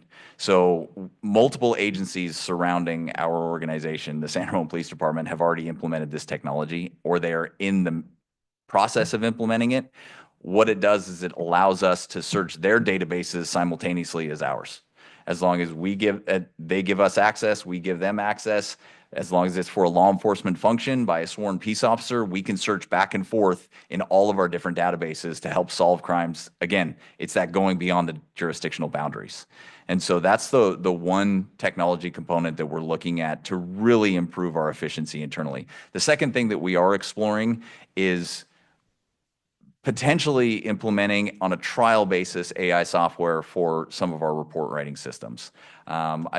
There's another chief in Contra Costa County and one of the larger Contra Costa County agencies that has been testing this software, and it takes body-worn camera footage and it creates reports for the officers that they customize afterwards to make sure that it's accurate and specific. They've had an incredible amount of success. The officers that are utilizing it absolutely love what it is. We've talked with the district attorney's office about it. The DA's office is on board with this technology as far as being acceptable in court. for court testimony as long as the officer can stand there and verify that, yes, I took the report that was generated and I verified that all of the data in it was correct and accurate to ensure those steps are in place. But that's another thing. I mean, we spend a lot of time writing reports, our officers do. And that's one of the things that we're looking to test to see whether it will work to really improve our efficiency. Sounds good. You mentioned that self-initiated calls, they're pretty much stagnant, the numbers, but then community calls are increasing, right? So could you please give me some examples on self-initiated calls? Like, is it traffic other than traffic stops? Maybe? So traffic stops, we ask our officers because the purpose of self-initiated calls beyond a traffic stop, it could be a pedestrian stop, it could be an officer going to a school to engage with a third grade class or anything like that. We ask our officers to enter that data in specifically when they drive through Diablo Plaza, right? It's 2:00 in the morning and I'm going to go through Diablo Plaza, make sure everything's okay. We ask them to log that calls for service. Even if they drive through and it's 2 minutes long, we ask them to log it in because then that gives us a data point on the last time Diablo Plaza was okay. So if we have a crime reported at 7:00 in the morning, we know that an officer drove through there at 2:00 in the morning. So now we have a crime window that's condensed. So those are some of the examples of the self-initiated calls. It could be anything that an officer could be doing throughout the day. Okay, thank you. My third question is, according to, if I remember right, Assembly Bill 284, all the traffic stops that happen, that data should be shared within as a report within the community, if I remember right. So, So my guess is, I'm assuming you're talking about the RIPA Act. RIPA Act. Yes, and we share all that. Our RIPA data is all available through the DOJ. Our officers have an app that they utilize for every time they interact with a member of the community. They enter all the required data for RIPA. And so that's all been available. We've been doing it now for 3 years, I believe, if I remember correctly. So all of our data is available. It's the DOJ, through the DOJ website. Our app has a dashboard. We verify all the dashboard information, and that's sent directly to the California Department of Justice. Oh, sounds good. My next question is about mail theft. That's one of the big challenges that we are facing. And also I had a call along with one of the officer. I forgot the officer name, but there are like multiple mailboxes that getting mail theft. So do we have any solution? Because on that night, I didn't hear any solution for that problem. It's difficult because again, it's very similar to any theft related call that we deal with. We don't have necessarily a pinpoint on when that crime could have happened. It usually is an overnight window. Like I grabbed my mail or I forgot to get my mail, and then we came by in the afternoon and saw that the community mailbox had been pried open and everything was scattered all over the place. So those crimes are very difficult when you have a 12-hour window. Now, what our officers do when they respond to those calls is they actually do a neighborhood canvass. They'll check with neighbors all around where the incident happens. They'll check to see if anybody has surveillance video, they have a Ring doorbell camera, they have anything that may have caught that theft. And we can provide them with a direct link to our digital evidence solution so they can upload that video directly into the case file. And then our officers and investigators can review it after the fact. But the unfortunate part is sometimes even if you have that surveillance video, you can see two people committing the crime, but maybe they've got gloves on or whatever it is, and the video is not clear. You don't really have too much to go on as far as an investigative. Now, we did have a mail theft that was committed roughly 2 weeks ago. That we caught the people because they came back the next day. And our officers were proactive in it. They were aware of what was going on, and they contacted 2 individuals that had tons of mail from people all over San Ramon and arrested them and took them to jail and returned a ton of the mail to the residents. So they're difficult to solve, though. There's no doubt about it. But sometimes, honestly, sometimes we get lucky and the person comes back the next day. Yeah, we need to explore some options on that one. Maybe check with some other jurisdictions, how they are handling. Yeah, and we're in collaboration. So it's something that's happening. The biggest problem is resources. We don't know when those crimes are going to happen. Or where. And so it's hard to pinpoint to put your resources in a specific place where you can catch somebody in the act. Generally, those crimes are related to identity theft type cases where they're trying to get personal information. They're trying to get credit cards that may be in there that people have had shipped to their homes, those types of things. So that are some of the cases where it leads to identifying people who are involved in the second part of it, but then tying that person directly to the actual mail theft is very difficult to do because you can't put the person who was maybe in the store using a stolen credit card directly back at the mailbox theft. The evidence just doesn't exist. So you have to take that secondary crime and maybe go after that one, but the mailbox theft itself is very difficult to prove. Yeah, the nature of your business itself is that you cannot be there for every crime. If you are there, then there is no crime. Right. So maybe I don't we think the need city to- can afford 1,000 officers. Yeah, So we can be everywhere all the time. So that's the nature. It's tough. We have a very reactive business, unfortunately. As much as we want to be proactive, as much as we can, a lot of what we do is just by nature, it's reactive. And last one, regarding jewelry swap issues, right? Mhm. Did we, I don't hear anymore, like I used to get almost regularly every week, one call regarding the seniors getting robbed from jewelry swap, Yep. right? So Nowadays, I the don't crimes hear, have like, gone down significantly in that case. Now, we do have from time to time, it happens, but it's nothing like the wave that we saw earlier or the second half of 2024. It was pretty regularly, but I think, you know, as when we were communicating back and forth about that and some of the steps that our investigations division did to identify the groups that were involved in the hotel in Oakland and where they were staying and all those different things, I think in some cases it's what you referenced earlier. They get the message that San Ramon isn't a good place to come. And so the incidence of those types of crimes go down. And I think that's what we saw in that case. Okay, sounds good. Thank you. Okay, thank you, Chief. I'm going to go ahead and open up public comment.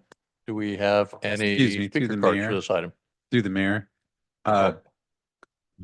Our operating rules require a vote to go beyond 11 PM and a vote every half hour thereafter. Okay. Well, we're coming to the end, but we're going to have to take a vote here. Can I get a motion to extend beyond 11 o'clock in a 30-minute increment? I motion to move beyond 11 o'clock in a 30-minute increment. Is that correct? Okay, it's getting kind of, I'll second. I think Okay. Robert. Yeah, so defer my comment. Okay, Please so state. the motion is Councilmember Schweynat. Who's going to second that? Actually, Councilmember Adler moved, Oh, Councilmember Joinet seconded. okay. Oh, wait, no, the other way around.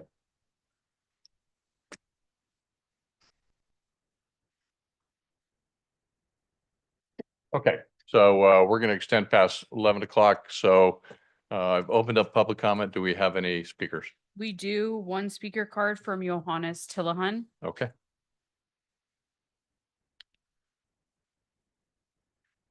Mr. Mayor, Mr. Vice Mayor, council members, Steve.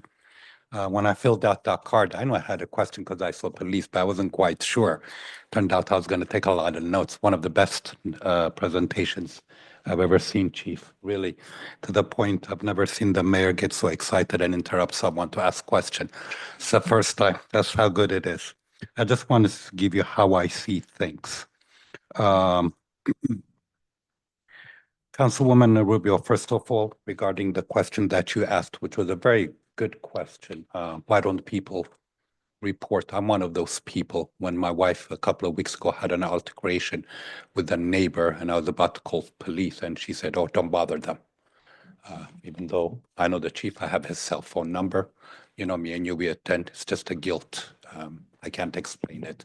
And it really hit me when you asked that question. The most important thing that I saw here is, you know, I don't want to speak for the chief. To me, I'm speaking for myself. What I see is, you know, the crimes are going up and everything, but okay, how does that reflect for me?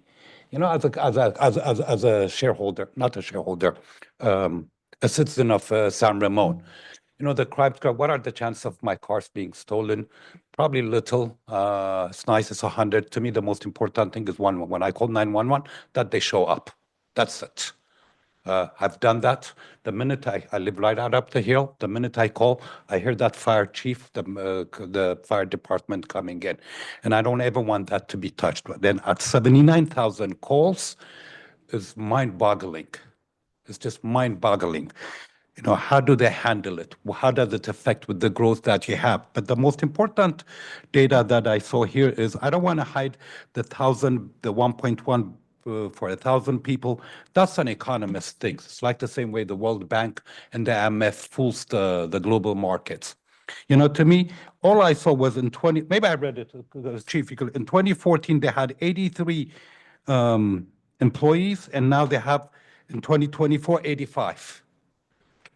I mean, something is not right for me as a leader, because everything that they have has gone up.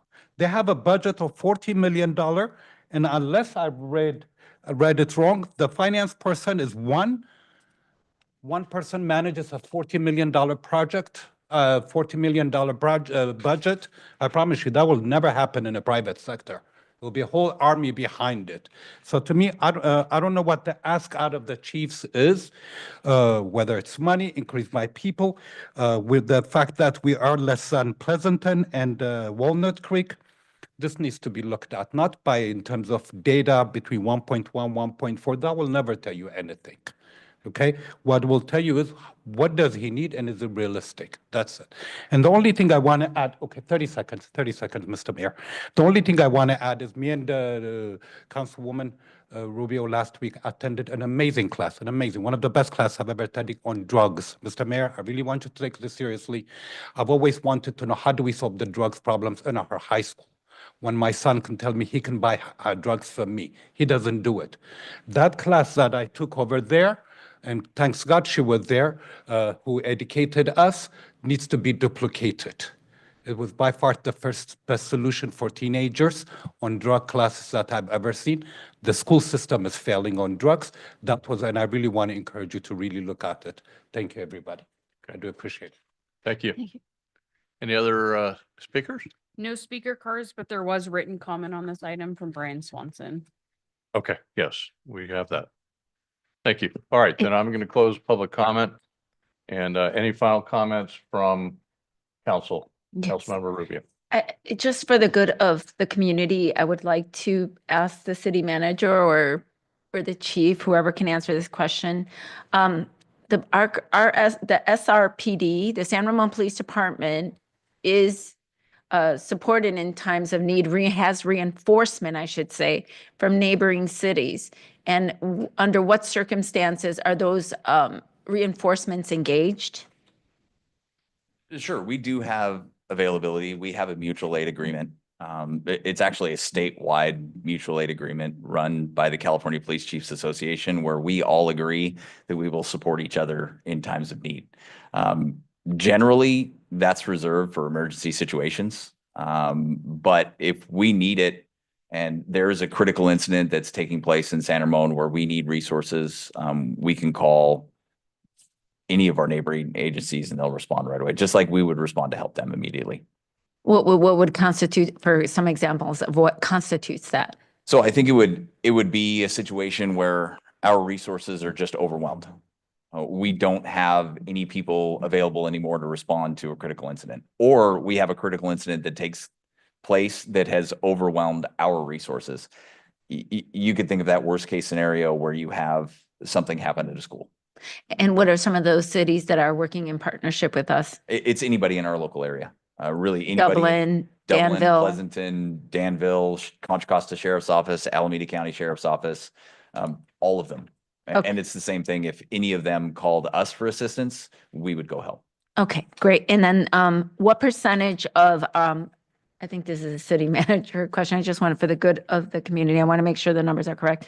What percentage of our current general fund currently goes to the San Ramon PD? Ooh, that's a good one. I believe Scott might have that number, the current percentage of our general fund budget, the breakdown between departments. PD is roughly Just trying to remember. It's like something 30th. I think it's interesting because you a significant amount of our funding comes from the Doherty Valley Fund as well. Mhm. So we have both general fund, and I believe our breakdown is 63% general fund, 37% Doherty Valley Fund. But when we do speak general fund, in general, we combined the two. What was that, 31%? 31%. Yeah. Okay. Thank you. Thank you. Okay, any other final comments on this item?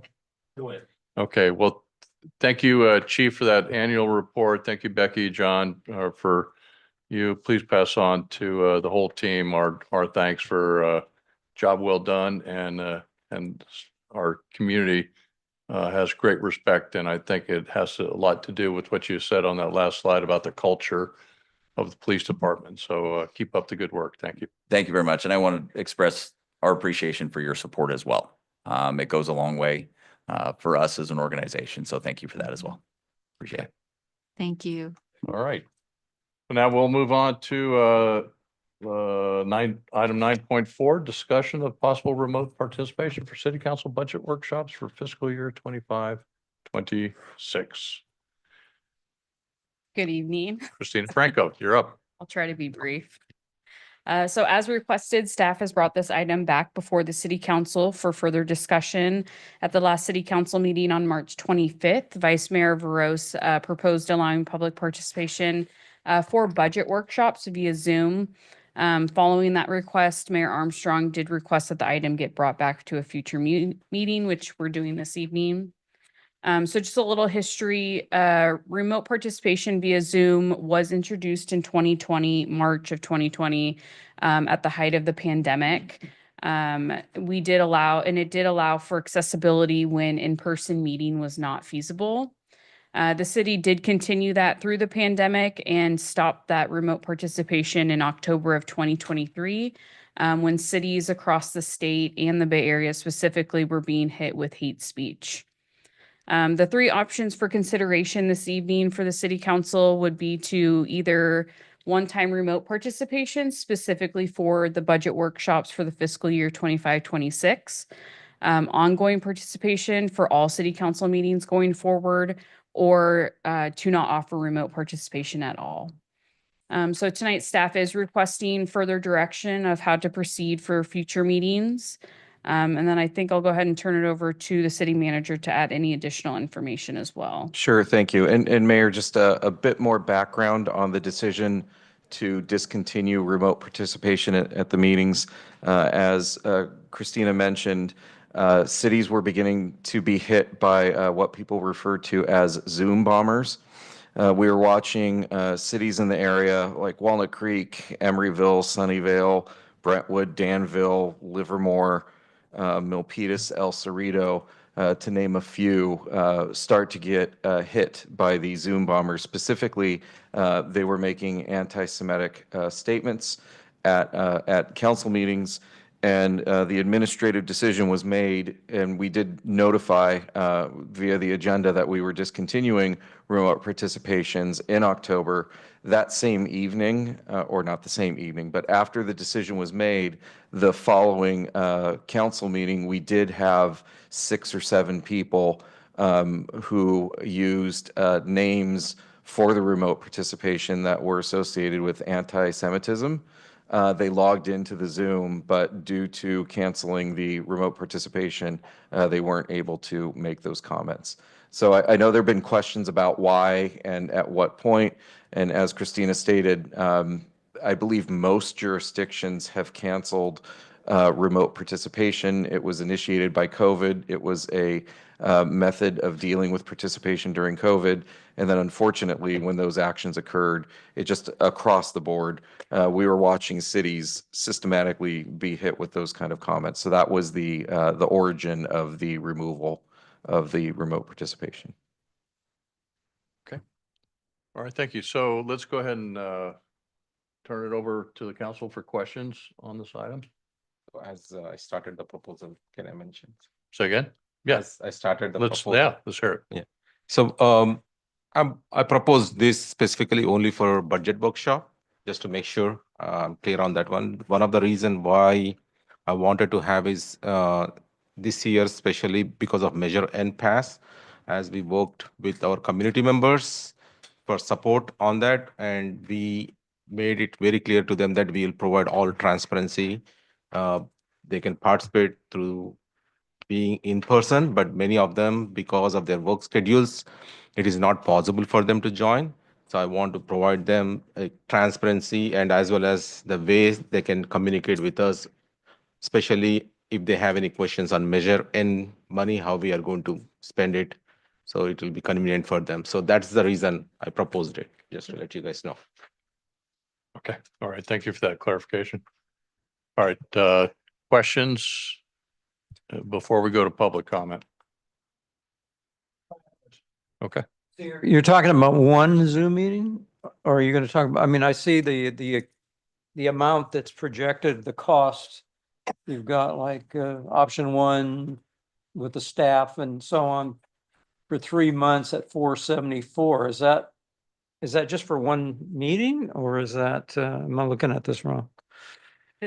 That option would be the cost for additional licenses in order to have the Zoom for the city council meeting.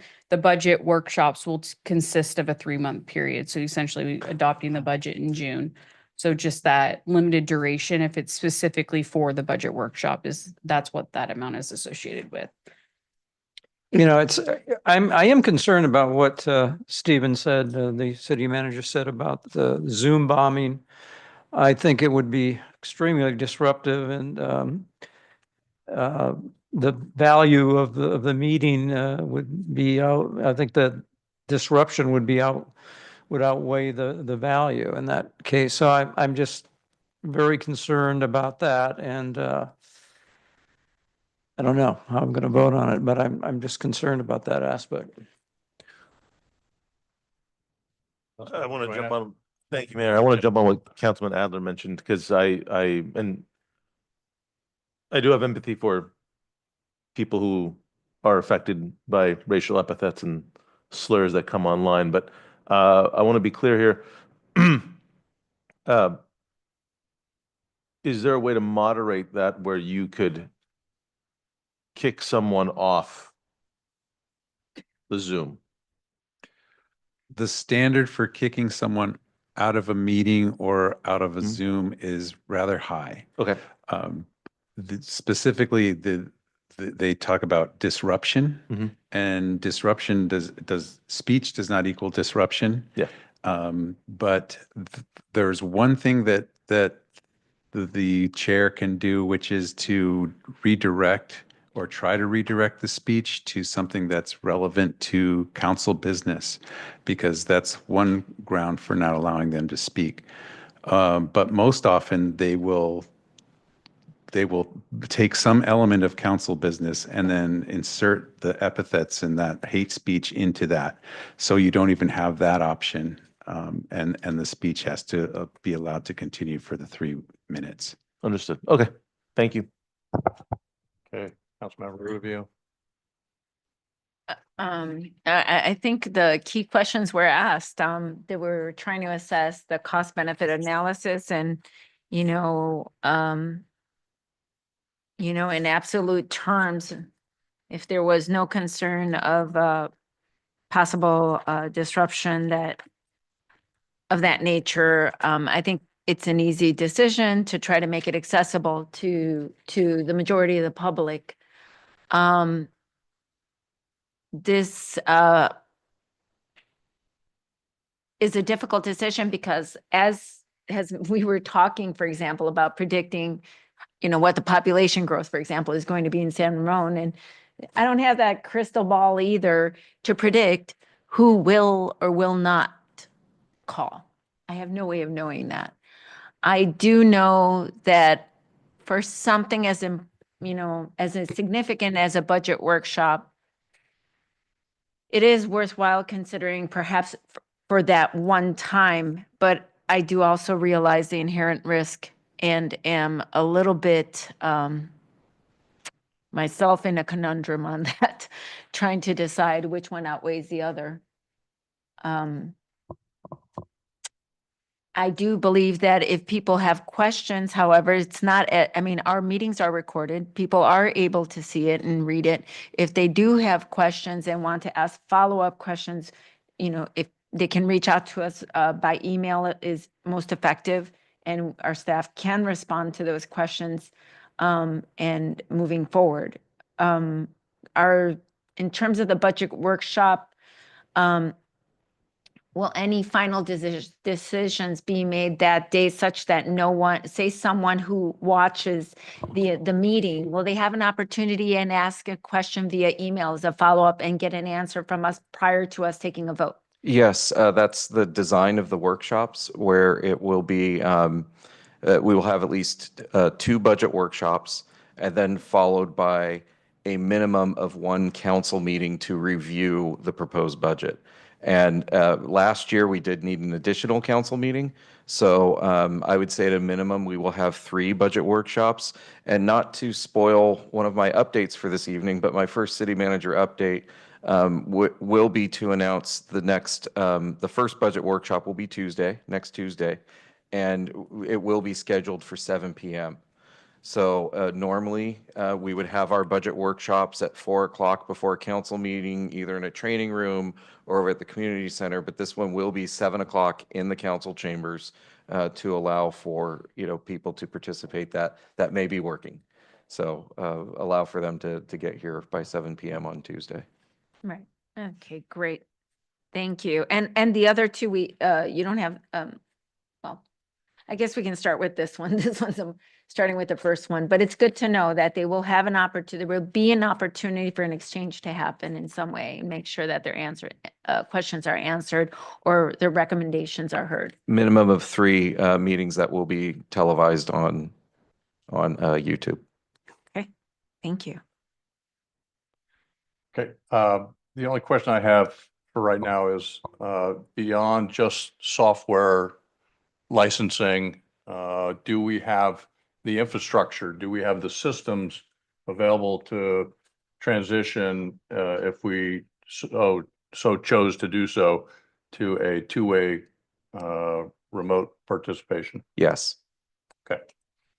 All right. We may have other follow-up questions. Let me open up public comment on this item. Do we have any public comment speaker cards?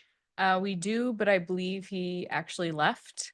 Jim Blickenstaff handed in a card saying that he was in favor of this item, but he left for the evening.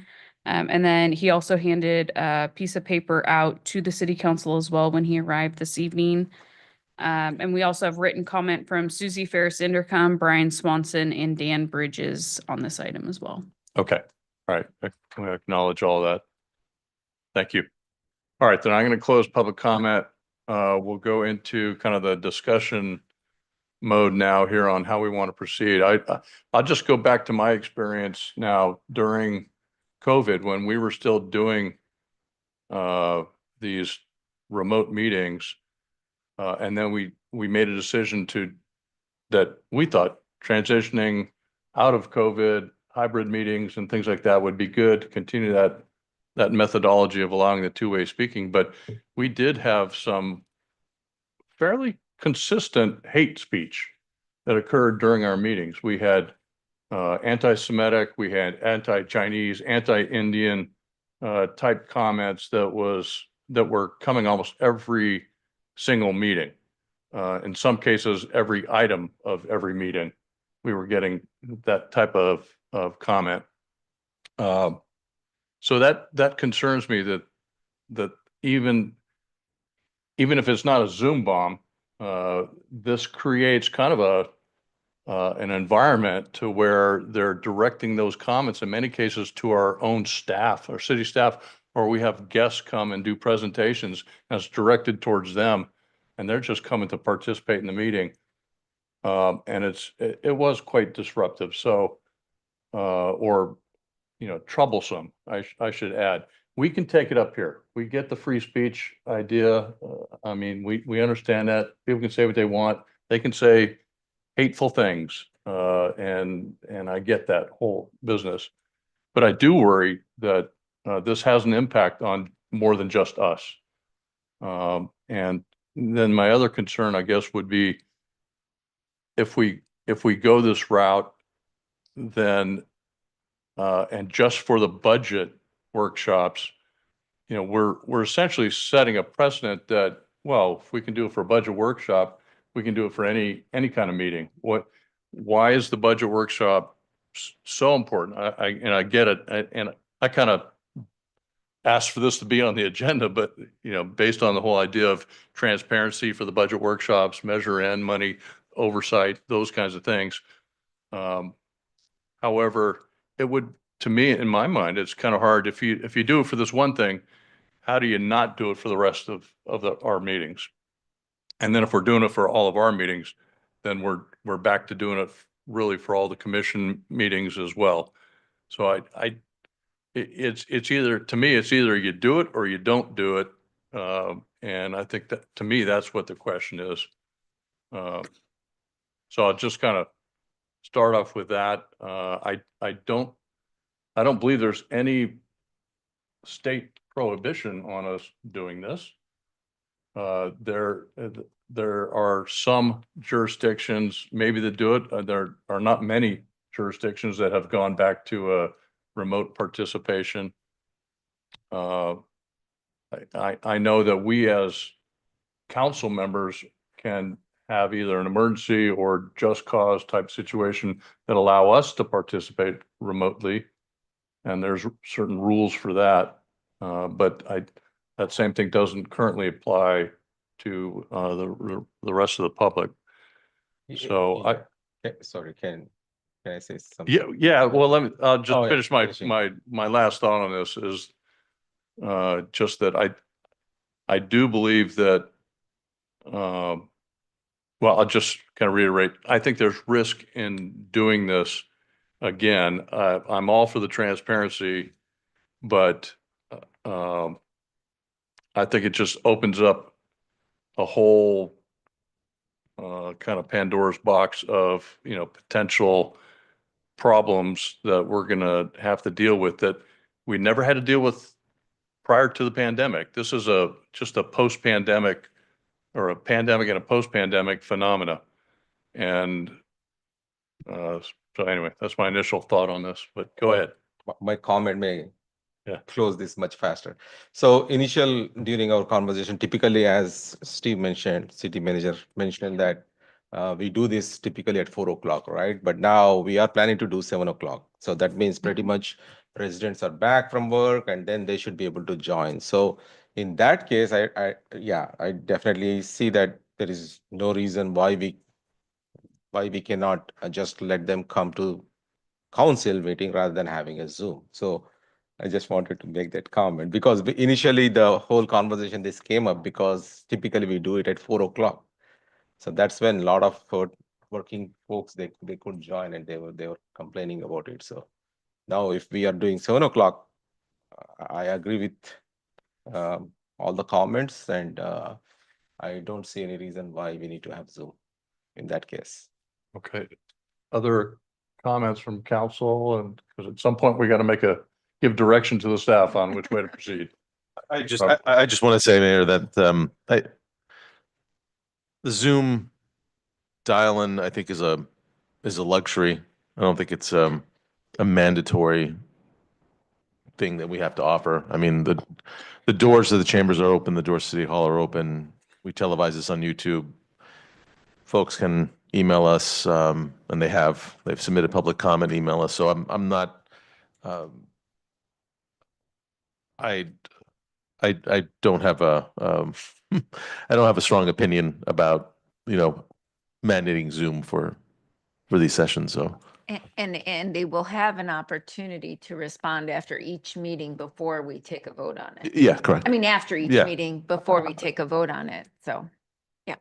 And typically after the workshops, the council adoption evening is very routine in nature. Except for last year with our financial situation, in prior years, it goes over without much fanfare because a lot of the work is done at the workshops. Okay. I did have one other thought, but let me go to Councilmember Adler first. Well, I'm listening to what everybody said, but my original comment, I do have concerns and I don't feel that we should do it, but anyway, I'm ready to vote when you guys are. Okay. Well, the final comment I was going to have is that there is some potential legislation floating around Sacramento right now to require this in the future. As I think it's either SB or AB 707. And that would require two-way remote participation of some kind, whether it's visual or telephonic. So that's something we need to monitor regardless of our decision tonight. That's something that may be coming down the road anyway, is a requirement by the state, in which case we then have to comply and make sure we got the infrastructure. There's some challenges with that because it also currently, the way it's written, requires that if for some reason you lose connectivity, then you must stop the meeting. You can't proceed with the meeting. And so that could be potentially disruptive, but and there's some resource potential issues there too. But just want to make everybody aware of that this may become a requirement at some point if that legislation does go through. Okay, so what's the pleasure of the council? Do we want to leave things as is, and with the scheduling the workshop in the evening, we just keep things as is, or do we want to pursue remote participation any further? I'm hearing no strong desire to go back to remote participation. Keep things as is, status quo. And I'm getting a head nod from Councilmember Adler, Vice Mayor Barros, Councilmember Rubio. Do we need a formal vote on this issue? I don't see that you need one. We've asked for one, but I don't see that you have to do a formal vote necessarily. As long as we have our three, it looks like 5 nodding heads. Yeah. I see all 5 in agreement on this. Okay. All right, with that, then we will move on to you have everything you need on that? Yes, except for our vote to continue this for another half hour. Oh, my gosh. He might. All right. Okay. Got a I vote. move that we extend the meeting by another 30 minutes. All right. Got to punch that button. There you go.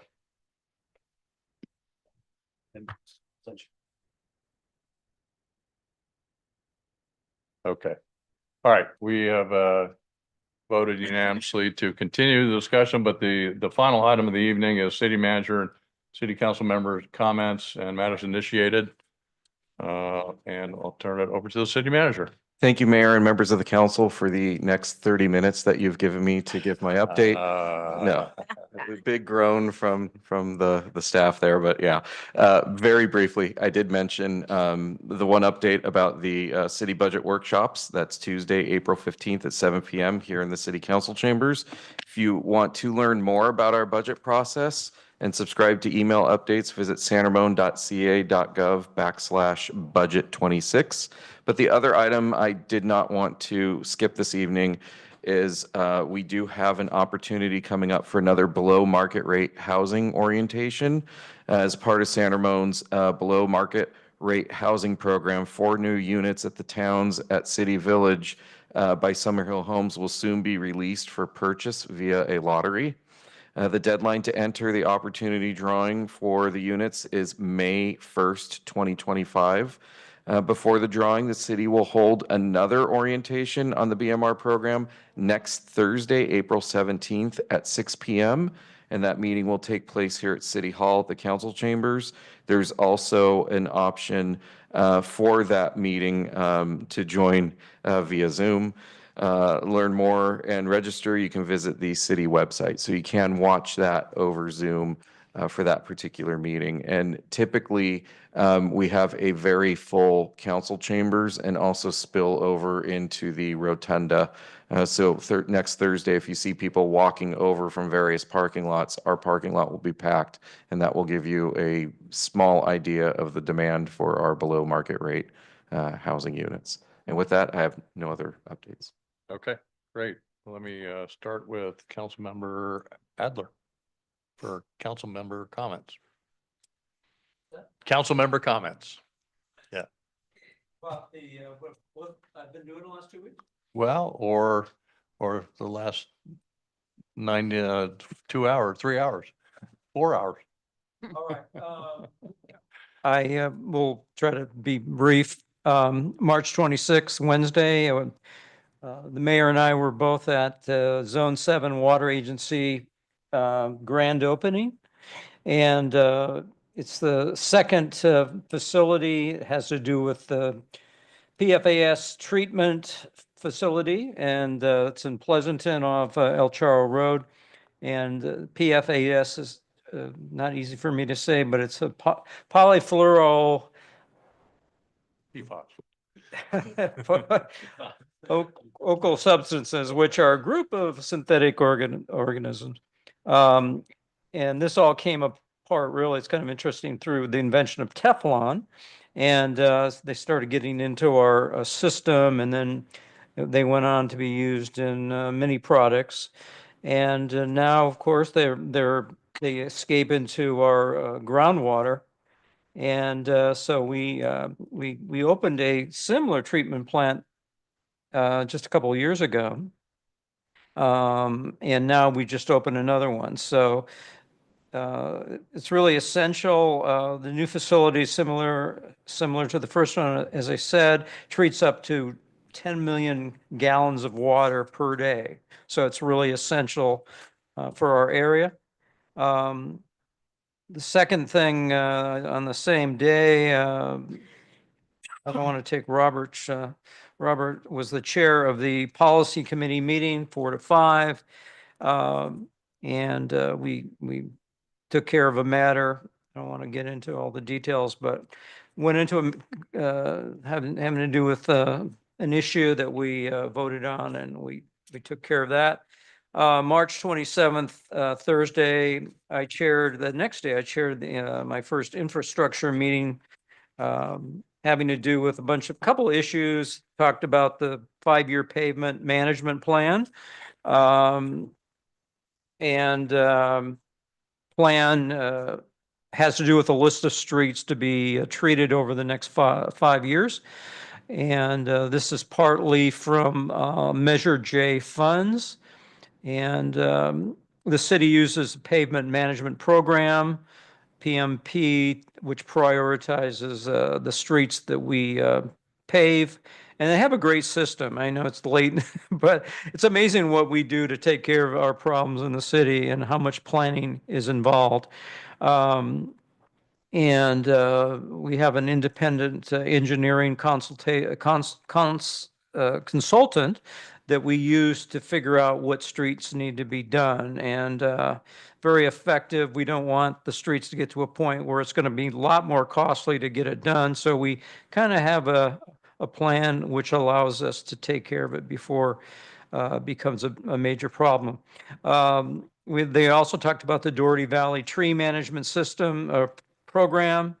And we were talking about Arbor Day, and it made me think about the fact that Doherty Valley had been developed before San Ramon took over, but there were some issues with the trees that were planted, which I think it's great that our city gets involved now in the ground up before even some of these communities are built, and we get into the type of tree that is necessary. We want to, because what happens if you don't think about the proper trees, they end up growing and disrupting the sidewalk and becoming very costly. So got to know what appropriate tree to plant. And so we have a great staff that knows all this, and they work with the developer to make sure that they put the correct tree and new developments. Also talked about infrastructure maintenance plan, and I don't want to get into that too much, but then on March 28th, Friday, Doherty Valley High School, a number of us, the mayor and Councilmember Swinert was there, where we judged the Doherty Valley talent show, and it was held at the Doherty Valley Performing Arts Center. Very interesting. It took a skill on my part to be able to read the ballots and in the dark and then add everything up, which I was able to do successfully. We also, the next, Sunday, we had the Veterans Memorial Building celebration, 100-year celebration, and I really enjoyed that. I mean, the way to honor the veterans and to think that that building has been there. Well, the first one was 100 years ago, and then they expanded it. It was great to see the mayor cut the cake with his Army, I guess that was a dress sword. A saber, sorry. And there was a Navy guy that also had a, did they call it saber in the Navy too? Is it- I think it's a sword for. Okay, sword, and the cut the cake. So that was fun to watch that. I went to, along with the mayor, we had the Dublin San Ramon Women's Club 60th anniversary, which occurred on the 3rd, and it was great to see some of the past presidents come back. This organization, my wife is part of this, and they have a grant program. They support children and the families. They improve, they support the arts, preserve natural resources. They promote education and stress community involvement. So anyway, those are the things I did. Thank you. Thank you. Councilmember Schweinert. Thank you, Mayor. As Councilmember Adler said, we attended the policy committee on March 26th, voting on a decision to extend one of the committee members to continue to serve. On March 27th, I attended the Library Foundation meeting. There we discussed the upcoming jazz concert and other foundational events. March 28th was the talent show. I attended with Councilmember Adler and you, Mayor, yourself, and a few other leaders from the community. March 30th, I went in the morning session. I went to the 100th anniversary VA in Danville. Very beautiful event. How they were able to herd all those, do all that stuff with the rain coming in, and it didn't rain, but they made accommodations really fast, so you never missed a beat. So it was fun attending that event. April 3rd was the mayor's conference in Clayton. I attended that with Councilmember Rubio and mayor as well. Had a presentation from Senator Grayson and a presentation from the East Bay Parks Department, where they talked about the upcoming urban limit line and the upcoming vote, July or August timeframe. For more information, you could go to envisioncontracosta2040.org and submit your comments there for before June 2nd. And finally, the Senior Advisory Committee on April 7th,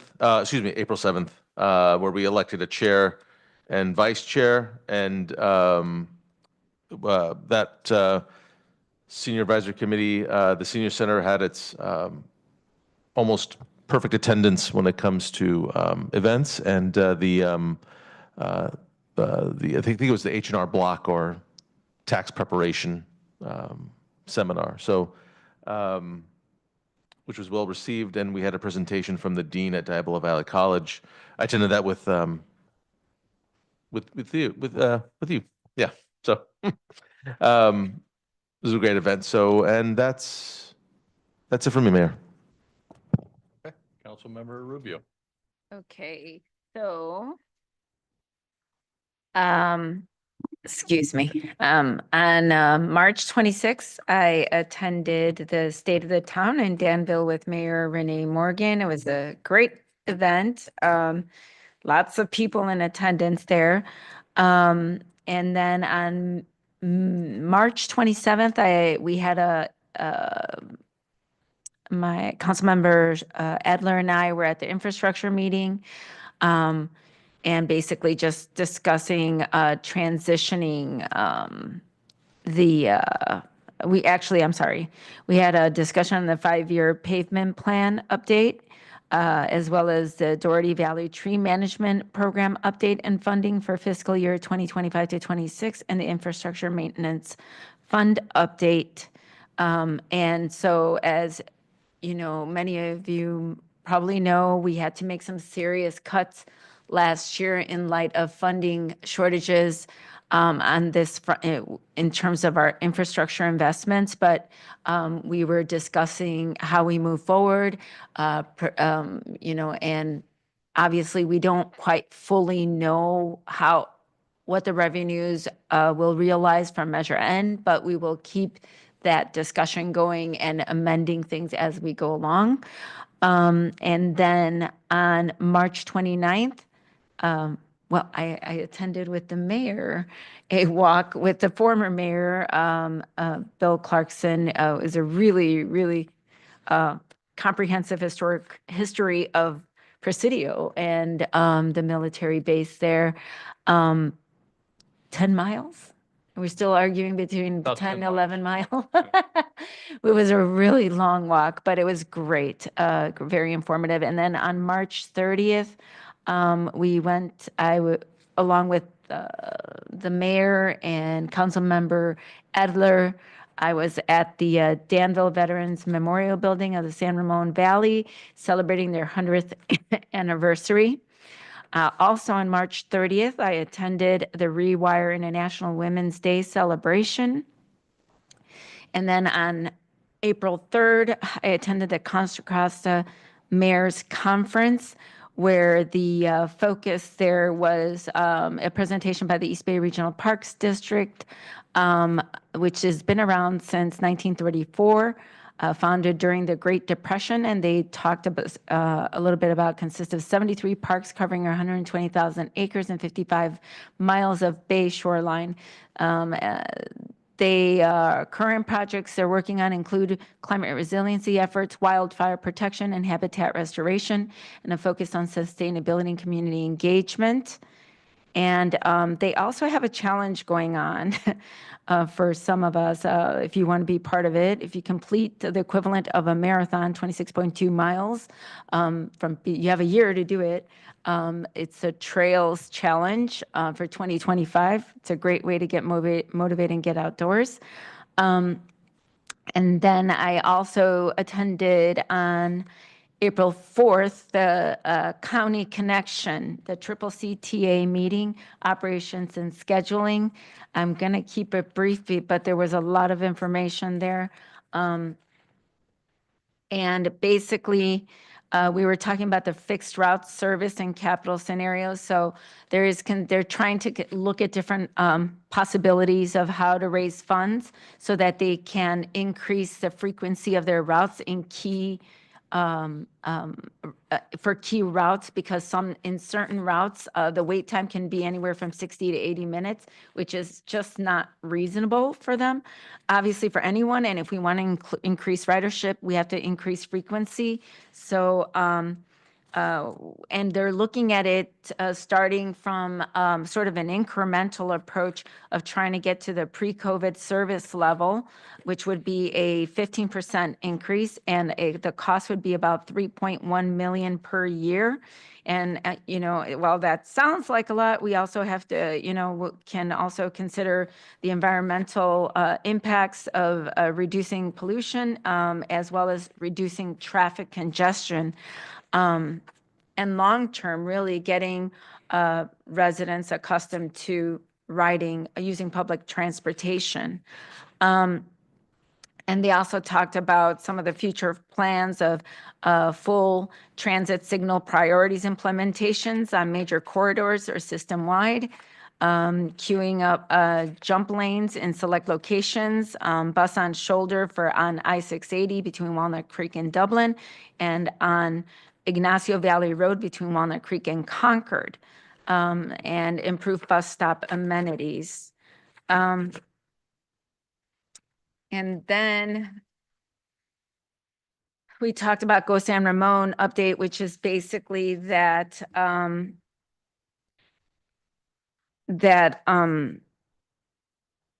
it's a program that was piloted, an on-demand pilot program in partnership with, of course, the city of San Ramon.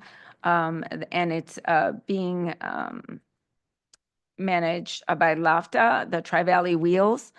The city of San Ramon is providing $5,000 a year to offset the cost of, I just want to make sure I get it accurately. The fare subsidy and administrative fees, and there's also another $5,000 paid for by Measure J funds. This extension, they're going to be reaching out to the city and as well as to look at extension options for fiscal year 2026. And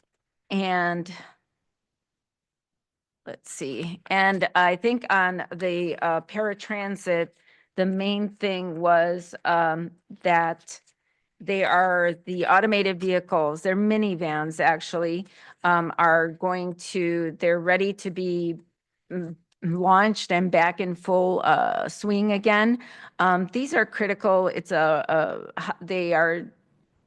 like a Route 16 that it's helping, they are targeting like hospitals such as County Hospital in Martinez, the VA Martinez, as well as the Kaiser. So obviously it's focused in Martinez, but it's providing a critical transportation option for people who need it to get to and from these hospitals, healthcare locations. One of the things that's obviously a big consideration in light of a little bit of financial unpredictable times right now is that while the Federal Reserve right now for this program specifically is providing $7.5 million, CCTA is providing $22.25 million, and the CCTA is providing about $230,000 to $240,000. Okay. That should finish that. That's always my longest one. I don't know. And then April 5th, April 7th, the San Ramon, I attended the Senior Advisory Committee meeting with Council Member Schweinett, and we had a great discussion about how to improve outreach to our seniors and make sure they're staying abreast to what's going on and what's being offered. And we also had a presentation by one of the president, I think it was the president from DVC, was it? Who just was talking about some of the programs, adult learning and ongoing programs, and also the non-credit classes that are available at no cost to anyone in the community, and the seniors are just making sure that our seniors are aware that this is available to them. And that's it. Thank you. All right, Vice Mayor Veros. I don't have any updates. Looking forward for April 18th, Quail Run Cricket Pitch ribbon cutting. Thank you. Oh, yeah, exciting. The only thing I'll add on the PFAS water treatment facility ribbon cutting was, the Zone 7 Water Agency, is a water provider to DSRSD, which serves Doherty Valley. That's why it's important to us. That's why we went, because this is a new facility that is going to make sure that the water that comes out of there either meets or exceeds water quality standards. And with the Danville State of the Town, I went to that also. They, face many of the same challenges that we have. It's clear we're different in a lot of ways, but it's also clear we have a lot in common. On the 27th, I attended the East Bay Economic Development Alliance Awards. This recognizes an annual event to recognize the top innovators in the East Bay. We didn't have a winner from San Ramon this year, but I think it'd be good to be on the lookout to potentially nominate one for next year, because we do have some of the innovative businesses operating here in San Ramon. On the 28th, I went to the Chamber of Commerce Business Roundtable. At that meeting, Christian Ressler from Cal State East Bay spoke on the state of the U.S. economy, which by most technical indicators was doing okay. This is all kind of pre-tariff. And he emphasized that the importance of productivity and needing to do things to stimulate the U.S. productivity. Let's see, covered the Senior Wildcat and the Veterans Memorial Building. On the 2nd of April, I went along with the other Tri-Valley mayors up to Sacramento for an advocacy day. We met with the insurance committee staff, Assembly Member Liz Ortega, Senator Tim Grayson, Assembly Member Rebecca Bauer-Cahan, and a consultant for the local government committee. That's where we talked a little bit about the Brown Act revision that may be pending or in the works. Some of the other topics were wildfire insurance access, utility rate affordability, PFAS contamination and cleanup, RENA reform, and electric bicycle safety. On the 3rd of April, I attended the CCTA Planning Committee meeting. We reviewed the draft congestion management agency budget for FY 25-26. That'll be going to the city managers soon for review. We also reviewed the countywide broadband strategic plan. That includes a roadmap for implementing fiber optic service for unserved or underserved parts of the county, as well as it'll be good for the transportation systems to kind of link all the different transportation systems.